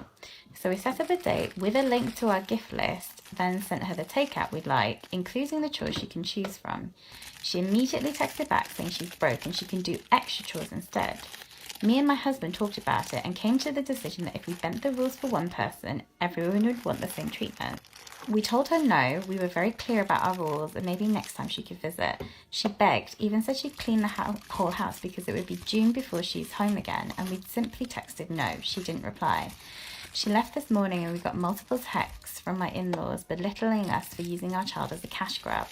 My husband simply replied it was our rules and no one deserved special treatment, then told his family they were on a timeout and then blocked them. Since then, my family and our friends have told us we were wrong because she's a broke college student and they would have understood if we'd looked the other way once. We have tried to reach out to his sister, but she won't reply. I mean, dude, what kind of planet are you guys on? You definitely are using your baby as a cash grab. I know having a baby is really, really difficult, both in terms of emotional, physical, and mental stress. But that's just kind of taking it too far. That's taking advantage of your families and friends.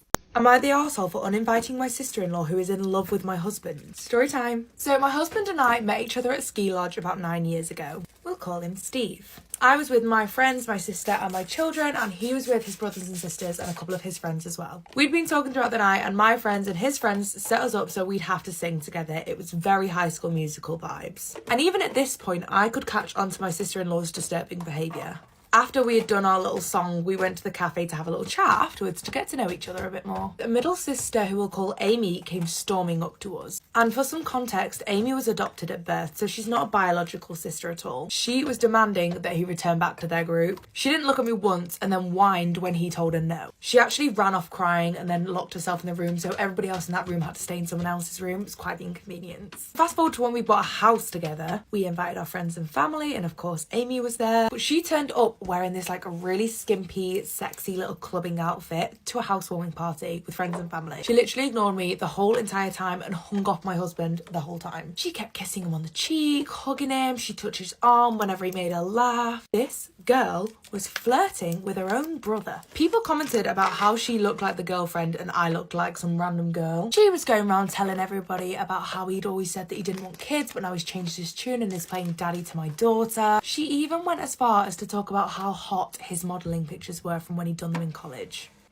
And if you think this is bad, things got even worse at the end of the night. This was the night when Steve proposed to me. And as soon as he got down on one knee, this bitch started crying and she ran to the bathroom. Their dad went to go check on her and then he ended up driving her straight home. After that, we didn't see her for years. She skipped our wedding, she skipped the baby shower for our new baby, she skipped family parties. I was absolutely fine inviting her to stuff because I knew she wouldn't actually turn up. She ended up having some sort of mental breakdown and was in and out of treatment for years after this. I wish this girl all the best, but I don't want her disrupting my peace. I just really hope that she gets well again. So, I'm currently pregnant and our baby shower is at the end of this month. So, my mother-in-law RSVP'd and said that Amy would actually be coming this time and asked if it was okay if she could bring her new boyfriend. And I'm not gonna lie, I was a little bit apprehensive to agree. Well, it took all of 24 hours after this for her to start her old ways. She was texting my husband paragraphs at like 3 a.m. talking about how I destroyed the family and how I'd ruined their relationship. She was asking if he really was happy with his life because he had always said that he didn't want kids, but after I came along, he kind of changed his mind.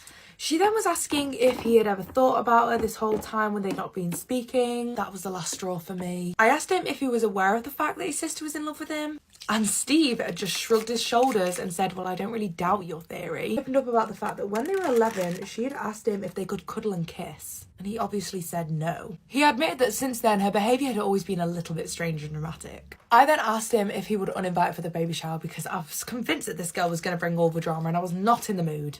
And he said that he needs to speak to his parents first to see what type of state she's in. So what do you think? My friend's divorce is dividing my husband and I.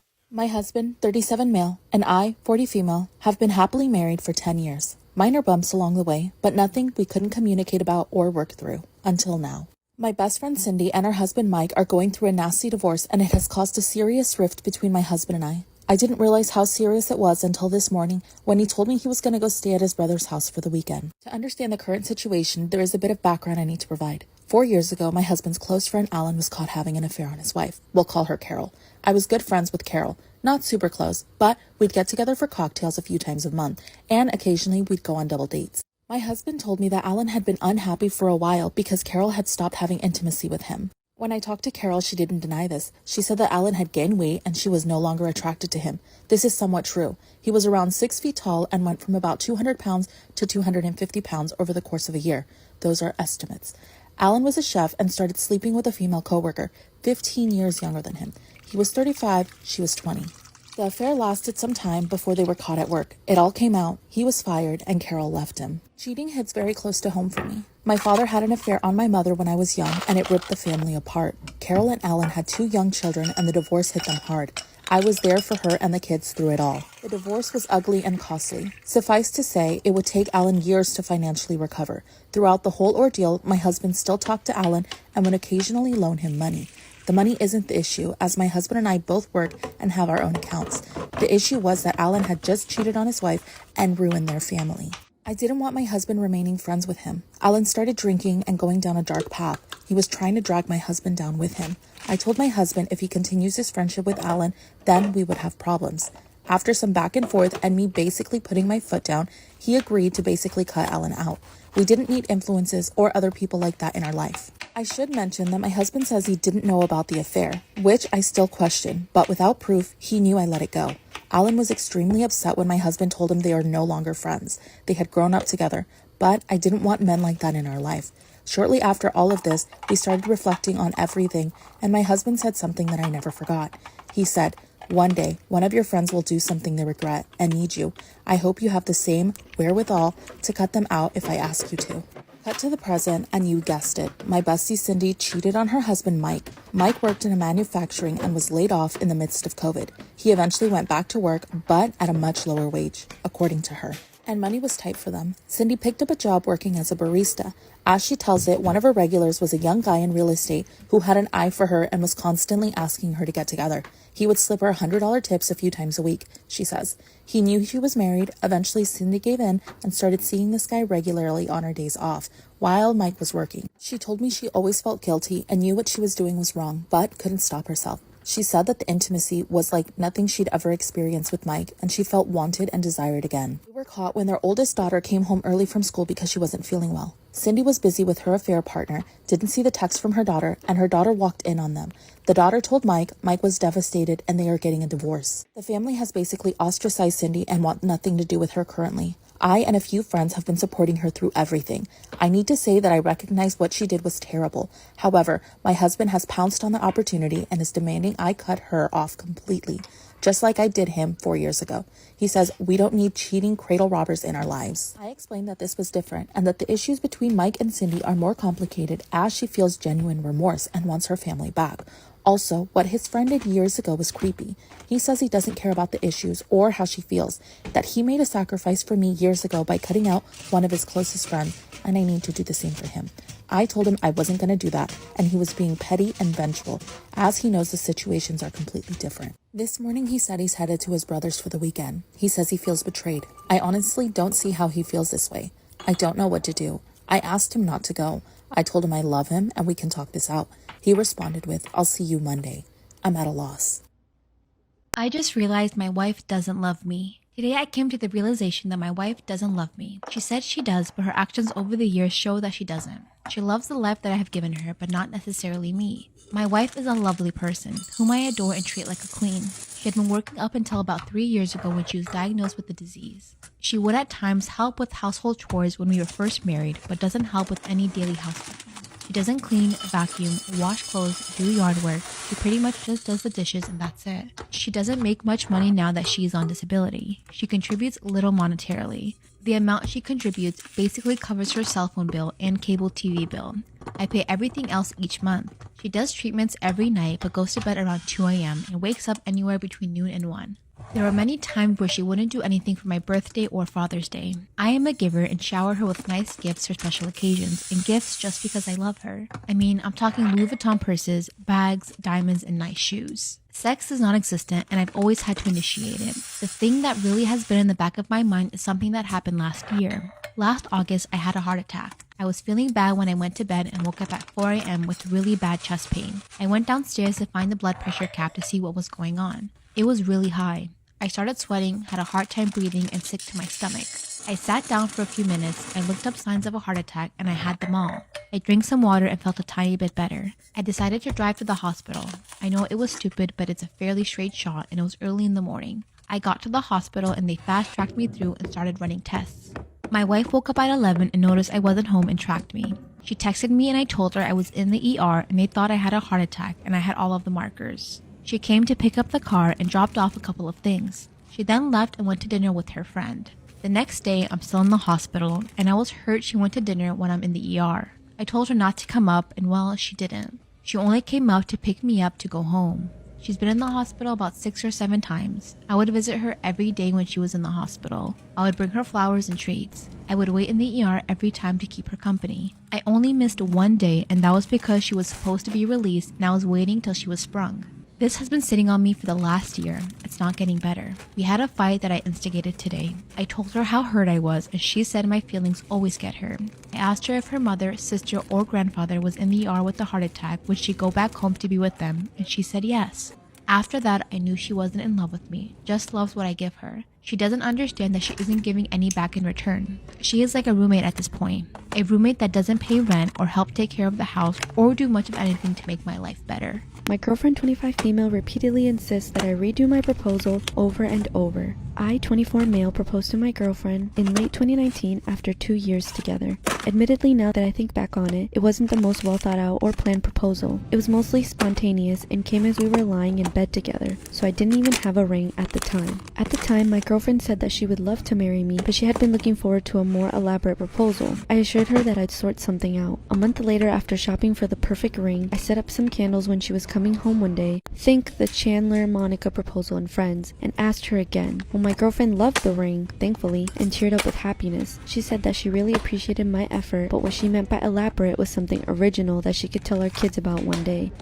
She mentioned the name of one of her friends whose boyfriend we both know proposed by making a huge video montage footage of their time together and putting it on a projector. I decided to start over, and in February, I planned a 3-night trip away in our favorite city. This time, I spared no expense and ordered all the extras: a 5-star hotel, a photographer, even an opera quartet. When I asked her to marry me, my girlfriend said yes, and I thought all was well. Except when we were alone again, she gently told me that she didn't think now was the right time, and she was so worried about her future / COVID-19 that a proposal now wouldn't be a good memory for her. Since then, I've carried the ring around with me almost everywhere. At this point, I've even tried to involve my girlfriend in some of the proposal planning, asking where, when, how she'd like us to get engaged and what would make her happy.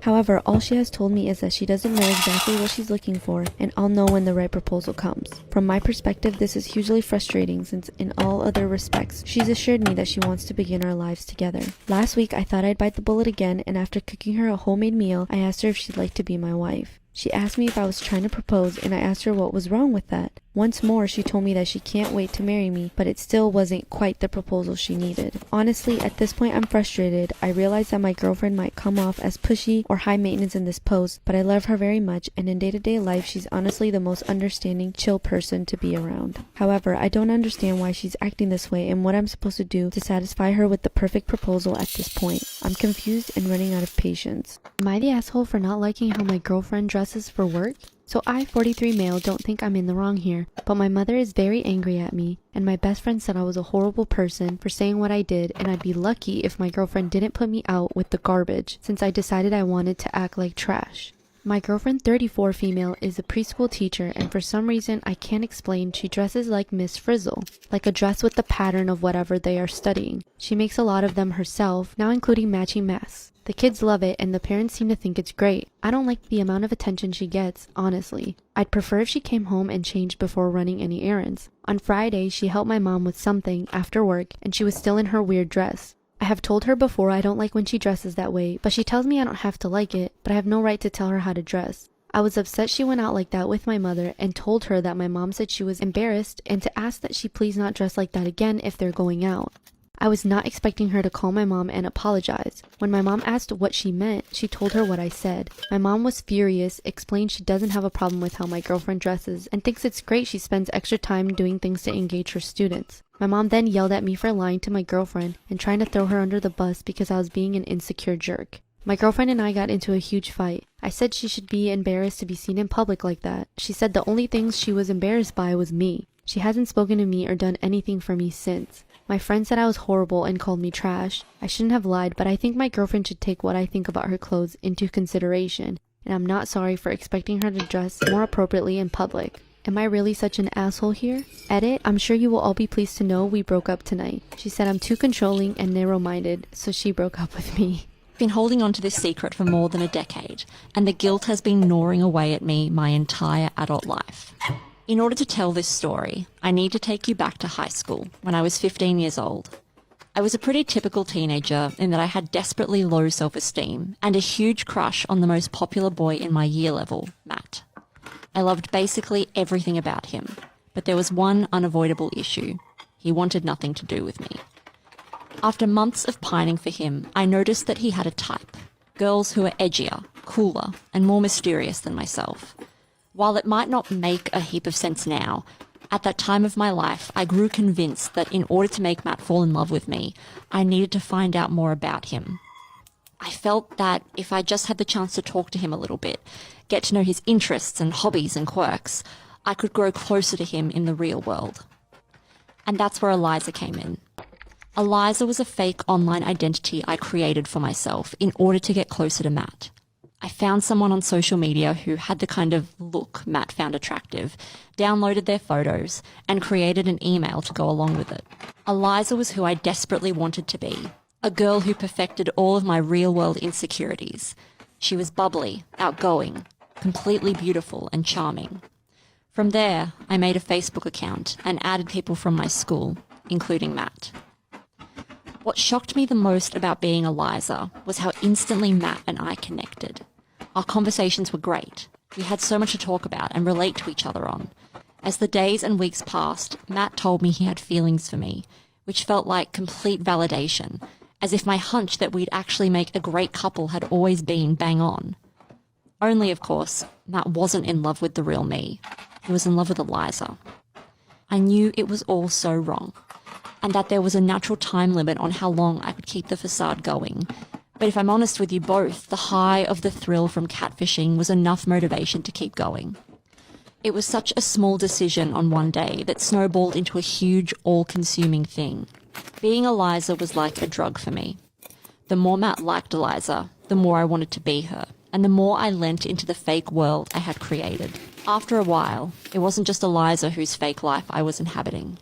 I created a whole network of people who legitimized Eliza's existence, a web of interconnected friends and acquaintances who could keep my alternate reality alive.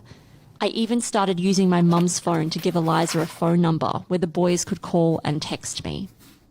This went on for years and eventually consumed my high school experience. It extended far beyond Matt too.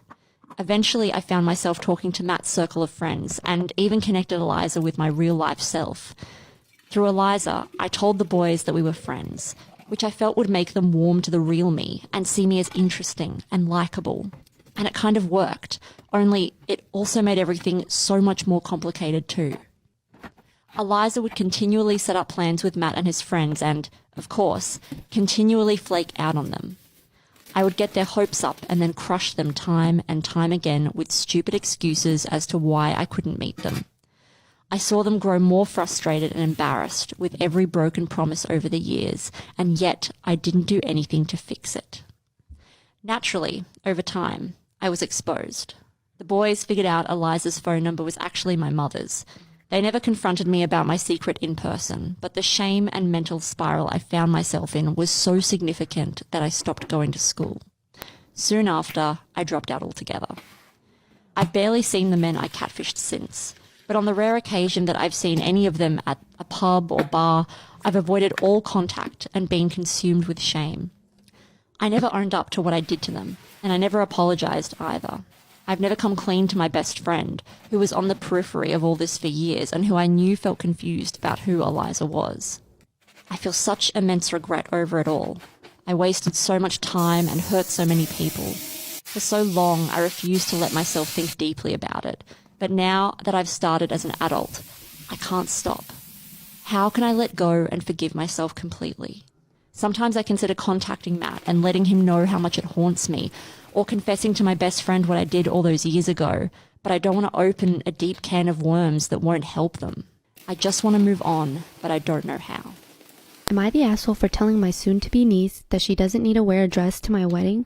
I, 32 female, am getting married to my fiancé, 41 male, next year. After we got engaged, I suggested it might be nice if I asked my fiancé's niece, who's 15, if she wanted to be a bridesmaid too. I've only met her a couple of times, so we're not close, but she seemed like a cool kid, and I thought it might be a nice way for us to bond, / get to know each other, / involve her in the wedding. Side note, she's the only niece or nephew on either side of the family. Anyway, cut to a few weeks ago and we're in my fiancé's hometown to visit his family and discuss wedding-related stuff. His brother, sister-in-law, and their daughter came over, and I noticed this time that she was dressed a lot more androgynous than I remembered. The topic moved to wedding dresses and bridesmaids' dresses, and I can see she was immediately uncomfortable.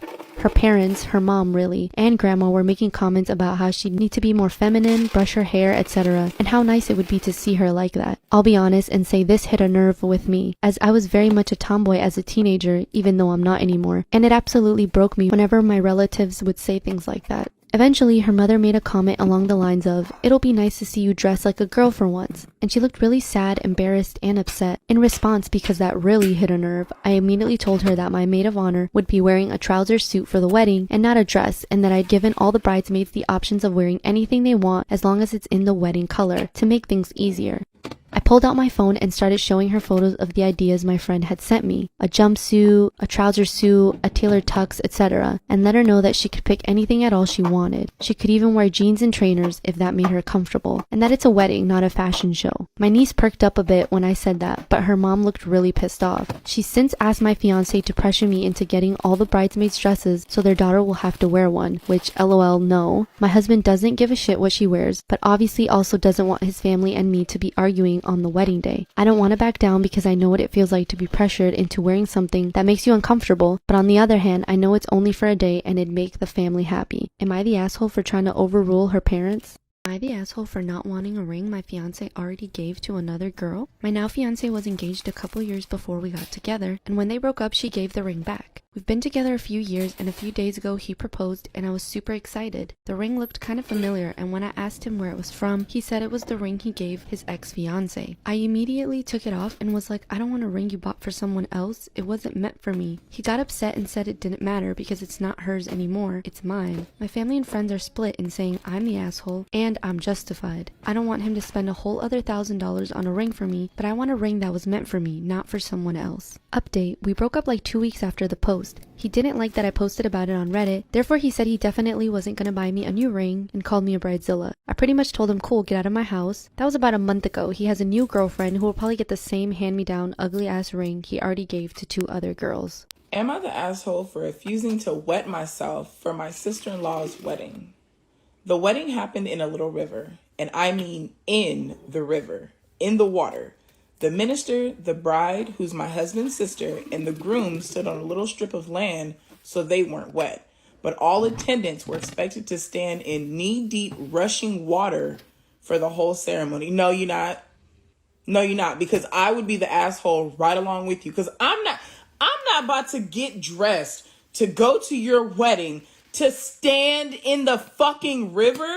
No, the dress requirements for this motherfucker better have been a goddamn wetsuit or a bathing suit, because who the fuck? No, hell, this can't be fucking, hell no. I'm sure it made for great photos, but I personally really dislike mud, germs, insects, and whatever diseases are found in that stream. No, for real. Like, I was thinking the same thing. Me, my luck, I'ma fuck around and stick myself on something floating in the water and I'ma catch malaria or some shit in my leg. Hell no. Fuck no. I am right along with you, bro. We would have been assholes together. Cause no. Hell, and the bugs? Oh, no, the wedding would have been ruined. Ruined the moment I thought I felt something touch my foot. Hell, no. The kids who couldn't stand easily in water that might be as tall as their whole body were left in ankle-deep water nearby with a couple of older women. When I refused to remove my shoes, socks, and pull up my dress pants, my husband offered that I stay with the kids. I said no. I refused to walk into that water even if it's just ankle deep. Apparently, most people there knew about the water thing, but I didn't. And my husband knew, but claims he forgot to tell me. He didn't fucking forget. He knew that you were going to say no, and he figured once you were there, you were just going to do it. Fuck that. Hell, no. No.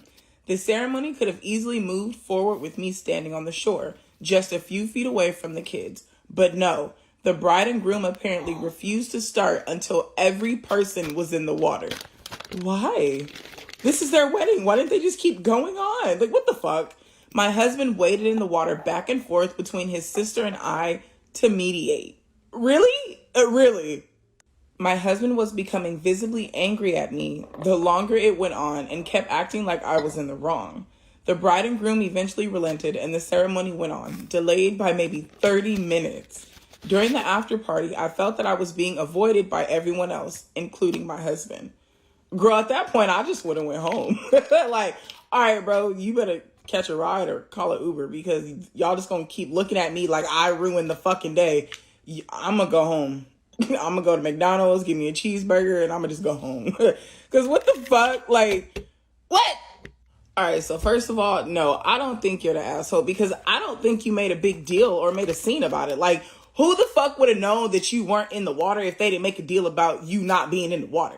And second of all, the bride and groom are the assholes because, bitch, how you expect me to get washed away by the river with your ass standing up there on the land dry as shit? No, bitch, scoot over. Let me get some land. Hell nah. No, I don't think you're the asshole at all. Like, now, if you would have made a big stink about it, like, hell no, screaming and yelling about how you not getting in the water, absolutely.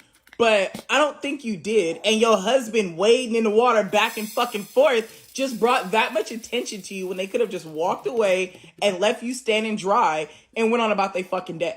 And honestly, everybody looking at you at the after party, they're just jealous because they all wet from the knee down and you over there dry as a goddamn bone. So, hell no, you are not the asshole. I'm about to tell my husband he's selfish and needs to grow the fuck up. So my husband hosts a party every year for his birthday. His mates come over and play board games, video games, and spend the weekend being very loud, messy, and generally being pains in the ass. For years, these boys, I would not call them men, have treated my husband's home as a frat house, leaving rubbish everywhere, not cleaning up after themselves, not closing doors, and if they do, not quietly. These boys are highly qualified. All of them have 1 or more degrees, and yet have no common sense and no respect for others. Last year, some of them left food out that was toxic for dogs, and my dogs got into it. It wasn't even brought into the house. It was just left outside where the dogs were. 6 a.m. phone calls to my vet was not what I needed to be doing on my weekend off. So this year, I made the decision that the dogs were off of the property and staying at a kennel. My husband has announced that even though next year we will have an 8-month-old, he's still going to have the event, and myself and the child can basically leave for that weekend. Oh, hell no. I will not pack up my 8-month-old and take them somewhere else for you and your disrespectful punk-ass friends to destroy my house and probably 9 times out of 10, leave it for me to clean up. Absolutely the fuck not. I would have put my foot down so long ago. The first time when my goddamn dog got sick because you guys were being fucking lazy, that's when your husband's birthday party became a bachelor fucking brunch. Like, hell no. Y'all want to do some stupid shit? Take your asses over to goddamn Denny's, have some pancakes and some orange juice and call it a fucking day. Because now, you're being No, I'm not leaving my motherfucking house. I might add that for my birthdays, he does nothing. He forgets it and does nothing for it. At the end of this weekend, I'm going to be calling him selfish and telling him to grow the fuck up. Okay, so my issue is not even the fact that they're loud and they're messy and they're pains in the ass and they're slamming doors, because they're men. They're letting loose, and that's what the fuck men do when they let loose. My problem is the fact that you nasty motherfuckers at y'all grown ass ages don't clean up after yourselves. Like, no, your husband is a punk. He needs to stop being such a pushover to his friends and tell them to clean the fuck up.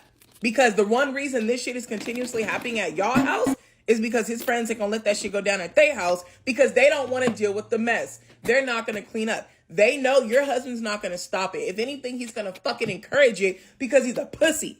Oh, hell no. I could not be married to this man. I would leave and tell him that I'm not fucking coming back until you prove to me that my house is clean. FaceTime me Sunday evening.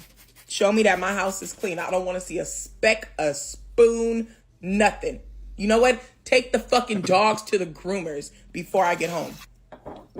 I want my house to, you know how you walk in the cartoons and the house go bing with the sparkle? I need to see fucking sparkles every goddamn where before I come back. Because, sir, hell no. Absolutely the fuck not. And in the case where he's not even a fucking pussy and this is just his disrespectful ass being this way, why are we still there?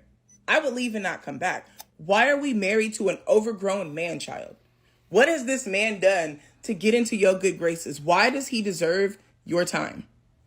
What's going on? No. No, babe, you deserve so much fucking better than a man that's going to make sure that his birthday party is so good for his fucking friends and then turn around and forget his wife's. I don't understand. Babe, we have to have more respect and more, self-esteem. Like, we deserve better. Hell no. Girl, let me know. I need you here pronto Monday morning. I need to know what happened. Am I the asshole for breaking up with my partner on our anniversary? Happy Valentine's Day, everybody. Happy Valentine's Day. My partner, 25 male, and myself, 22 female, had our 1-year anniversary this past week. I am a college student, live with my roommate, and generally have a lot going on and am motivated to do well for myself. He dropped out of school a few years ago and lives at his parents' place. He has never had a driver's license or a car. When he worked, I would drive him to his job. He also quit his job 6 months ago voluntarily and has not tried to do anything else simply because he doesn't want to. At the beginning of us being together, we tried to contribute somewhat equally, but towards the end it was me driving, providing food, etc. I even tried to have a conversation suggesting we try to work on individuality because he verbatim said to me, When I'm not with you, I just sit in my room. He believes he is working on his mental health and does not have the ability to do anything else. Taking on all the responsibility between the two of us was weighing on me, and the day I finally called it was the morning of our anniversary. Am I the asshole? Am I the asshole for making my boyfriend cut off his family? I am a single mother, and I found the love of my life. His name is Derek. He's been my best friend for years, and a relationship blossomed into this beautiful, trusting relationship. Oh, congrats. My child calls him Dad, and we absolutely love him. Oh. We are very happy, and he is a good man. The problem I'm facing is with his dad, Stan. When Derek and I started talking before our relationship started, he was upfront with me about his dad's past. He confided in me that his dad had a sexual assault charge against him. Whoa, okay, all right. Ooh. He explained that it was a false accusation. From when Stan was 18, he's in his 50s now. Years later, the girl confessed that she made it all up because she was upset when Stan broke up with her. Okay, well, all right, this is wild already. I don't know if I agree. Is... Sounds like she got bought off or something. Oh, is there going to be more details to... Okay. Well, not right. to that. Even with the false accusations, it still made me very uncomfortable. I get it. I expressed that to Derek, and he 100% supported my feelings. He even said I could terminate a relationship if it was something I couldn't handle. Since Derek was honest, I decided that I could feel safe having a relationship with him. This was all done before I ever met Stan. Then I met Stan. Oh, no. Stan made me very uneasy. He was always wanting hugs, and at one point in time, we were sitting on the couch, and he started stroking my feet. What? I hate this. Oh, no. This is the worst. When that happened, Derek stepped in and took me home because it was very obvious that I was uncomfortable. Good, man. Good, yeah. Not just that, but Stan constantly calls me beautiful and that I have a nice figure. I hate this. He's also been very invasive in my life, calling me at 3 in the morning or showing up to our house uninvited. I've expressed how much that bothers me to Derek, and he agreed. So we started setting hard boundaries with his dad. This is where I may be the asshole. How? Yeah, it's not. How, dude? I'm gonna spoil it. No, you're not. You're not the asshole. I'm not gonna. Yeah. In fact, you probably saved like everyone. All right, yeah. Okay. Yeah. I decided to do a full background check on Derek and his family.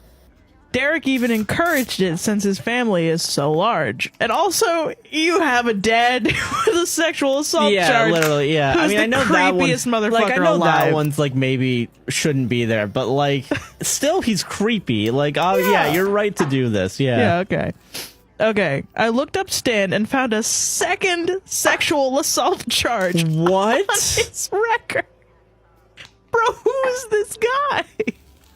Am I the asshole for going off on my fiance for returning my wedding dress? I am a female 29 and my fiance is a male 33. We're getting married soon. Wedding planning has so far been going alright, except for a few things he and I argued about, like the venue and flower girl. Now we've been arguing about my wedding dress. This might sound cliche, but ever since I was young, I dreamed of having my own beautiful wedding dress. I can afford it, but my fiance thinks it's not okay to waste a couple of $1,000s on a dress I'm only gonna wear once. Yes, he might have a point there, but for one, this is a typical price for wedding dresses, and two, because it's a once-in-a-lifetime thing, then why not make sure it's special? My fiance still wasn't convinced, and suggested I rent a dress instead of buying one. He started saying that I'm being irresponsible with money, and brought up how much money I've already put aside to rent a face. He means makeup, and wear fake hair, he means extensions. But I have this vision of what I want to look like on my wedding, and I think that it's my right as a bride. I went ahead and purchased the dress, but a day later I found out that it was missing from my closet. I freaked out, but he told me he returned it and got the money back. I was shocked. I asked him why he did that, and he said he thought the dress was ridiculously expensive and that was wasting money, and again suggested I go rent one. I blew up and went off on him, which I've never done before. He literally took a few steps back and told me to calm down. I said he had no right. I'm the one paying for the damn dress. He got upset and said I'm paying it for myself in marriage, and that my attitude is setting the tone for what type of dynamic we'll have in our marriage. He kept on about how I must expect him to pay for everything while I keep my money or spend it irresponsibly, but I never tell him how to spend his money. I responded that he gets zero say in how I spend my money whatsoever. He told me that I should grow the F up and stop with the dream wedding dress cliche, then stormed off to call his mom, who chewed me out saying she won't let me ruin her son's financial stability with how I deal with money generally. She too urged me to rent a dress or buy a cheaper one, way cheaper than the one I picked, and move on, but I declined. OP added, yes, he still has the money and said he'll give it back once we agree to a solution. I want to tell you a bit about my boyfriend of 6 years, Nick.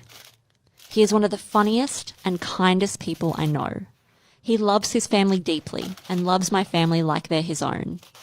I've always been attracted to guys who are sensitive, so I was pretty stoked when I realised early on that he is the kind of guy who wears his heart on his sleeve.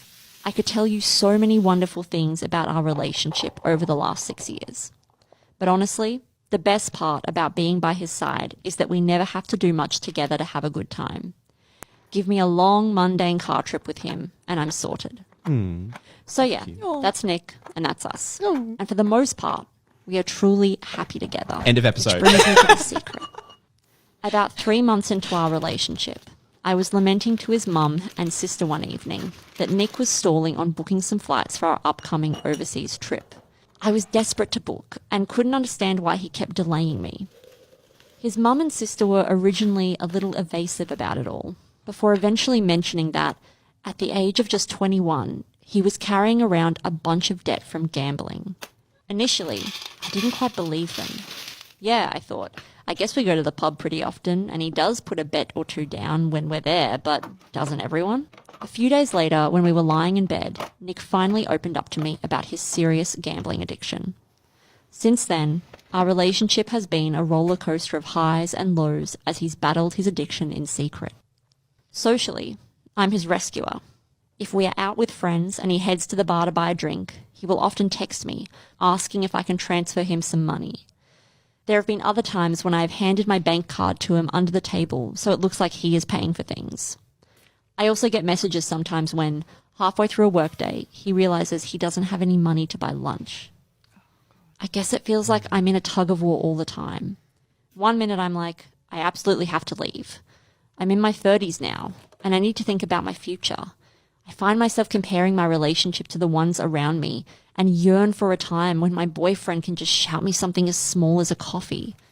But then I remember that gambling addiction is a disease, and he isn't choosing this. He doesn't want this life either.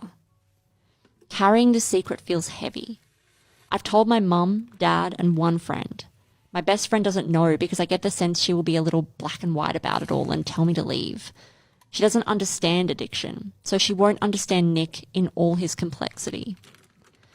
At the moment, he is about to start recovery again after relapsing, and I find myself constantly wondering, is this what life is always going to be like? Do I even have the right to want to tell more people about this to ease the load? Is this my secret to share? Oh man, that is a lot. Wow. It is a very tricky situation. Am I the asshole for going home after my fiance revealed that I had to pay for her birthday dinner with friends and family? My fiance Rose's 31 female's birthday was a few days ago. Usually she has a big celebration for her birthday every year. This year she wasn't really able to since she's been out of a job for a whole 5 months. She got depressed over the fact that she would have to have a small party at home and lately started talking me into funding her birthday celebration. She offered a number of compromises like picking out a cheaper restaurant and inviting less people. The answer was no, and here's why. I have a 5-year-old son with a chronic condition and I need every penny to be able to afford hospital bills. My fiance kept begging me until I blew up at her and told her it won't happen. She stopped bringing it up after that. But out of the blue, she said she was going to have her birthday party at a restaurant and invite some family and friends. I said, really, that's great, I'm happy for you, but where'd you get the money? She said her parents would be paying for everything and said I should join them. We arrived at the restaurant, had dinner, drinks, and her birthday cake. We had a great time until the bill came. My fiance put it in front of me and smiled nervously. I knew something was off with her behavior. I asked why she did that, and she told me she lied about having her parents pay for the celebration and that she set this whole thing up to get me to pay just this time and she might consider paying me back later. I asked if she was kidding, but she just stared at me. I was pissed but didn't want to make a scene in public after her parents tried to get me to suck it up and pay. I got up and grabbed my phone and turned to leave. She started shouting after me, but I shouted back saying that I was just a guest and I had to go home then. I went home, but she never came home. I found out she went with her parents and later had them send some nasty texts to me calling me self-centered, selfish, and unreasonable. They also accused me of prioritizing money over my future wife and pulling this nasty stunt on her birthday. I texted back saying she could have settled for a party at home, but she didn't. She refused to talk to me for now, and her parents keep saying I embarrassed their daughter in front of everyone, including her friends. Am I the asshole for telling my sister that she can find somewhere else to stay if she can't take seeing my daughter? I, 27 female, have a 5-year-old foster daughter named May. She has been with me for around 8 months now, and I love her to pieces. I'm considering adopting her. My sister, 31 female Kate, recently suffered a miscarriage and it took a real toll on her marriage. She's getting divorced from her husband and has been staying with me because she can't bear to live with him right now. Kate, however, has been a horrible guest to May. Every time May asks her for something or talks to her, Kate will burst into tears or yell at her. Kate is a great sister to me, and I understand that she's grieving, but that doesn't mean she can lash out at May for simply existing. I've told her off multiple times for yelling at May, but it all came to a head when I confronted her this morning. May had asked Kate if she could move so she could get a snack from the cabinet. Kate snapped at her and said, "Wait for a damn second, brat." I overheard from the living room and made Kate move out of the way and told her to apologize to May. Kate burst into tears, saying that she just couldn't take having May here as a reminder of what she's lost. I told her she's a grown adult and should know better than to bully a child for her own problems. I told May to go to her room real quick, and Kate and I got into a huge argument. I ended up telling her if she couldn't take seeing my foster daughter, she could find somewhere else to stay. She left to our parents' house and told them everything. I've been getting messages from her all day now. She told me I'm a horrible sister and said that she was grieving and asked how I could put someone else's kid over hers. I think that's a disgusting thing to send to anyone, and personally, I think she's being insensitive to me and my daughter's relationship. According to my mom, she's been crying for hours and won't stop talking about how I'm such a monster for not thinking of her feelings. I just don't think she has a right to yell at my kid because she lost hers. Update, I'm pregnant and being investigated by DCS. Here's the link to my original post. When I made it, I was advised to get a lawyer right away. I was also advised that Indiana's DCS doesn't investigate pregnant women who don't already have kids, and that the woman claiming to be a social worker might be an imposter. I contacted and met with a lawyer and explained the situation to him. He seemed to agree that something was very fishy.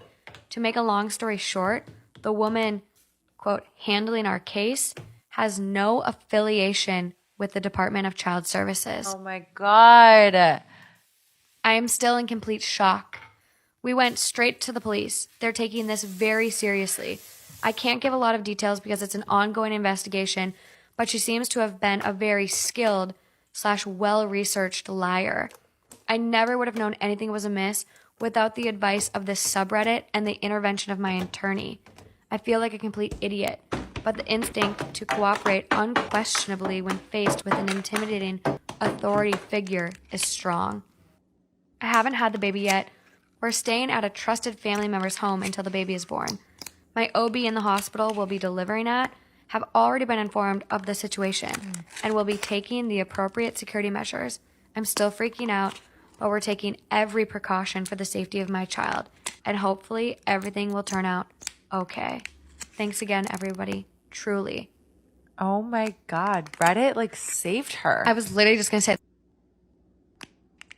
Storytime about my scariest experience being home alone. When I was 14, I lived with my grandparents. They lived in an old bungalow type of house. It was one story and we had stairs that went right up to the attic. No one ever used the attic and it was just used to store things. My room door was near the stairs leading up to the attic, which I hated because I always got scared something would crawl down when I left my room. One night, my grandparents had to pick up my aunt's family from the airport. They wouldn't be back until early morning. I told them that I'd be safe at home overnight. We lived in a gated community with guard dogs and I thought everything would be okay. Before they left, we had an early dinner and I was stuck doing the dishes. While I was doing this, I could hear the neighboring dogs barking a lot, but I didn't think much of it because they always did that. After cleaning, I locked every window, shut off the lights, and headed to bed. When I entered my room, the lights were on and everything looked completely normal. I had barred and tinted windows because my grandparents didn't want anyone peeping in my room since it was a one-story house. They were barred because when my uncle was younger, he'd always sneak out, so they put bars on the window to prevent him from doing that. When I turned off the lights to go to bed, I saw a silhouette of a man illuminated by the streetlights standing outside of my window. I thought I was hallucinating. When I turned on the lights, he was gone. When I turned them off, he was there. Part 2 of my scariest experience when I was home alone. When I turned the lights on and off the third time, the man's figure wasn't there either time. I sighed in relief and thought my mind was just playing tricks on me or that something was casting a shadow. I double locked my door to be safe with one on the doorknob and one of those latch-type locks. I tucked myself in bed and tried to fall asleep even though the dogs were still barking outside. When I was finally falling asleep, I heard something above me moving. Something in the attic. I pushed the thought down and hugged my pillow, telling myself it was just rats. My heart sank when I heard someone hurriedly go down the stairs and stop at the bottom. I covered myself with a blanket and waited, wishing my grandparents had given me a phone for a time like this. Suddenly, I heard my door doorknob being gently fiddled. I wanted to vomit when I heard a click followed by a quiet turn of the knob. It turned, but it didn't budge. When they noticed, they tried to push it. I finally stood up and softly pushed my body against the door, locking everything up again. I didn't want to make a sound. I don't know why they stopped, but they did. Then I heard footsteps go up the stairs as I sat there. I saw something move in the corner of my eye, and there outside of my window was the shadow. I forced my eyes closed and ignored it until I fell asleep. All I remember is the next day I was having breakfast with my family. I brought it up to my grandparents, but they scoffed that it was probably rats. I never brought it up again, but the attic window had been opened. Storytime about how a stranger hunted me through a national park. I was camping in the middle of nowhere in Washington near Mount Rainier. Not the official campground, just way out in the forest where I wouldn't have expected to see another human for miles. One night, I wake up and hear something. I open my tent and was surprised to see a guy sitting where my fire had been, right outside of my tent. He looked like a regular guy, but he was sitting just a couple feet away from my tent, and it made me uneasy. I also noticed that he didn't have a bag or pack or anything with him. When he saw me open my tent, his eyes widened like he had just seen a ghost and he bolted off. It shook me to my core at first, but over the next day I managed to put it out of my mind. I thought to myself that it was just an odd occurrence and that guy was probably on drugs or something. I made myself believe that he had somehow managed to set up a camp not far from mine and it was just a coincidence. 2 days after this, I had hiked another 15 miles in totally random directions that nobody could take the same path as on accident. I was sitting by the fire that night and I started hearing noises. I was convinced there was someone there. I called out to them and out of the darkness, someone asked me, "Do you know how to get to Bell's Canyon?" I quickly said no and I don't even think that's a real place there. However, they kept talking to me from just out of my line of vision. It only got creepier from here. Part 2 of how a stranger hunted me through a national park. I grabbed my flashlight and tried to see them, but they yelled at me to aim it away. This spooked me, and not wanting to piss off a potentially crazy person, I did. After about 15 minutes, the voice was still asking me random questions from the darkness. I was so freaked out and it sounded like it had gotten closer. I built up the courage and shined my light in the direction that the voice was coming from. It was the same dude who had been outside my tent 2 nights before. I realized that he had to have followed me almost 15 miles over 2 days because there was no way that he could have just accidentally wound up in the same spot in such a vast wilderness. At this point, I knew it was no coincidence. As soon as my light hit him, he took off again. This time I started to chase him, but I didn't want to get lost in the wilderness in the dark and stopped after only 100 to 200 feet. I decided the trip was over the next morning and hiked back over 3 days, constantly doubling back and trying to throw anyone off my trail. I would also occasionally hide and wait to see if he would come by following me. On the first night hiking out, I heard what sounded like a person walking in circles outside of my tent twice, but by the time I mustered the courage to look, there was nothing. The whole hike back I had knots in my stomach. I almost cried when I finally got back to my car and the relief washed over me. I, female 25, husband, male 28, said something disgusting to me. I can't stop thinking of it. I've been in the bath for a long time because I've been dreading going to bed with him. A few hours ago, I was lying in bed feeding our baby. My husband was begging me to come do something with him. I tried to tell him to wait a few moments, and he kept glaring at me and telling me to hurry up. I just gave birth a couple months ago, and my husband has been so jealous of his own son. I could see he was starting to lose his patience, and I told him, "Honey, I have to take care of him before. You know that." And what he said back was really stunning. He looked me right in the eyes and said, "If you love him so much, why don't you his instead of mine?" I couldn't say anything. Fucking gross. I didn't even know what to say. And then he stormed out of our bedroom. I don't even know what to make of this. What should I do? It just bothers me so deeply. It's going to be hard for me to forgive. I really don't have any other complaints about my husband. Most days things are great with him, but that just made me sick to my stomach. Am I being sensitive? Maybe I'm just emotional, but I feel like crying. I hate hearing stories like this, and there's been a couple that have come up recently where there's one on Amy's episode where there was this dad, and like every time he would go and put the baby to bed, he would whisper things to the baby and be like, "I fucking hate you." Crazy shit. Oh my God. He'd just whisper this crazy shit to the baby. I don't remember, like that's not a direct quote, you guys, but it was bad shit. And I feel like this is kind of on that level where if he is so insecure, and not just insecure at this point, like he actually resents his child. Like making a comment like that makes me feel like he doesn't like his child at all. Like he sees his child as a direct threat to his wife. Right. This feels so territorial. And it's like, this is your baby. This is your baby. This is half of you. And you're threatened by your baby. Do you think it would have been different if their baby was female? Maybe. Like, do you think it was some weird... I don't know. I just think like maybe the little boy thing has something to do with it. But that's like honestly a very surprising reaction because of how many gender reveal videos that you see that are guys getting upset over girls. Right. And even not even guys, like moms get upset over girls. I saw a gender reveal video today of a mom crying because she found out she was having a little girl. Oh my God, I want a girl. You don't usually see this with boys, like unless it's like she's got 4 boys and this is the 5th baby and she just wanted a little girl, then you might see it. But if you know you might be disappointed, don't have public gender reveals. Besides the point. So true. I think he's just a little off his rocker right now. Like this is a little scary to the point I wouldn't trust him alone with the baby. No, I agree. It's not. So I've heard about stuff like this and I don't have a child, so I don't know what it feels feels like to be jealous of a baby. Like, that seems crazy to me. But at the same time, like, I don't know what that person's going through. Yeah. But to say those words is just the most repulsive thing, especially when, like, that is an issue. That's an actual, real, serious, scary issue. So to even say that because you're mad, you're jealous, like, it goes beyond just whatever he's going through. It's just like he took it way too far. It's disgusting, repulsive. Like, no one should ever say those words. Am I the asshole for telling my 40 male wife, 31 female, that I work hard and feel unappreciated? My wife and I have been together for almost 11 years, and we have 2 beautiful kids. I love her more than anything, but she gets overly pushy a lot of the time about what I apparently should be doing as a husband, which is more than what I view as my half of our relationship. I'm hardworking. I've been working for my company since I was 22, and I've climbed to a more than comfortable pay grade with plenty of benefits. Good for you, bud. My wife decided to quit her low-paying retail job after our first kid and became a stay-at-home mom with an Etsy store on the side. I respect all that she does, but her job is honestly to just stay home all day with our family, quote, clean. No, it's not. She has a job on the side. Quote, clean our house. Parentheses, she acts like this is the biggest part of her job, but our house is never close to messy, and our oldest has chores to help, make jewelry, and cook meals. People may hate me, but honestly, it's an easy life, and sometimes I think most people would like to do over a 9 to 5. What do you do? You push papers! She says that this is her half, and my half should be, this is a form of a literal list she has written me. A, take her on a date once a week, and it should regularly be a nice one. Oh, nice. 2, provide her with some extra money each month for non-necessities like hair, entertainment, etc. 3, take her on, quote, vacation with me to a work retreat in Hawaii. And D, take some time off once a month to go out with the family. The last one is impossible. Wait, what? My job is too competitive, and I'm lucky that I get Christmas off. I can't take her to my work retreat. A few people are bringing their spouses, but I know she's just going to demand my attention away from the actual reason I'm there. Also, we would have to spend thousands on childcare, as we have no relatives who would be willing to come to watch the children. The others. She makes income from her Etsy store for anything she may need for herself, and I already pay for literally everything else we have and do. I take her out for special occasions. I don't have the spare time between being on call and being at work to do it once a week. If she wanted to go so bad, she could take me, but she hasn't taken me on a date since we first got engaged. I feel so unappreciated by her words.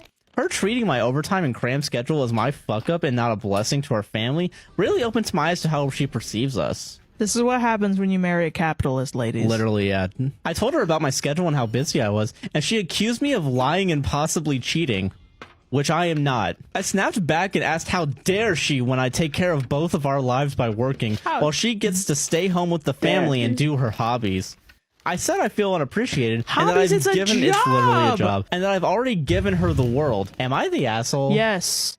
Am I the asshole for publicly telling my widowed sister I'll never move on like she did? My sister Jane and I's husband passed away together in an accident 6 years ago. Jane and her first husband have 2 children. Jane remarried around a year after the passing and went on to have 2 more kids with her new husband. I have 3 teenage kids from my late husband and haven't dated since the accident, and I don't plan to. I know it's controversial for many, and I seriously don't need comments overflowing with people telling me it's okay to love again. I know, but I have no interest. Both me and the kids have done therapy, and nothing is directly wrong with me. But my family over the years have tried to set me up, give me speeches, and convince me to find a new partner. Am I the asshole for publicly telling my widowed sister I'll never move on like she did? I've tried everything to shut it down, and because of this, I've actually distanced myself quite a lot. I see them mostly for the kids' sake, and I'm also very close to my in-laws and my husband's entire family. Anyway, my parents hosted a birthday dinner for my mom, and during dinner, Jane once again asked when I was gonna start dating. I said that I'm not and to please drop it, to which she responded, "It's been 6 years, you need to move on." I snapped, stood up, and firmly told her I was never going to move on, and just because she wanted to remarry in less than a year doesn't mean I have to. The table went quiet, and Jane started yelling and insulting me, and of course the family is on her side.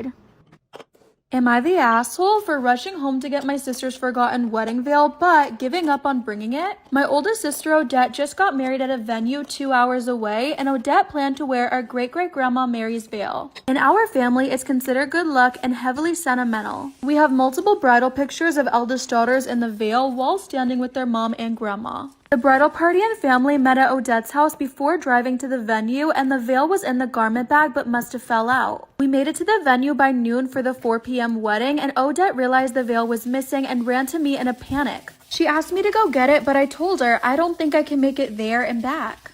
Am I the asshole for rushing home to get my sister's forgotten wedding veil, but giving up on bringing it? I floored it, but sat in bumper-to-bumper traffic for almost 2 hours. I wouldn't be at her house until 2:45 p.m., so I texted Odette that if I didn't turn around now, I wasn't going to make it. She texted back in all caps, "Just get it here." I emphasized that I would miss the whole thing, but she said the photographer left at 7, so to please bring it. It took me forever to find the veil and to get back on the road again, and I was so upset that I missed the entire thing. I realized that my sister did not care about my absence at all, and I turned around at 5:30 p.m. I told Odette that I was sorry, but I woke up to so many angry messages. Am I the asshole for using my friend's logic against her and making her cry? I, 36 female, went no contact with my narcissistic family last year as I was done being their scapegoat. My friend was encouraging me to call my mother and reconcile for Mother's Day. I explained again the emotional and mental abuse I went through and her refusal to take accountability or seek therapy. She then lectured me on how it's hard being a parent because she's a parent and I'm not, and as the eldest, you should have helped your mother around the house more.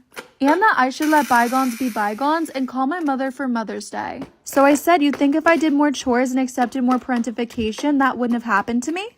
Am I the asshole for using my friend's logic against her and making her cry? I said if it's too hard to be decent to your own kid, then you shouldn't be a parent. Maybe you should have helped your abusive ex-husband around the house more, and maybe you shouldn't have had dinner 10 minutes late. Because you know his job is stressful and it's hard being a provider and a father. Then I mentioned that next month is Father's Day, so you should call and reconcile with him.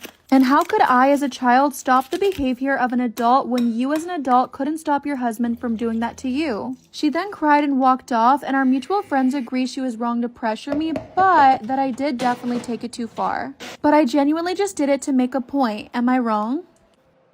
Today I fucked up by going through with the happy ending massage despite being newly and happily married. I, 24 male, was getting a massage from a local physiotherapy wellness clinic. I've been very comfortable there as everyone seemed very professional and gave excellent massages. I've come here almost 10 times and always felt amazing afterwards. Today was different though.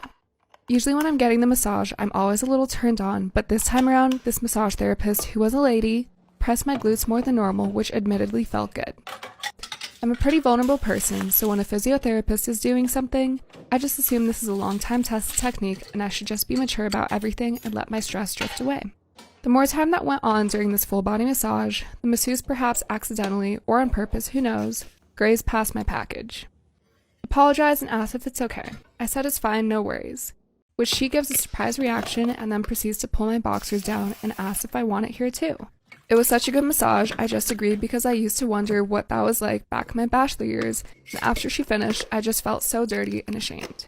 I've read things online if this was an extremely terrible thing to do. I saw some rich person forums saying it's not uncommon and not cheating, which is just how I'm justifying it was fine right now. I want to tell my wife, but she's pretty sensitive, so no good could come out of coming clean. I'm just looking for the justification that what happened is not a big deal. Everyone does it, and de-stressing takes many forms. Oh, so you do pick up after yourself and I'm just exaggerating? Let's give every man for himself a try then. Years ago when I just moved in with my then boyfriend, now fiance, he was terrible at picking up after himself. He was a self-admitted mama's boy and went directly from his parents' house to our shared home. Barely 3 weeks in, I was fed up, so when I told him that I was tired of picking up after him and acting as his maid, he hit me with, "That's not true, we both clean up equally." After a bit of back and forth, he said, "Well, if you don't believe me, then let's split the house. You take care of your half and I take care of mine." I took that literally. Got painter's tape, divided every single room in half, including the kitchen counter, the inside of the fridge, the bathroom counter. And he was cocky and suggested 2 months, I shortened it to 1. Not even a week in, his half looked like a pigsty and he had no more food because I stopped grocery shopping and cooking for him. The only exception I made was cleaning the toilet and shower because I was not able to use a filthy bathroom to make a point. He bought me flowers and chocolate, apologized for his behavior, and started learning how to be an adult. We are 8 years into this relationship, and he is an amazing man. We are about to get married. Today I fucked up by pranking my son and scarring him for life. I feel like I'm a pretty cool dad. I wouldn't say I'm anything special, but I'm super easygoing, supportive, and encouraging towards my teen boys. For the last few years, Josh, my youngest son now 14, has been playing pranks and jokes on me and editing the videos and my responses to show his friends. He's even put some on YouTube, but they've never really taken off to the extent that he had hoped. Everything has been fairly harmless, and I've never had an issue being the brunt of his pranks. I have, though, been secretly plotting my revenge. About 6 months ago, I contacted a TV network in my home country, which put me in touch with the producers of a popular prank show aimed at kids. After much back and forth and a few telephone calls, the producers agreed that they would help me take my revenge on Josh in an elaborate to-be-broadcasted prank that would see him finally as the protagonist. My eldest boy, Blake, 15, was in on the prank and was to play a part alongside some actors that the show was going to provide. 2 days ago, one day before the intended prank, while Josh was staying at a friend's house, the TV producers and crew came to my house to set up all of their equipment, hidden cameras, and props for what was to be a home haunting special for their Halloween broadcast. The episode will never be broadcast. Both Josh and his friend, who was also not in on the intended prank, came home none the wiser and spent the early afternoon on the Xbox in his room. As prank time approached, I made the excuse of having to go and pick up some takeaway, and it was during the time that the haunting was due to take place. I drove my car to the next street, pulled up, and was invited into the makeshift producer's gallery in a temporary building on a neighbor's property. Immediately, the crew sprang into action, rolling their cameras and coordinating their actors, my other son Blake, and their crew on the radios. I was paying attention to the presenter, who was being filmed alongside me, observing the prank that was about to unfold, when all of a sudden I heard the words "terminate, terminate, terminate" scream from the seat beside me. I thought this was part of the show and giggled with delight as I took my attention off the presenter and faced the camera monitors next to me to watch the prank begin. To my absolute shock, the hidden cameras at home were showing my son and his friend engaged in oral sex. I froze up for a moment and processed what was going on and ran back to the house, where I was forced to intervene and tell Josh everything that was happening. I've never seen my kid so absolutely horrified in his life. He went pale, vomited everywhere, and cried uncontrollably for about 2 hours. His friend was equally distraught, and I'd done my best to keep them as calm as possible while I tried to work out what to do. I'm not sure that I've done the right thing. Would I be the asshole if I filed another noise complaint about my neighbor's very loud toddler? I'm really torn about this. I, 33 female, work fully remote and am a bit of a homebody, so I am usually in my apartment most of the time, either working or living my life as one does. Several months back, we had a family move in across the hall from us with a little girl around 2 or 3 years old. They moved in over the course of 2 weeknights, so lots of banging and shout talking in the halls between 10 to 12 at night. Not a good first impression for both myself and my roommate. Over the months they've been here, their little one has proven to be extremely vocal. While working, she will often scream bloody murder at the top of her lungs, loud enough that it feels like she's standing directly in my apartment. I've had people on calls with me while I'm wearing headphones ask who is screeching in the background, and I have to apologize and state that it's my neighbor's child. Even at night, I will hear her screaming all the way in my bedroom, which is the furthest room in my apartment from the front door. It's not so much "I'm scared" screaming. That would warrant a different call, or "Yay, I'm a toddler having fun" screaming. It's more "I'm throwing a tantrum" screaming, and there are some days where it's near constant. I'll be doing laundry on the bottom floor, we are on the top floor, and I can hear her all the way on the first floor just yelling and screaming clear as day. I have called and complained about them to our office. They also shout talk in the hallway to each other when they have visitors, and no carpet in the halls mean it echoes and is loud. And I know multiple other neighbors of mine, both on the same floor and downstairs, have called with complaints too. Yesterday I had called in with a bad migraine, and even in my room with the door closed, I could hear her going full air raid siren, even until 10 p.m. and that just made my blood boil. It doesn't even sound like her parents try to get her to calm down. I've spoken to my friends with kids about this, and they told me to just keep it moving because parenting is hard. I'm an aunt to 2 spectacular kids, so I get it, but I don't think I should have to deal with an out-of-control toddler who screams all day and night. My neighbors already have 2 violations for excessive noise, and I believe 1 more could get them evicted. While the noise is definitely an issue they have been warned about multiple times by management, I should add that they don't speak English or I would have talked to them myself, and interferes with both my work and downtime. I can't help but feel immensely guilty knowing I may get a little girl and her family evicted. But even as I write this post, she is banshee shrieking and has been on and off for close to half an hour. Am I wrong for accusing my ex of faking a pregnancy and a miscarriage? A few months ago, me and my ex-girlfriend E had a falling out. We are military. I live outside the US and she lives in the US. To make a long story short, I cheated on her. No, bro, I was about to be on your side, but no cheaters in this channel, okay? It was just a kiss. Don't try to belittle it, just a kiss, shut up. However, that still doesn't make it right, and it's a violation of trust. The same night I cheated, I told E about it. I broke up with her because of it and because my feelings toward her had been changing for the past 4 months. I was open about this and she knew it was an issue. The person I kissed that night, S, and I became close. We eventually started dating.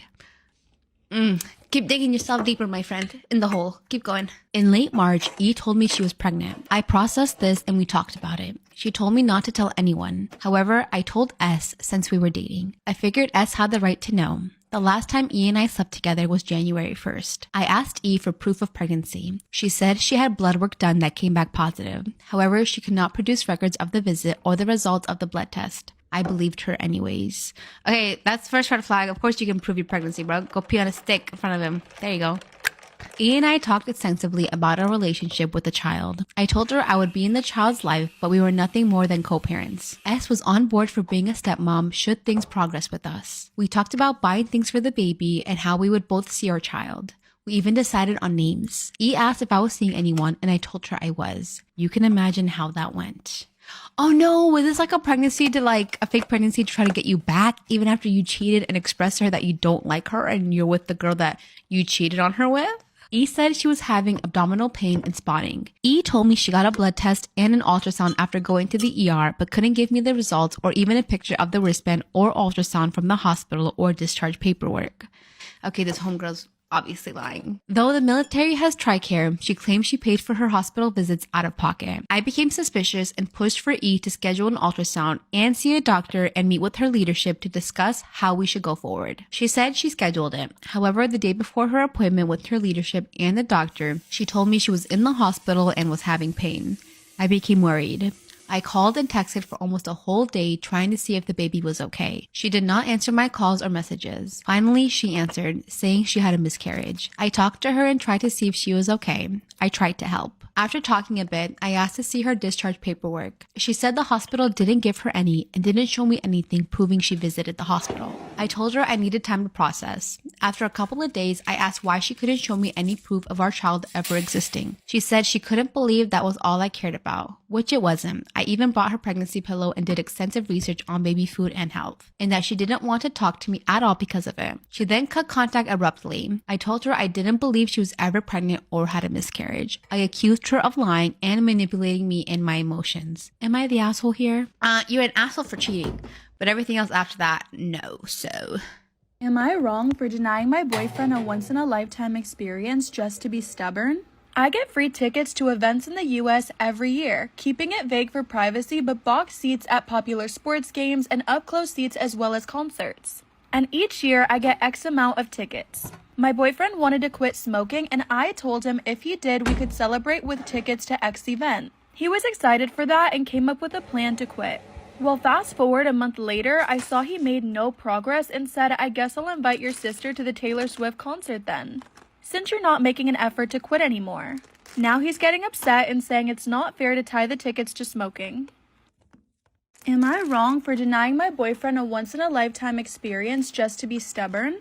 He got upset and said that it's not fair to tie the tickets to smoking and I should invite him to some of my free events just to be nice and share the experiences. I said we could discuss doing more than one a year when he quit smoking, but not before. He got upset and said it was really rude of me to hold the tickets over his head and instead of trying to quit smoking, we should just go together. So now I'm holding my ground and he's holding his. Am I wrong for denying him these experiences until he quits smoking? I've never smoked cigarettes, so maybe I'm just unsympathetic. Also, he does want to quit and has been saying this for years. Am I wrong for yelling at the neighbor's kids at 2 a.m. and calling the cops and CPS? My neighbors have 6 kids and I have 3 dogs, all of which I keep in check. I work from home as a medical consultant, so I watch them inside and out. Well, 3 months ago, this family moved in and it's been a nightmare. First, their kids knocked on my door asking for a Wi-Fi password. I told them I couldn't share it due to work, and every day that week, they kept asking. Then they noticed I had a pool and started showing up in swimming suits and their mom on the sidewalk knocking on my door asking to swim. I said no, but I allow my dogs to jump in the pool, and the mom said, "You let your dog swim." It just wasn't neighborly. Am I wrong for yelling at my neighbor's kids at 2 a.m. and calling the cops and CPS? My husband was away on business when my dogs, who sleep in and around my bed, woke me up. I groggily walked to the kitchen and saw all their kids in the pool. I came out screaming and they scrammed, and the mother of them came and called me the B word. I then called the cops and forwarded the report to CPS too. I will say I'm too sensitive, and when I was 11, 3 burglars broke into my house and saw me. I screamed and they ran. Screaming at them wasn't okay no matter how angry, and now I'm embarrassed to leave my house. The mom flipped me off along with her children when I went to the vet this morning. Update, they tried to open the door when I wasn't home. Raccoon scare gone wrong. God, I cannot believe this is happening to me at this age. I, 19 female, just woke up at around 2 a.m. and had to use the washroom. This is actually kind of routine for me, as I've always had to go to the bathroom at least once or twice during the night. However, my simple task wasn't so simple tonight. Now I should give you the layout of my home. My boyfriend and I live in a small studio cabin. It has a compost toilet and a little kitchenette with a big sink, and the cat litter box is right beside it. So on with the story. I got out of bed and put on my hoodie to head outside so I could go into the main house on the property to use the washroom. However, since the outside light is motion activated, I didn't see the 3 raccoons right in front of my door. I've already had one bad experience with the raccoon on my front porch in front of the door and it being aggressive when I opened it. So when I saw the raccoons, I instantly freaked out and backed up into the house. The raccoons were eating the food out of the small green bin we keep outside because it smells bad, and they weren't leaving. And apparently I had to pee really bad. I had 10 seconds before I could no longer hold it in. I tried to hop on top of the sink, but I was too short and couldn't get up without waking up my boyfriend. The 10 seconds passed and I couldn't hold it in any longer. So I tried to go over to the cat box because that would be better than just pissing myself. But I missed and got piss all over the floor and around the box. My boyfriend hadn't woken up, so I panicked and grabbed 2 towels and cleaned up all the piss, took a sponge and cleaned the floor and litter mat that also got pee in it, all the while covered in piss myself. Once I was done, the raccoons of course left, so I took off the pee-soaked underwear and clothes, put on a new large shirt, and went inside to take a shower. I'm now laying in bed writing this, hoping to dear God my boyfriend never finds out. I can't believe this happened to me. The embarrassment is infinite. Today I fucked up by removing my girlfriend's tattoos in Photoshop and realizing I'm not as attracted to her as I thought, and now I'm terrified for the future. Me and my girlfriend exchange nudes frequently. They never leave our phones or computers, and we trust each other on that. I like to mess around in Photoshop as a hobby, and oftentimes I use my girlfriend's nudes for practice. Change the lighting, remove and add things in the background. Sometimes I edit her into a Playboy cover for a laugh. A few days ago, I bought a new laptop, as my old one died some time ago. I installed Photoshop on it yesterday and wanted to mess around with it. I found some tutorials online about Photoshop tattoo removal and decided to give it a try. Seeing as I had no work the next day, I also decided to get high. I gathered some pics of my girlfriend and went to work. My girlfriend has a big tattoo on her upper chest, covering her collarbones and the upper part of her boobs, 2 smaller pieces on her hips, 1 between her shoulder blades, and some smaller ones on her legs and arms. When we met, she already had all the major ones, and she did 2 more while with me. It has never bothered me. I thought her tattoos are cool. But before falling for her, I never imagined myself to be with such a heavily tattooed girl, but I hadn't really thought about it since then. Now I edited the pictures, starting from the smaller tattoos and eventually getting rid of the big chest one. I followed a tutorial and made a damn good job in my opinion. I ended up doing 3 pics, and when I was admiring my work, I got hornier than I ever had expected in my life. I've always considered my girlfriend's body to be a 10 out of 10. That combined with her wonderful personality made me fall in love quick and hard, and I didn't ever think to wonder how she would be if she didn't have tattoos. Well, now I know, and to me she would look infinitely better. Ultimate stamp of approval. I'm a home health nurse in rural Pennsylvania, and one of my patients lives in a little village type area on the edge of a bigger town. There's no parking for his apartment below a shop, and there's no street parking, but there is the little village post office right across the road, so I've been parking there. The post office parking lot can probably hold at least 20 cars, although there never seems to be a max of 2 people inside there at a time. Last week, as my nurse practitioner and I were leaving this guy's house, a postal worker popped her head out of the door and asked me if we were there to buy stamps. We said no, and she said we can't park there if we're not buying stamps. Cue malicious compliance. I went out to that person's house today, went inside the post office, and bought one single 58-cent stamp. Then I went across the road and saw my patient. I'm pretty sure it was the same clerk from last week, and I'm fairly certain she recognized me, and she asked just one single stamp. Yep. I, 30 male, have footage of my brother-in-law, 50 male, entering my house while I'm gone. Thousands of dollars ended up missing. My sister, 40 female, is estranged from the family. She's a pathological liar, and we've watched her abuse my mom and a string of men over the years before we cut contact about 7 years ago. Her ex-husband from that time, Phil, was a really nice guy, and after their breakup, he stayed in contact and became close with my mom, as they're both Portuguese and he didn't have many friends here. He would come over to fix stuff, have tea, or walk the dog. He says he has PTSD from the relationship, and I believe it. He's come over sobbing many times, and I've consoled him and supported him in general. Last December, about $1,500 was stolen from our home. I got a security camera facing the entrance to the house. The other day, I get an alert, and I see Phil coming over. He had asked me a year ago if he could come walk the dog sometimes, and I agreed. He should be able to come in the gate and grab the dog without entering the house. I see him on camera, greeting the dog, and then he starts rummaging through my stuff in the outdoor seating area. Okay, maybe he left something here. He goes inside for 4 minutes, then leaves without the dog. I decided to go back through the footage as we've noticed more money missing, as well as some Valium I just refilled. I have footage of him coming over 5 times from January to March 13th. Each time he comes over, he calls out to check I'm not home, disappears inside for about 4 minutes, then leaves without the dog. Without showing you the footage, I can say this is like 99% proof that he's the thief. We comb through everything and nobody else comes over. We don't have cameras inside, so no actual footage of stealing happening.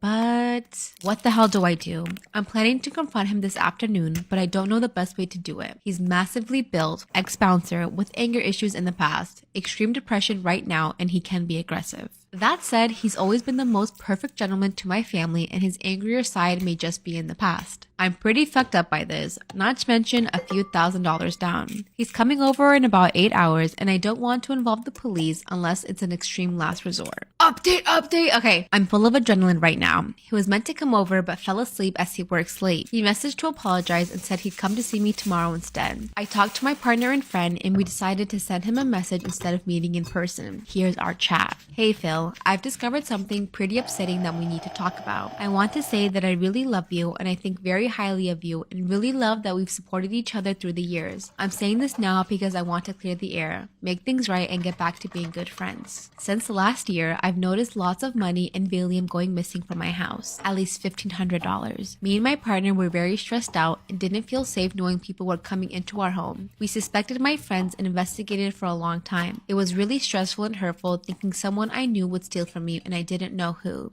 I felt very betrayed. I noticed you came over the other day when the camera outside sent me an alert. I saw you look through my things and then left. I felt weird about it and looked back through more footage over the last few months. I noticed that many times you came over when I was out, went into the house, and left without the dog. I kept track of when money was going missing, and when I compared it to the footage, it was always after you had visited. The cameras don't show anyone else entering the house over the entire time I've had them. I know you've been really struggling, and my heart goes out to you. I want to support you and be there for you. I can't forgive this and move on. It could stay between us, and we can forget about it. For that to happen, though, I would need my money back and to make a rule that you can only come over after we have discussed it. I'm sorry this is happening, and I hope we can talk about it and figure out what's going on and how to make it better. I hope we can just work through this and go back to normal. Phil thumbs up the post and is silent for 10 minutes. Incredible power move. To be honest with you, I'm very sad and upset, but I didn't take any money or medication from you and I make good money and I'm not struggling. But if you want to talk about it, it's okay. But like I said, I didn't steal anything. And I've been there looking for your place, you have your things, etc. I never touch it. I love you and that's why I'm upset that you think I would do something like that. Like I said, if I needed money, the bank could give me a loan. I don't need to fuck my own name with something so stupid like that. As an example, this past Monday after I left for work, you came over, going inside for 4 minutes and leaving without the dog. Yes, I took a lighter, that's all. I have a lot of videos.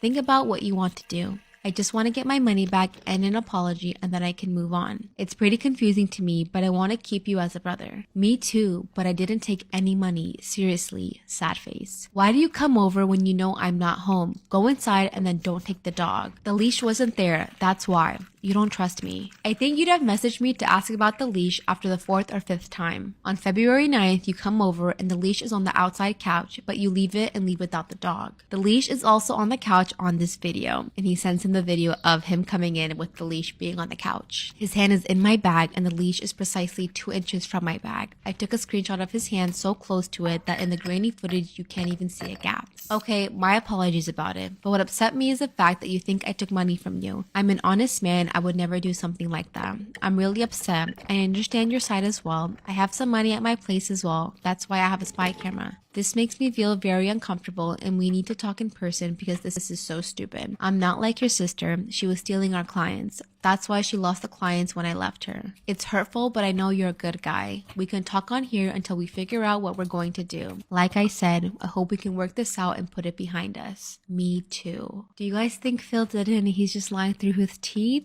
Or is someone else in the picture that we don't know about? Today I fucked up by accidentally inviting my boss to my weekend getaway. So I had been planning this weekend getaway with my buddies for months. We were going to a remote cabin in the woods to have some fun, drink some beers, and forget about work for a while.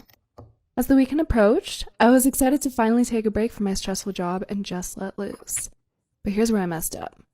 I accidentally included my boss in the group message about the weekend getaway.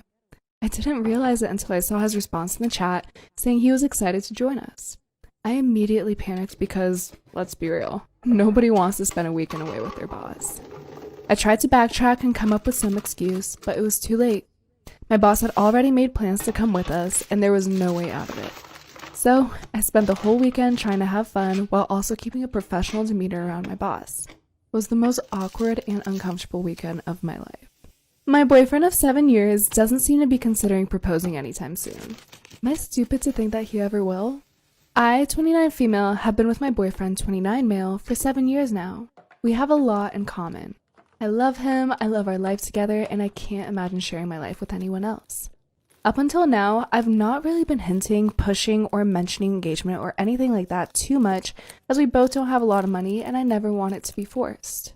We've been saving up for a deposit for buying a house together for the past couple of years, and I've told myself that that's a big commitment on his part. And I always had it in my mind that when the time comes and he's ready and wants to make the next step, he'd propose. But our recent anniversary made me realize that it's been a whole 7 years and he doesn't seem to even be thinking about proposing. And I started doubting that if he hasn't asked in that amount of time, if 7 years has not been enough for him to feel that he wants to spend the foreseeable future with me, then he never will. I asked him recently if marriage is something he wants in the future, and he said yes, but that was it. So I want to see what other people think about it. Am I wasting my time thinking he will commit to me one day and propose? Or is my gut feeling that if he hasn't by now, then he never will, more accurate? Am I wrong for refusing to attend my in-laws' Christmas unless sister-in-law removes the stocking that has a different name than the one I chose for my unborn son? I, female, have been with my husband Todd for 3 years, and he has a son 9 from his late wife.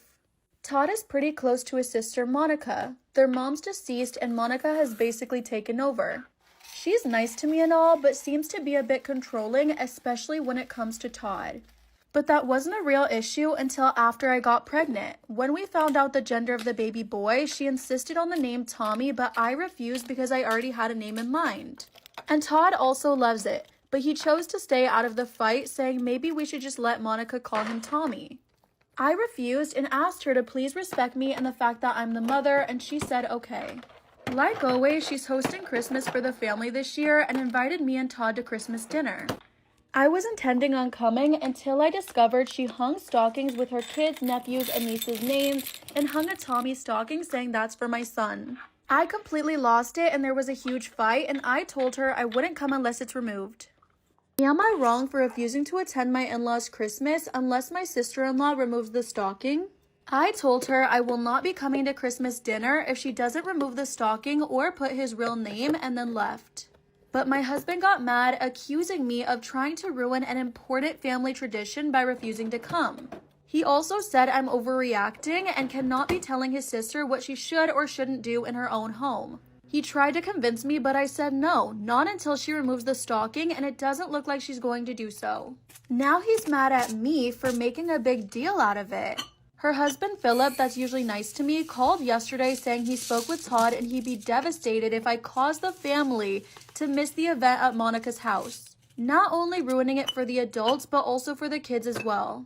Todd has been quiet, and the only way we communicate is through Philip. I feel ashamed. Maybe I did overreact. And an additional comment says, I did not ask Monica to put a stocking for my son. It was her decision. Am I wrong for not paying for the wedding despite promising that I will? One of my sons, Kai, 21 male, is gay. He's not officially out, but everybody knows he's gay because it really is so obvious. He also has a boyfriend that he claims is just a friend, but we all know the truth. Last night, all the kids were visiting, so we decided to order food, and my daughter, 17, was responsible for ordering food for everyone. I guess she thought it'd be funny to order burgers for everybody, but order a hot dog for Kai. She told him, I thought you'd like this better, teasing him just like siblings do. Well, one of my other sons has a fiance, Nora, 29, and after my daughter said that to Kai, Nora made a face as if she was disgusted. Like super grossed out by the thought of my son being gay, and told my daughter, don't joke about that, it's not funny. And mind you, this is not the first time that Nora's made a similar comment about Kai. She's very religious and a firm believer that Kai is actually straight. Am I wrong for not paying for the wedding despite promising that I will? After my daughter said that to Kai, Nora made a face as if she was disgusted by the thought of my son being gay and told my daughter don't make that joke.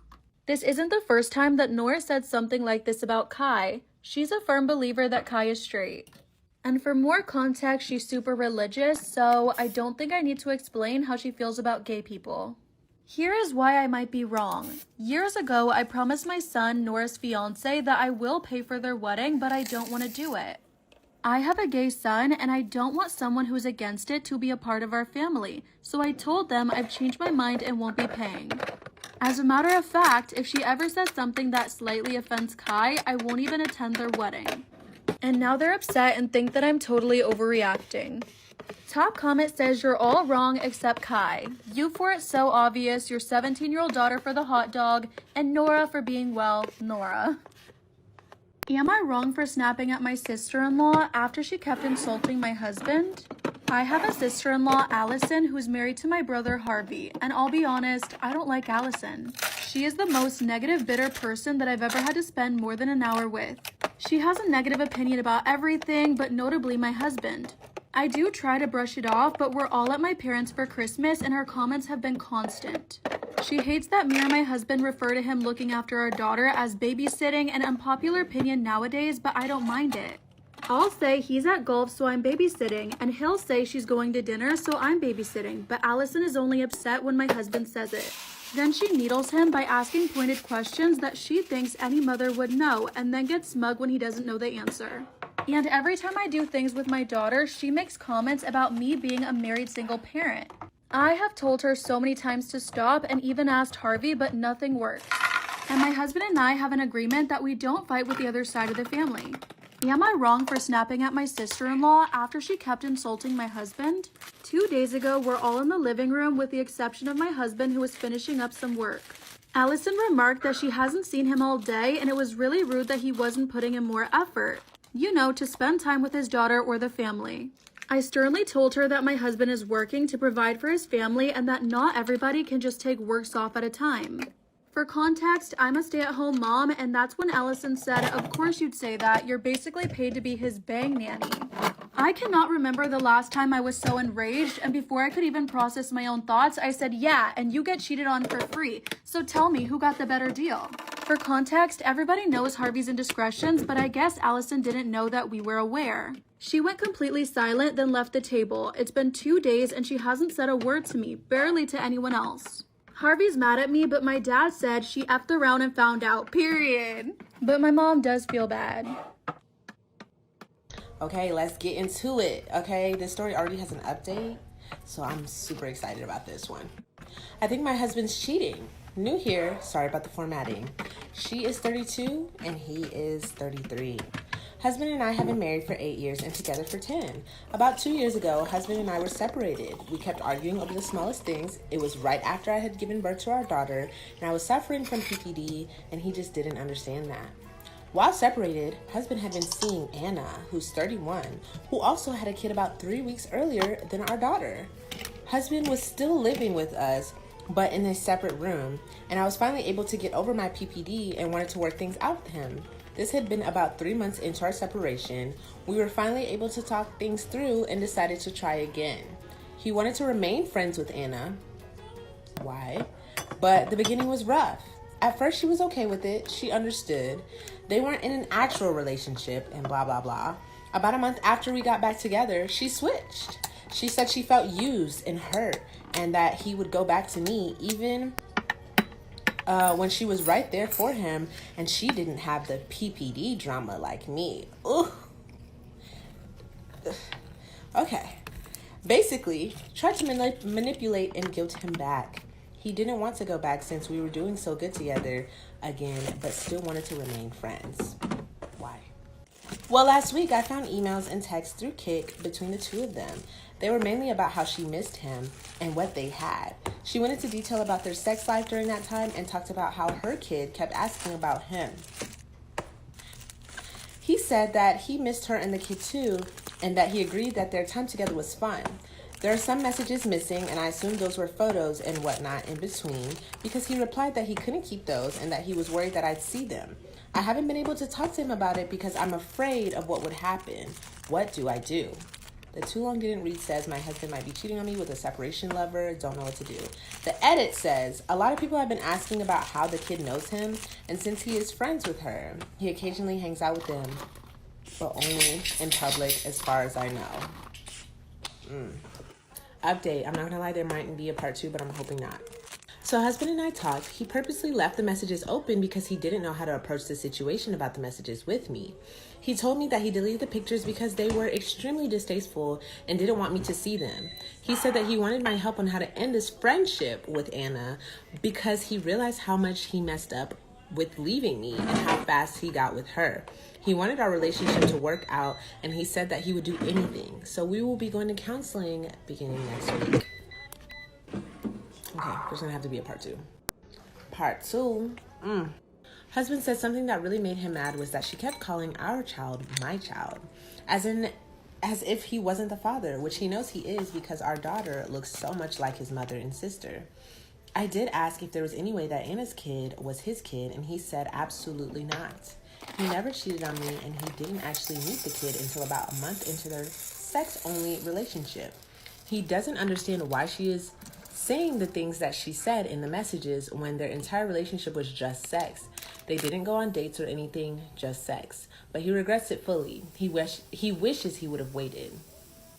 So we got on the messages and basically told her that he no longer wishes to chat with her or see her because he feels like she just wants what they had instead of a real friendship. He no longer can hang out with her, and if she continues to try to manipulate him using her child, then he is willing to cut off any and all contact with her.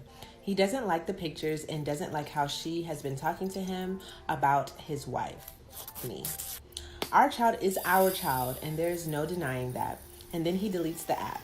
He will check later to see if she read the message so that we can delete the account because we're not sure if she'll still be able to read after we delete. My suggestion. We then went out on a family date, and so far everything is good. Thank you to all who helped me and gave me actual advice on what to say. Too long didn't read says, my husband and I talked things through, told Anna that he wanted no contact with her and going to counseling. Well, first things first, I will say kudos to y'all going to counseling and working y'all's relationship out. My thing is what I don't really understand, and this is not even like a personal thing on her man or her husband's particularly, but what was so hard about telling her that he just is uncomfortable with that and that he no longer wishes to be friends with her by himself? I appreciate that he told you. Well, he didn't even tell you. He let you find them so that you could have went through your head and thought anything. So that's that part too. Like, why couldn't he just vocalize to you like, hey, she's been making me uncomfortable. and I don't know how to come to you about it, and I just want you to know that, like, there's nothing else going on between us. Whatever. I just don't understand why that was so hard. You know what I mean? And I don't understand why it was so hard for him to just be like, Anna, I'm not messing with you no more, and I'm done with this.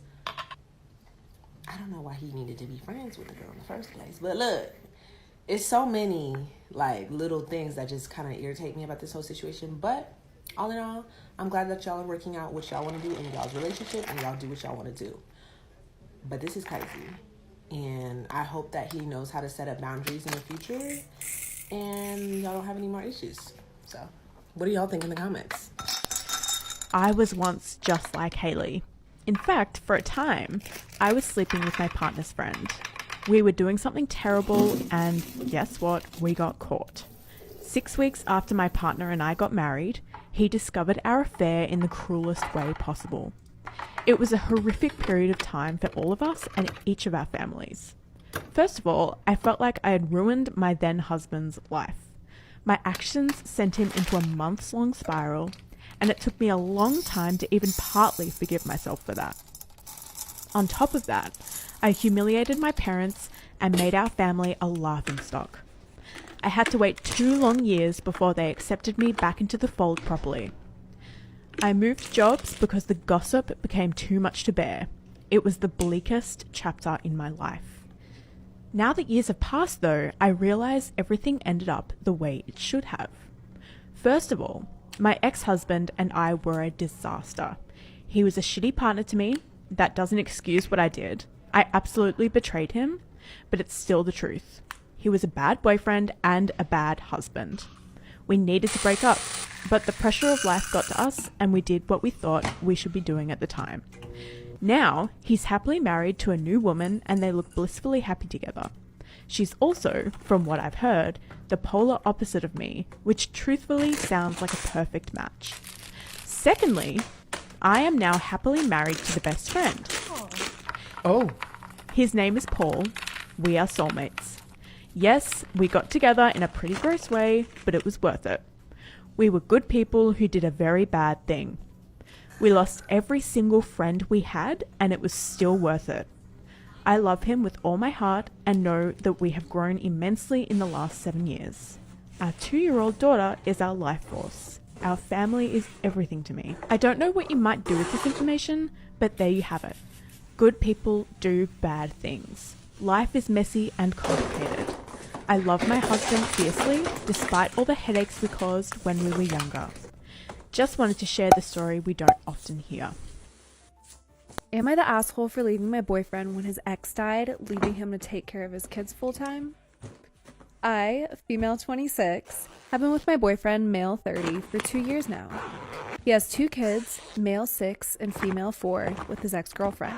She moved to another state with the kids to be near her family when they broke up 3 years ago. He got them on vacations only. I knew all this when I started dating him. I had no issue with this, but told him forefront that I can't be a parent.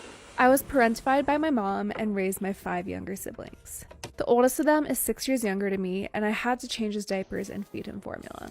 He was also snipped after the last kid and didn't want more kids. He was fine with me not wanting to be a parent and just be a bonus adult.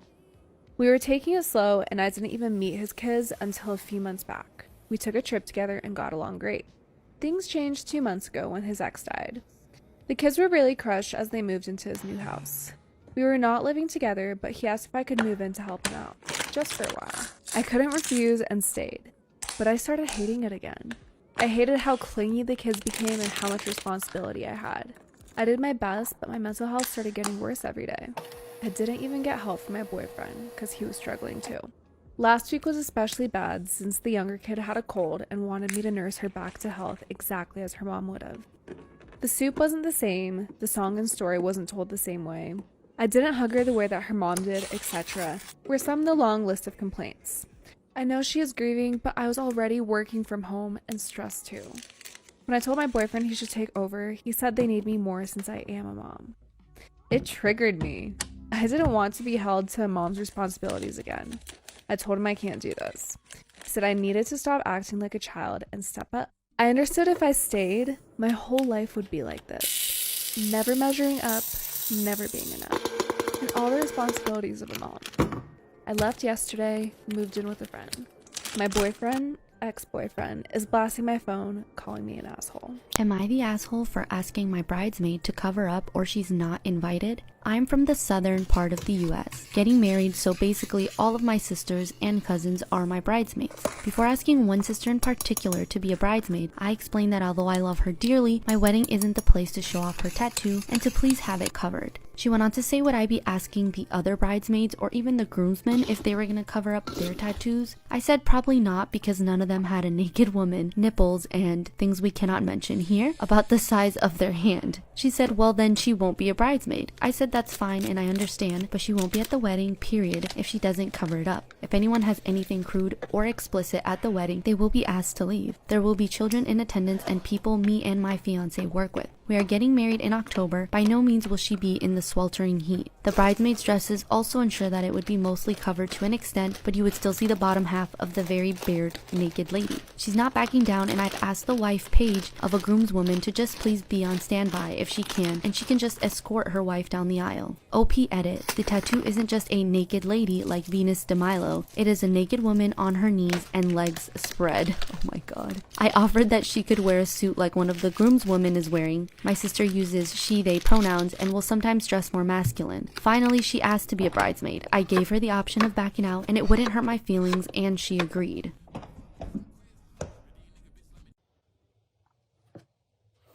Am I the asshole for defending my dad's girlfriend for wearing a bikini to my fiance's bridal shower? This sounds wild, so let's get into it.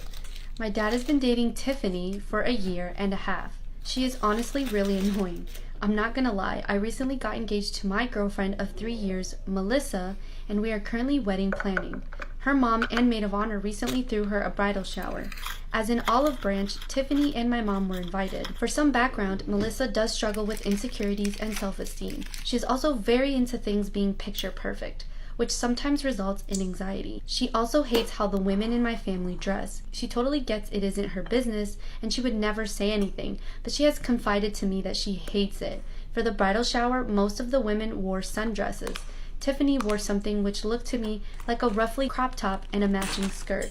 I thought it looked fine. She did mention she was leaving early because she had plans. During the shower, Melissa realized that what Tiffany was wearing was actually a bikini because the skirt was pretty see-through and she could make out the bottoms. She asked her but tried to laugh it off, and Tiffany admitted it was a bikini because she was going out on my dad's boat after and wouldn't have time to change.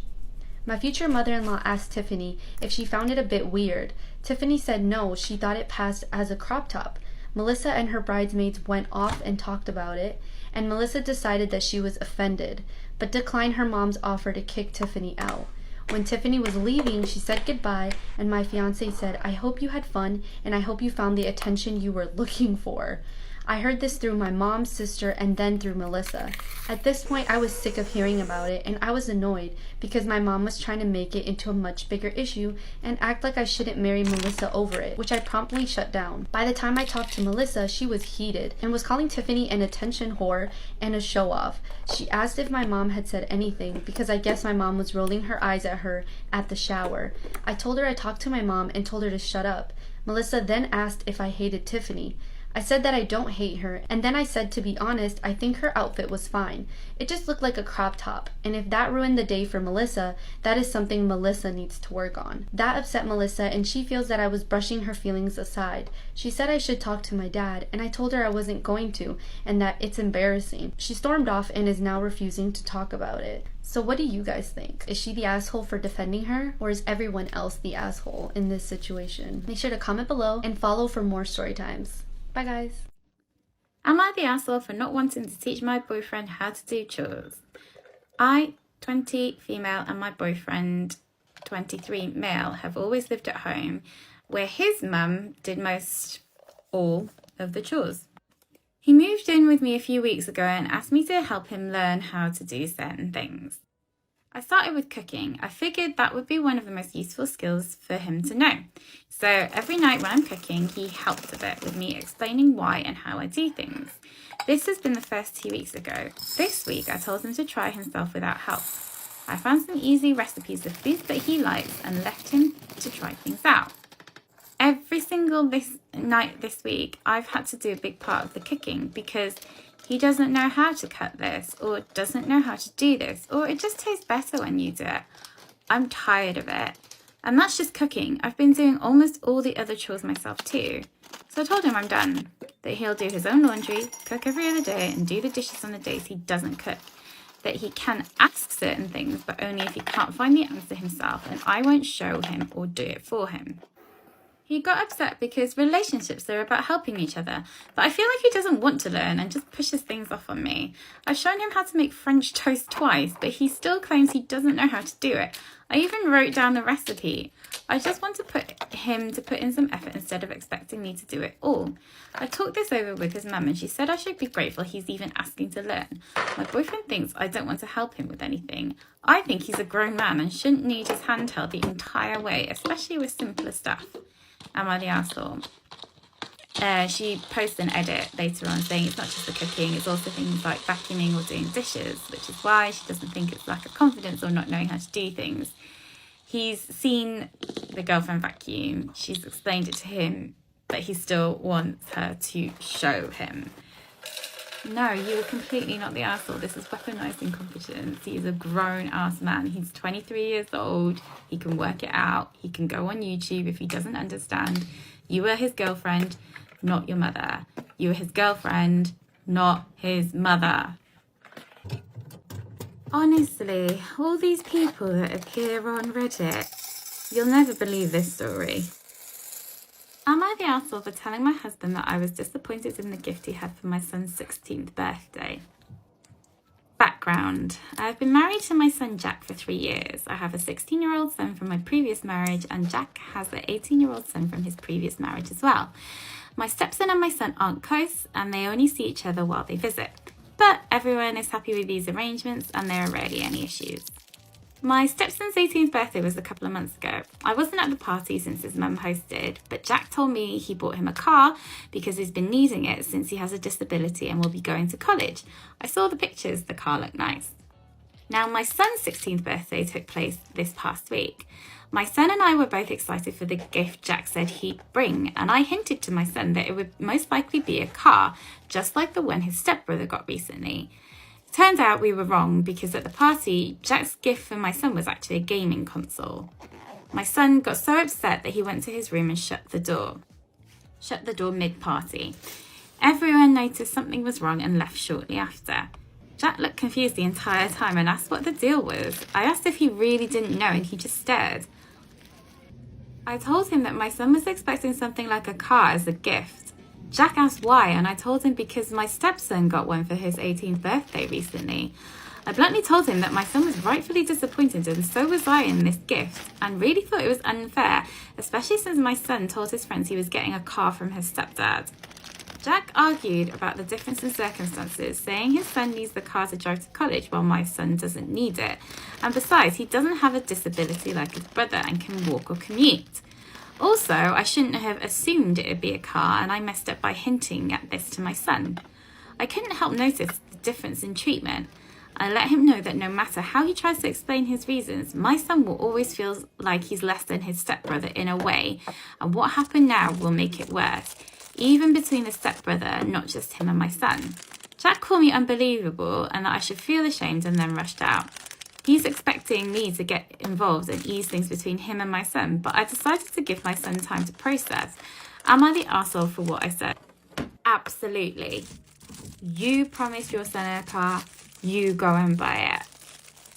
That is not on Jack. That's all on you, honey. Am I the asshole for hosting an alternative reception for my daughter's vegan and alcohol-free wedding? My daughter and her fiance are planning on having a vegan and alcohol-free wedding, which caused an uproar within our family. Many of our family members and friends are meat eaters and enjoy having a drink or two, and they feel uncomfortable and unaccustomed to the restrictions being imposed on them. They feel like they won't be able to fully enjoy the wedding and that it is not a true true representation of who they are. I understand my daughter's choices and respect them, but I also want to make sure that everyone feels comfortable and happy. After much discussion with family and friends, I decided to host an alternative reception at my home where meat and alcohol are going to be served for those who are unhappy with my daughter's reception. I made it clear that this is an optional event and that everyone was welcome to attend or not. My guests are choosing to attend the alternative reception instead of my daughter's reception, which is making her feel completely distraught and angry. She thinks that I have disrespected her and her partner's choices and is accusing me of trying to sabotage her wedding. I told her that this is not the case and that I am simply trying to provide the wedding guests with more options. She insists that I should have supported her decision and made sure that everyone was comfortable with it. My daughter is threatening to disinvite me and my husband from the wedding if I do not cancel this alternative reception. I am now unsure if I am doing the right thing. I want to make sure that everyone is happy, but I also don't want to create an unnecessary rift with my daughter. Am I the asshole for hosting an alternative reception? Yes. Big asshole. It's high-key so disrespectful. This day is quite literally not about you. It's not about you. I'm so confused. It's not about, what are you talking about? You're gonna host an alternative reception for your not wedding? Whose day is it? Whose wedding? Who's getting married? And they're not even gonna be at this alternative reception? What? And I thought maybe, so when this story started, I thought maybe the alternative reception was like a different day. I thought maybe it was like the next day, like come back and we'll throw a little shindig. Yeah. Still disrespectful. You scheduled it when the real reception is happening. You are directly sabotaging her day. Whenever people in these Reddit threads say, I feel like so-and-so is sabotaging, I feel like, I'm always like, all right, you're being a little dramatic. You're reaching. No, this is the first time I've actually heard somebody say, I feel like my wedding is being sabotaged. And I'm like, it is. It is being sabotaged. Directly. By your mother. It's the craziest shit I've ever heard. I don't even know what I would do. I think she's right on with the disinvite. Yeah. Like, if you don't cancel this, you are uninvited. So, yeah, have your alternative reception after my wedding that you don't even come to, bitch. Yeah, have just a party, I guess, weirdo. Like, what a fucking nut. That's so... You're allowed to say no. If someone asks you, sends you a wedding invite, if someone asks you to be in a bridal party, you're allowed to say no. Am I the asshole for refusing to walk my daughter down the aisle? Disclaimer, this is not my story. I, male 49, have two daughters, Marie, 27, and Julie, 23. Julie is not my biological daughter since I married my current wife when Julie was only 2. Her dad was absent, so I adopted her as my own, but I love both my daughters the same. I am closer to Julie since she was and still lives with us, and we do everything together. Marie is closer to her mom mainly because her mom has full custody of her and has never lived with me. Julie got engaged about a year ago and immediately told me she wanted me to walk her down the aisle. I agreed and have actively been helping her plan the wedding. A couple of weeks ago, Marie asked me to go grab coffee with her. She told me she's currently pregnant and will get married soon. This caught me off guard because I didn't even know she had a boyfriend. She wants to have a quiet and fast wedding since she doesn't want to show too much, meaning her wedding will be in 3 months. She said the ceremony would be small and she wanted me to walk her down the aisle. I felt weird about it since I don't even know her fiancé, so I told her to let me think about it. This answer surprised her, but she understood. I then went home and let my wife and daughter know. Julie wanted me to decline because she wanted to be the first to be walked down the aisle.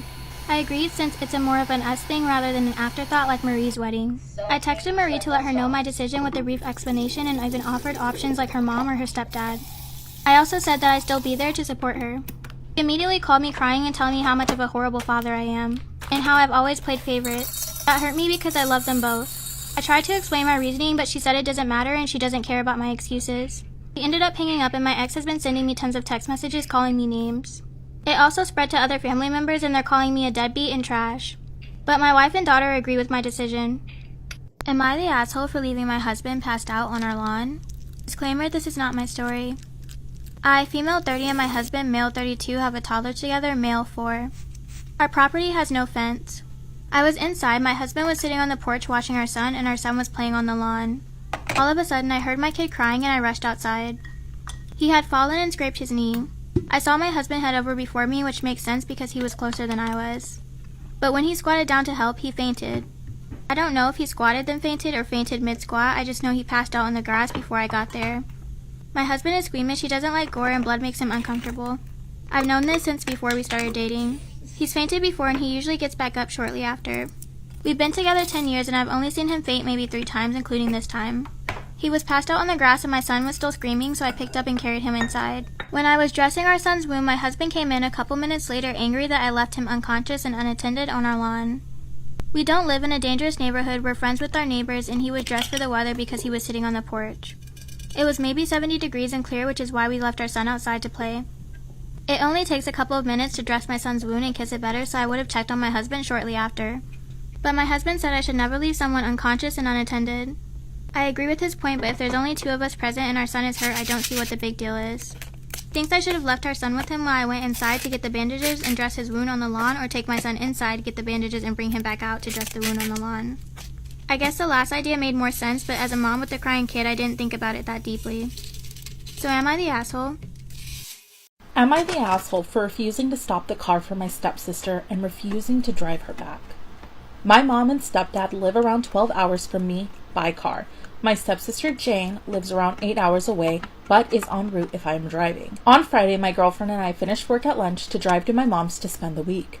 My stepbrother is getting married on Saturday, and we are going to work from home for a week. I begrudgingly agreed to pick up and drive Jane also, but I was cautious of doing this, as we have never gotten on, and she finds a way to make everything an argument or a political debate. Firstly, when I arrived to pick her up, she made us wait outside for 30 minutes, as she hasn't finished packing. I was annoyed by this alone, and it's a long drive, and I wanted to get there before 2 a.m. Hour 1 of the journey, Jane is in the car. She requested to stop to use the bathroom, so we stopped.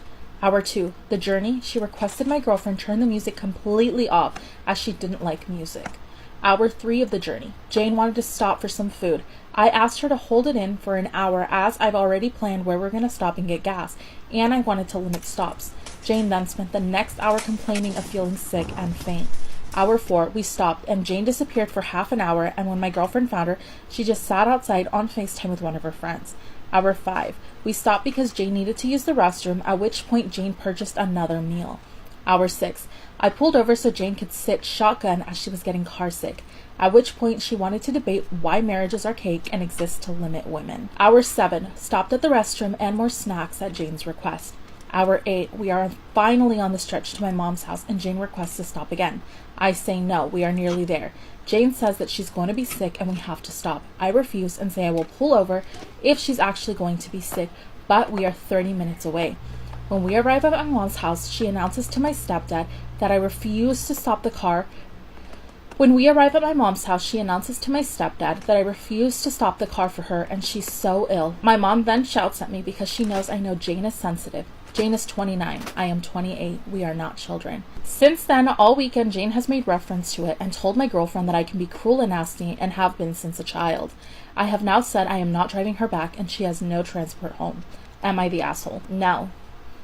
I feel like I wouldn't have even gotten halfway. I probably would have turned my ass around and left her back there. Here is a comment that OP left. I have told them now, yes, this is all pretty standard for her. She pulls this shit constantly. The issue is she's very easy to upset, and my stepdad doesn't want to lose contact with her. As a result, we are all expected to walk on eggshells. Then tell your stepdad to drive her. It shouldn't be on you, especially if this is going to be the way that she acts. Everybody has to give in to her every whim. If not, she's going to cut off contact. Like, if she hasn't done it thus far, I don't really think she's going to do it. And she just wants to have something to hold over somebody's head. And that's not a way to have a relationship with anybody. Am I wrong to be angry that my husband let my 16-year-old daughter have her 17-year-old boyfriend sleep over alone in our house? My 38 husband, 40 male, was staying home this weekend with our 16-year-old daughter while I'm away with our younger child. While making our plans, we agreed that the boyfriend could sleep over at our house after a family party because our daughter would be staying with her grandparents. I wake up at 3 a.m. to notifications that the 16-year-old went back home instead of grandparents. So I check the backyard camera and see my husband's truck isn't home. I call him and find out that he had decided to stay out and couldn't drive home. He had been drinking. So he told them that they better stay on separate floors, her upstairs and the boyfriend in the living room, and left it at that. They think I'm being unreasonable because I'm mad that my husband chose to go drinking instead of parenting like we agreed. If I had made that decision without consulting him, he'd be just as mad. I don't think they did anything inappropriate, but it was appropriate for him to leave them alone like that. Am I the asshole for being upset? I'm just trying to see this from their perspective, but I just don't see any way that this is just fine. Sometimes I really feel like a child because why is this funny to me? Am I wrong for being annoyed that my husband pisses in a water bottle at night? As the title states, my husband pees in bottles at night to avoid leaving the room. A little backstory. This is something I've asked him not to do numerous times. We also currently don't sleep in the same room as I am 37 weeks pregnant and he snores. So we've just been separated for ease of sleep at this point. And long story short, I found out he urinated in a few bottles while sleeping in our baby's nursery.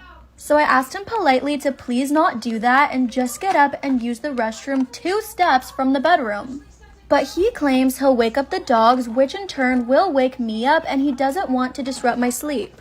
And again, I told him I would prefer he went to the bathroom and not urinate in bottles in our soon-to-be baby's room. I really don't think it's too much to ask. He claims that he'll wake up the dogs, which in turn will wake me up, and he doesn't want to disrupt my sleep. But I told him I would prefer he goes to the bathroom and not urinate in bottles in our soon-to-be baby's room. I really thought we'd gotten over it, but this morning I went to turn off the sound machine as he already went to work. That's when I found an emptied bottle that clearly once had urine in it. That's when I sent him a rage text saying that I've asked him not to do it and it's disgusting. He genuinely seems to think that he's doing me a favor by not getting up at night. But the dogs bark regardless, and my sleep is shit at this point in pregnancy anyway. And also, he doesn't see the problem if he's dumping it out in the morning. I argued that I get my happy pregnant self up to use the bathroom too, so I'm at a loss. Top comment says, your husband is disgusting, and I would quite literally leave a man over this.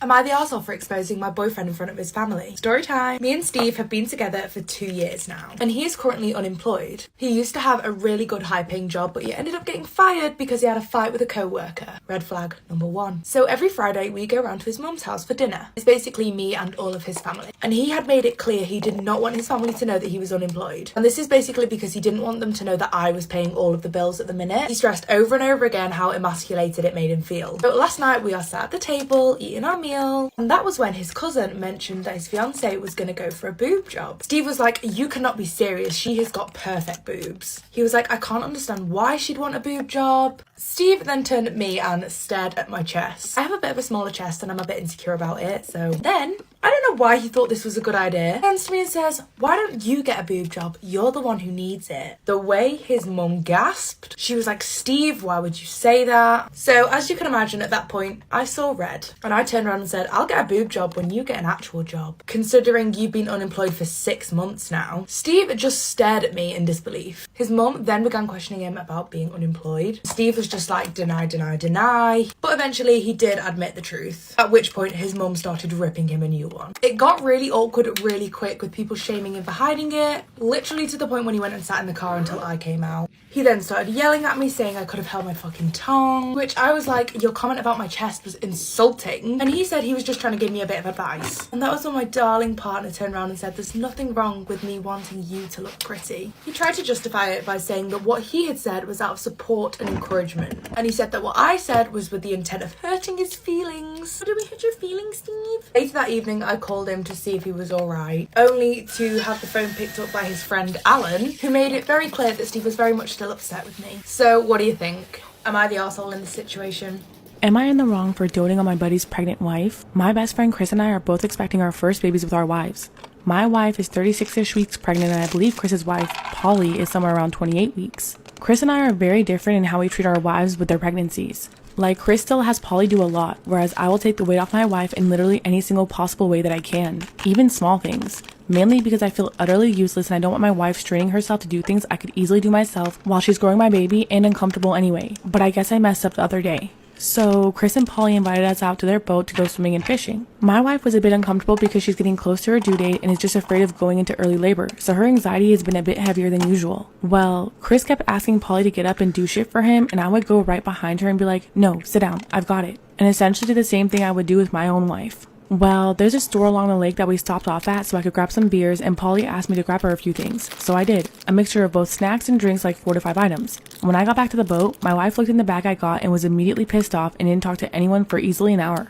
I had no idea why she was so upset. So when we stopped off and Chris and Polly jumped in to swim, I asked what was wrong and she's like, pretty effing pathetic, you get her literally everything she asked for and you couldn't even get me the one thing that I asked for. I told her that I didn't hear her ask for anything and she said, yeah, because you were so busy doting on someone else's pregnant wife that you couldn't pay attention to what your own wife was saying. I truly didn't hear her. But then Chris gets back to the boat a bit later and looks at my wife and says, where's your drink? And my wife just glared at me. So apparently my buddy heard my wife, but I didn't, which of course just adds fuel to my wife's anger because it looks really bad. I was right beside my wife and Chris was on the other side of the boat, so I should have heard her. Later on in the night, she told me that she's never been so uncomfortable in her life because Polly and Chris both noticed that I didn't get my wife the one thing that she asked for after getting Polly everything that she asked for, so it embarrassed her.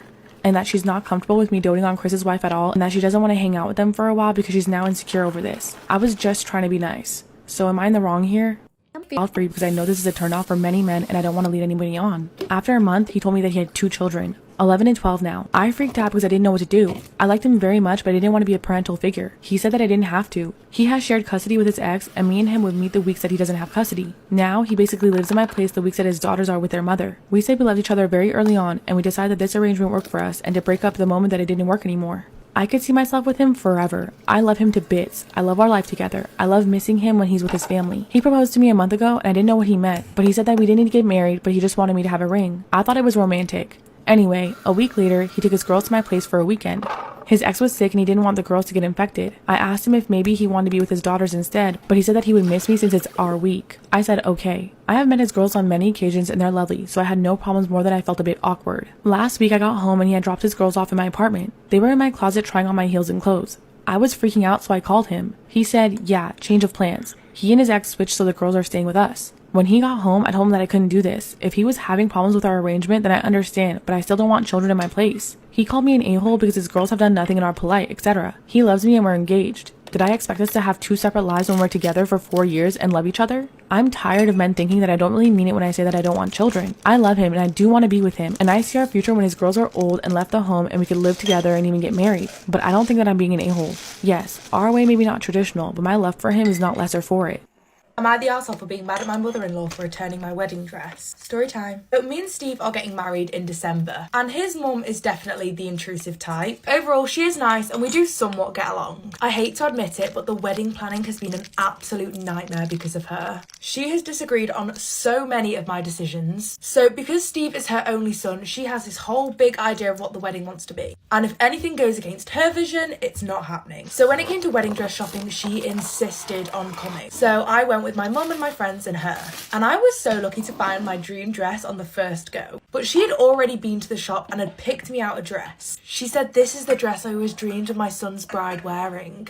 My mum and all of her friends thought that this line was hella creepy. The dress was vile. I'm just gonna say the dress was really ugly. I was really nice about it. I apologised and thanked her for her ideas, but I'd already chosen my dress. She then got all pissy and started texting Steve. Steve came home ranting about how I'd made his mum upset. And he said it was really disrespectful that I'd turned down her help on finding a wedding dress. He got all upset saying that my attitude wasn't working for him. He went on and on just asking me to consider the dress his mum had chosen. He even went as far as to say that they weren't that different. And let me tell you, those dresses were different. We went back and forth arguing about this dress. But thank God eventually he did just drop it. Until yesterday, when I came home and realised that Steve had taken my wedding dress and swapped it for the one that his mum wanted me to get. I immediately called him and lost my shit. He admitted it straight away. I started screaming at him down the phone. He asked me to calm down.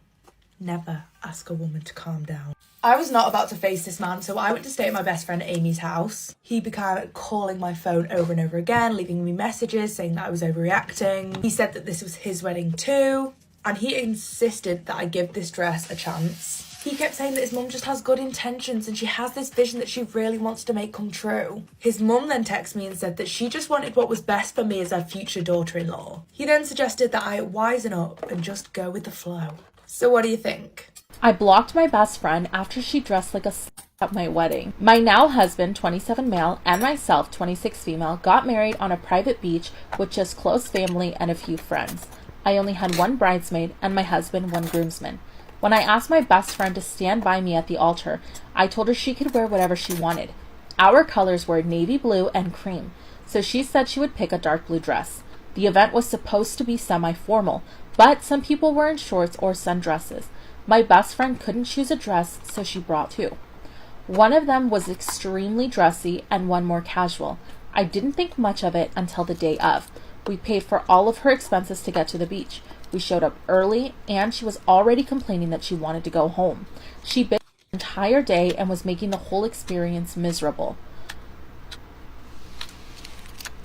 I would have left her. Fuck it. You know what? Here's a ticket. Go home. She wouldn't stop making the whole weekend about herself, and she refused to dance or even pretend to have a good time. She wouldn't talk to anyone except me and kept saying how much she didn't want to be here.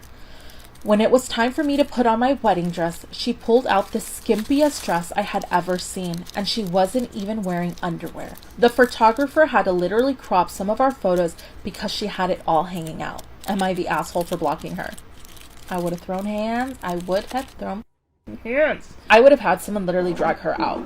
I'm not even lying. I would have paid somebody to just drag her out. Like, how are you going to show up to somebody's wedding trying to be the center of attention with that kind of shit? Like, no, get out. There is no way you're going to mess up my day and make it all about you, especially with the complaining. You want to complain, go complain somewhere else. Nobody cares. I found nude pictures of myself, 30 female, and female friends on my fiance's 28 male computer. I have been with my fiance for almost 4 years now. We have lived together for 2 years and just signed a lease after moving to a new city a few months ago. This happened an hour ago and I finally calmed down enough to write this. When using my fiance's computer today to download a PDF, I saw the most recent folder had my name, so I saved it there thinking it was a specific folder for me. Nope. When I go to get my PDF, I see a folder full of naked pictures of myself. Thinking the worst, I go up one folder to see 10 other women's names listed. Yes, all full of nudes. Some are his exes, some are his female friends I didn't know he had any sexual relationships with, and other are women I don't even know. I don't even know what to think at this point.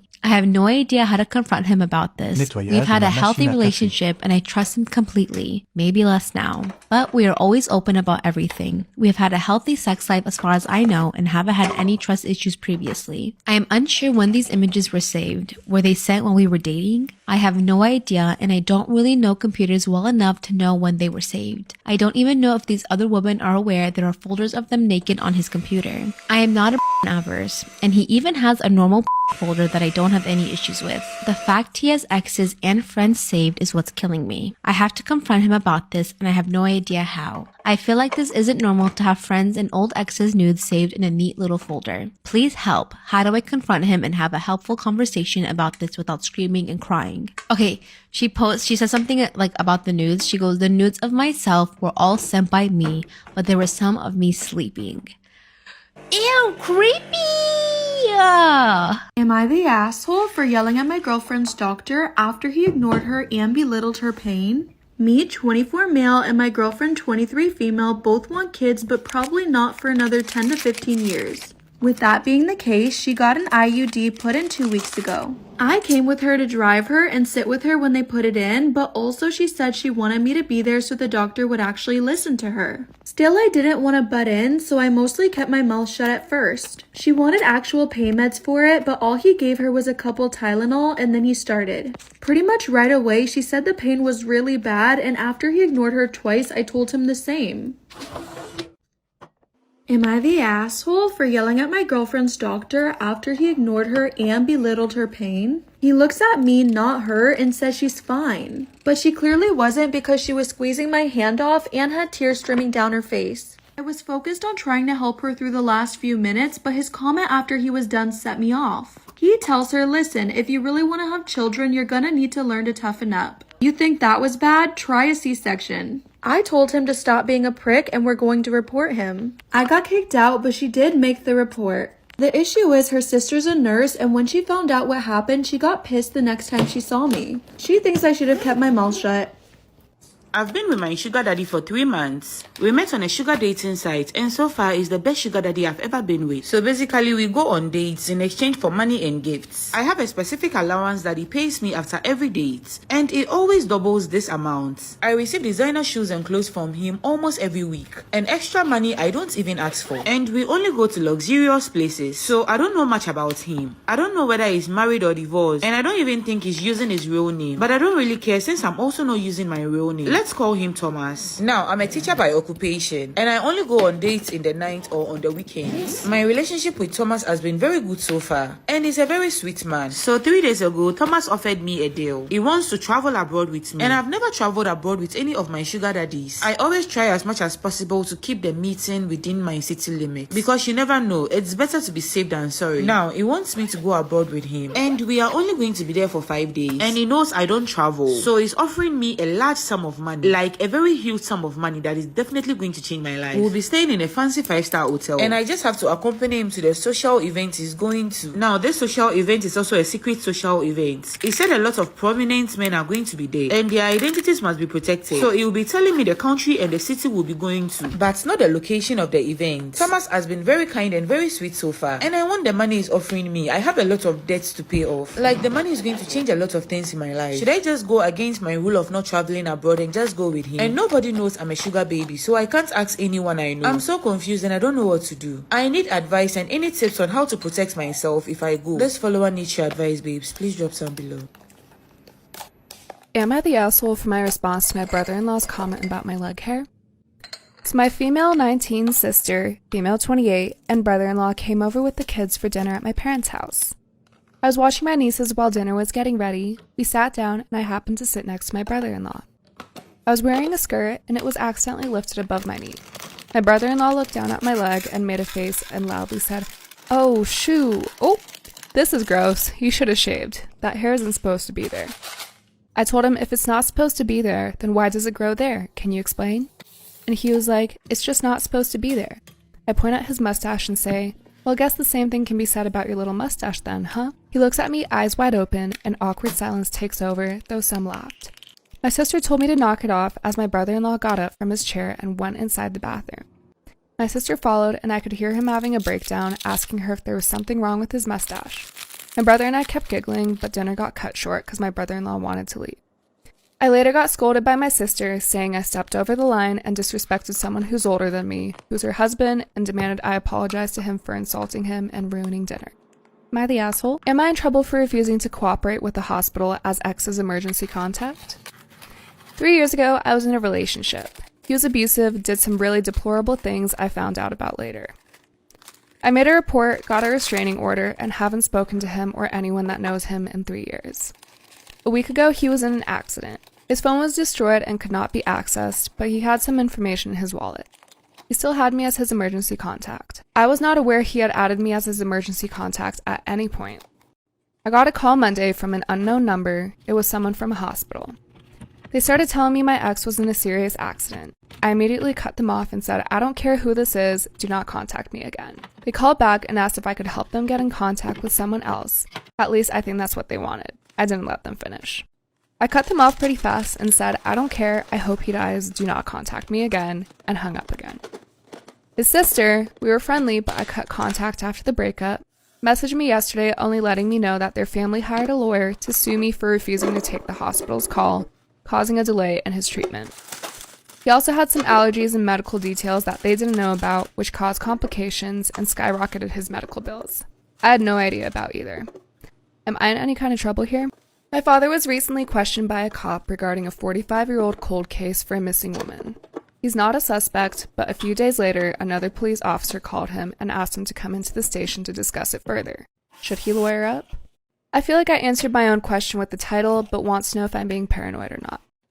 My father had an acquaintance, 17-year-old girl, he was a few years older, who went missing in the late 1970s. She was never found, and the case has been completely unsolved since. The other day, my parents got a knock on the door, and it was a detective who asked to speak with my father. From what my dad told me, he essentially asked for all of my father's recollections about this woman. My dad told the cop everything he remembered about the woman, which isn't much, and the cop left without saying anything happening. The cop did tell my dad why he paid the visit, which is apparently because one of my dad's former friends called the police station and said my dad might have information about her disappearance.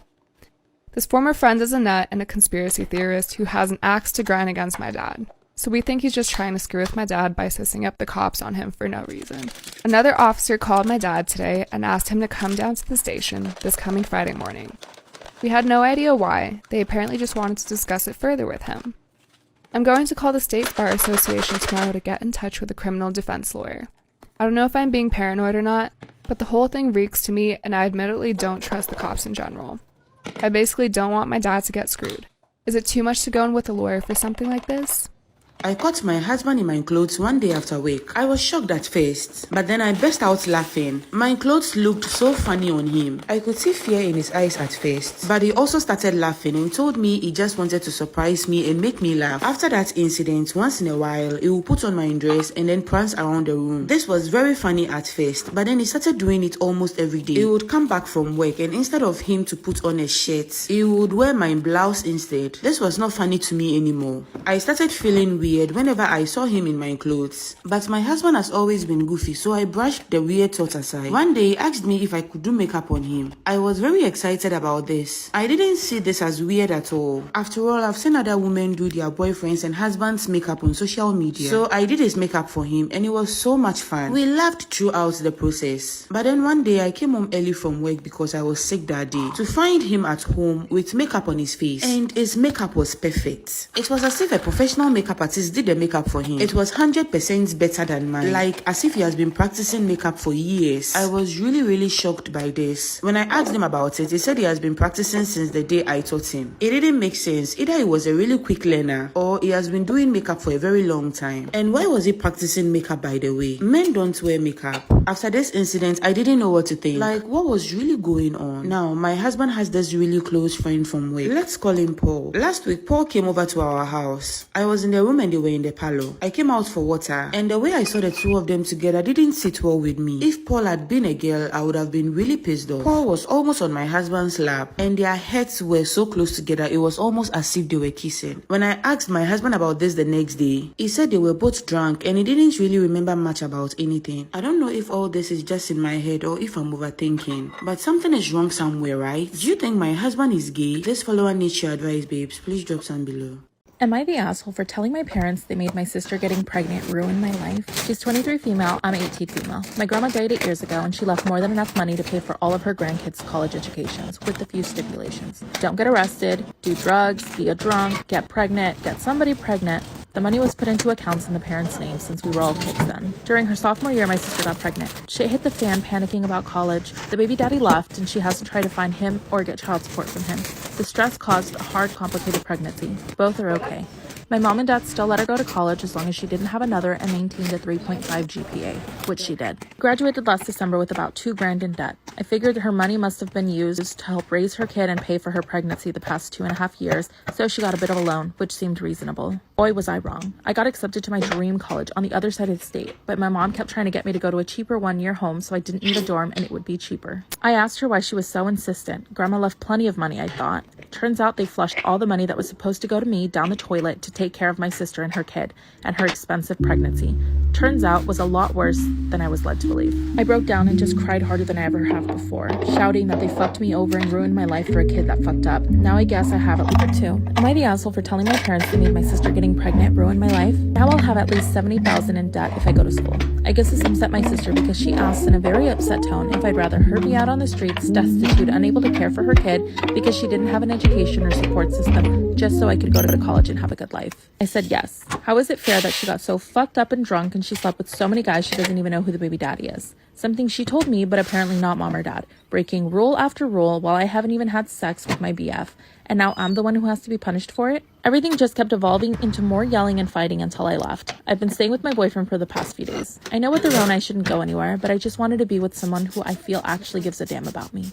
Mom's been calling and texting me, trying to get me to come home, saying if I could just be reasonable and not vilify my sister, we could probably work something out. I told her unless she has the money Grandma left for me for college, I don't want to talk to her until my college loans are paid off in about 50 years. Did I go too far? A lot of this was driven by emotion, but I feel really fucked over here. Like I'm being punished despite being the only one that followed the rules. Edit. I've been texting my sister this morning to try and mend some stuff with her since I didn't think Mom and Dad spending all of my money was her fault. She was told about it after graduation and was asked to keep me in the dark. She has offered to pay for a book or two, but not more since she wants to move out and get out from under Mom and Dad's thumb. Probably to party again since she doesn't try to hide how much she misses it. Edit 2. There was a bit left over after my sister got done at college and was told about it. They decided to use it to get her a car so she'd be able to get to and from work. She went along with it. Now I'm pissed at all three again. Am I the asshole for making my boyfriend sleep on the streets because he refused to pay for our dinner at a restaurant? I, 27 female, have been dating my boyfriend Colby, 28 male, for 3 years now. I've always been okay with being the wallet in the relationship because my parents have always been more wealthy than a single mom, so it was always me paying when we went out for dinner dates, shopping sprees, etc. Colby has been unemployed for almost 2.5 years now, but he always promised me that he would find a job, and he always told me that he appreciated the fact that I'm working hard at my job to provide for myself and him. But it's been 2.5 years since he had a job, and every day, all he does is go to the gym, go out with friends, or when he's at home, he just lies around and plays video games. I brought up his lack of contribution a while back when we got into a heated argument. He later apologized and said that he actually got a side job and just forgot to tell me. Told me that he wants to treat me to a nice dinner as a thank you for being the most amazing girlfriend and a celebration of our 3-year anniversary that was coming up. So yesterday we decided to celebrate our 3-year anniversary at a high-end restaurant. Everything was going smoothly and we were having a great time until my boyfriend said he forgot his wallet in the car and he told me he'd be right back. Well, he had me waiting for almost an hour. I tried calling him, but there was no answer. So yesterday we decided to celebrate our 3-year anniversary at a high-end restaurant. Everything was going smoothly and we were having a great time until my boyfriend said he forgot his wallet in his car.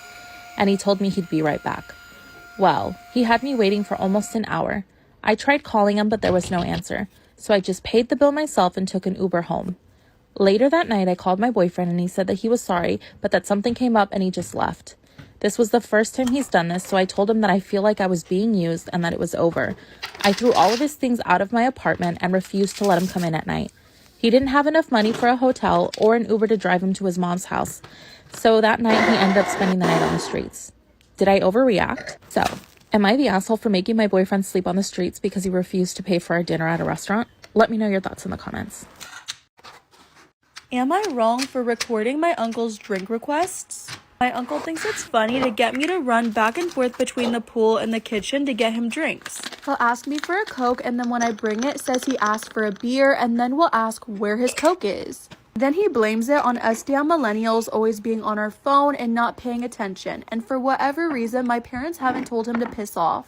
Honestly, this little bit got old a while ago, so to deal with it, I just make myself scarce whenever he comes over.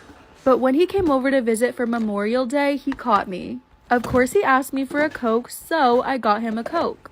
And of course when I brought it, he said that he asked for a beer, so I pulled out my phone with the recording of him asking for the Coke. Because you know, us damn millennials are always on our phones. Plus, I already knew what was going to happen. He asked me for a beer because that's what he really wanted, and I told him I'd be happy to get him the drink after he finished his first one. Because unlike his boomer generation, I don't waste things for the fun of it. Am I wrong for recording my uncle's drink request? I told him I would be happy to get him a new drink after he finished the first one because unlike his boomer generation, I don't waste things for the fun of it. He got really huffy because he was just joking around, and the next time he asked me for a drink, my phone was in my pocket. So I pulled it out and said, "I'm sorry, I didn't hear what you asked for. Can you repeat it?" That's when he said he would just get his own drinks, and I said that sounds like a great idea. My parents think I'm a jerk for being rude to a guest and also an elder. I thought I was just making sure he got what he asked for. Edited to add that he is actually a millennial and I am a Gen Z. And yes, it is for cultural reasons why I'm expected to fetch him his own drinks. I might be wrong for recording him without permission and also for ruining his ongoing joke. The top comment says definitely not wrong, might have been funny the first time when he was 10, but over and over again is bullying. Am I wrong for not sharing a reward with my family? Anytime I went to the beach with my grandfather, he loved to use his metal detector. He would spend hours walking on the sand and finding coins and stuff. Every once in a while, he'd find jewelry, but what I remember most is him helping someone out. It was the end of the day and there was a family looking through the sand, obviously looking for something. So my grandfather, being my grandfather, went over and asked if he could help. They told my grandpa they had lost their car keys, so he went back to our car, got his metal detector, and literally found it within 5 minutes. The family was so grateful and tried to give my grandpa money, but he did refuse. Anyway, I got into the hobby, but not as seriously as him. So when my family goes to the beach, I want to swim and have fun, but I do spend at least an hour looking for stuff with the detector. It's the one my grandpa gave me, so it reminds me of spending time with him, and all of my other siblings think I'm a dork. Well, on Memorial Day, me and my family went to the beach and I hit the jackpot. I found a diamond ring and it was huge. Am I wrong for not sharing a reward with my family? So the whole family got together at Memorial Day and I spent an hour on the beach with my detector. I hit the jackpot and found a diamond ring. It was huge. I put it in my pocket and kept going, and while I was having some food, a guy came up to us and asked if I was the kid with the gadget. Of course I told him that I was, and when he asked if I found a ring, I said that I had. He explained to me that it was his wife's and my dad asked him to prove it. So he pulls out a picture of the exact ring from the day before, which was his wedding. So I gave it back to him and he freaked out. I guess it was a family heirloom and worth a lot of money. But mostly, his wife was literally puking her guts out for losing it. He pulled out his wallet and gave me $500, and I told him it wasn't necessary, but he insisted. My cousin and sister think I should share the reward, but I didn't think that was fair, so I said no. They think I'm being greedy, and my dad said that I should share it, but it's my choice. And my mom told me that Grandpa will be so proud of me and that I deserve it. Am I wrong for telling one of my best friends that she was absolutely not my ex-boyfriend's type? My female 32 ex-boyfriend male 35 and I broke up about 5 months after 4 years together. He is the most amazing guy and I love him so much, and these past months have been the worst in my life. He is very handsome and successful and rich, and I'm sure he won't have any problem getting into a new relationship. He broke up with me because he wants children and a family, and I just don't. I think that we stayed together for so long, even though we wanted different, because we kind of thought we would change for one another, and that love is all that matters. I still do love him, but I don't know if he loves me, and when we broke up, I asked for a clean break, meaning no contact. My friends know all this, and they know how much I love him. One of my best friends, female 28, said that he was up for grabs a month after we broke up, and I ignored her thinking it was just a bad joke. She's gorgeous, but I know my ex didn't like her because she wants a rich guy and because she's done a lot of plastic surgery. Am I wrong for telling one of my best friends that she was absolutely not my ex-boyfriend's type? I know my ex didn't like her because she wants a rich guy and she's had a lot of plastic surgery. Last time we had dinner, she brought up wanting to date him, and the other friend said that we didn't do that to each other. She laughed it off and I said, well, you can try, but you are not his type. She said she's never been rejected before, and this is where I might have been wrong. I told her he didn't like greedy girls with lip injections and fake breasts. She started crying, telling me she won't feel sorry taking him because I'm a bitch and an asshole. Everybody took her side, and I waited until I was in my car to start crying. She knows I still love him and I'm not over him, so couldn't she at least wait? I know she's panicking because she kept saying that he won't be single for long, but I don't know, am I wrong? Update says my former best friend has asked my ex for dinner about 2 weeks ago and took him to one of our favorite restaurants. After the dinner, he stopped answering her calls and texts. I can't help but cry. Am I wrong for being upset with the clothes my granddaughter wore on her way out of the maternity ward? I know it sounds silly, but I would really love an outside opinion, and I'll accept any judgment. I have 4 children and 5 grandchildren, and for all of my grandchildren, I made a knitted clothes and hat for them to come out. It began with my first grandchild, and all the ones that followed, my kids asked me to do it. It's customary in my country for clothes to be a certain color to represent something good like health, peace, and protection. Now, I don't do this professionally and I work, so it's something I do in my spare time, and it takes months. I also want to say I never forced my children to accept it. Actually, they asked right after they announced their pregnancy. And that's exactly what happened with my oldest daughter, Pam. She told me she was pregnant and asked me to make it for her daughter, and of course I said I would. She picked the color red, and honestly, it was one of the prettiest jobs I've ever done and finished within 7 months of her pregnancy. She gave birth about 20 days ago, and my granddaughter was born healthy, perfect, and bright. But I was heartbroken on their way out when I found out my granddaughter would not wear the clothes I made. Instead, she was wearing clothes that Pam got from her in-laws from a very expensive brand like Gucci. I said nothing to my daughter about it, but in a conversation with my son, I just vented that I was heartbroken. It's just upsetting to me because she did ask me. Am I wrong for being upset with the clothes my granddaughter wore on her way out of the maternity ward? I was heartbroken when they came out, and I found out my granddaughter would not wear the clothes I made, but ones Pam got from her in-laws. I said nothing to Pam, but in a conversation with my son, I just vented that I was heartbroken and wouldn't have a problem if she didn't ask. And I didn't share this information to expose my daughter, but my son could tell I was kind of down and wanted to know what was wrong. Well, the word spread among my children until it reached Pam in the form of scolding. She angrily called me, saying that she didn't believe I was jealous of another clother and her daughter could wear them anytime. But I decided to make this moment about me and not celebrate my granddaughter's life. To be honest, I'm lost. I'm heartbroken that I've been making something so lovingly for months for a specific moment and not been told at any point she wouldn't use it. My family is divided. Some are criticizing me and others are really on my side. So am I in the wrong for being upset with the clothes my granddaughter wore? Please let me know.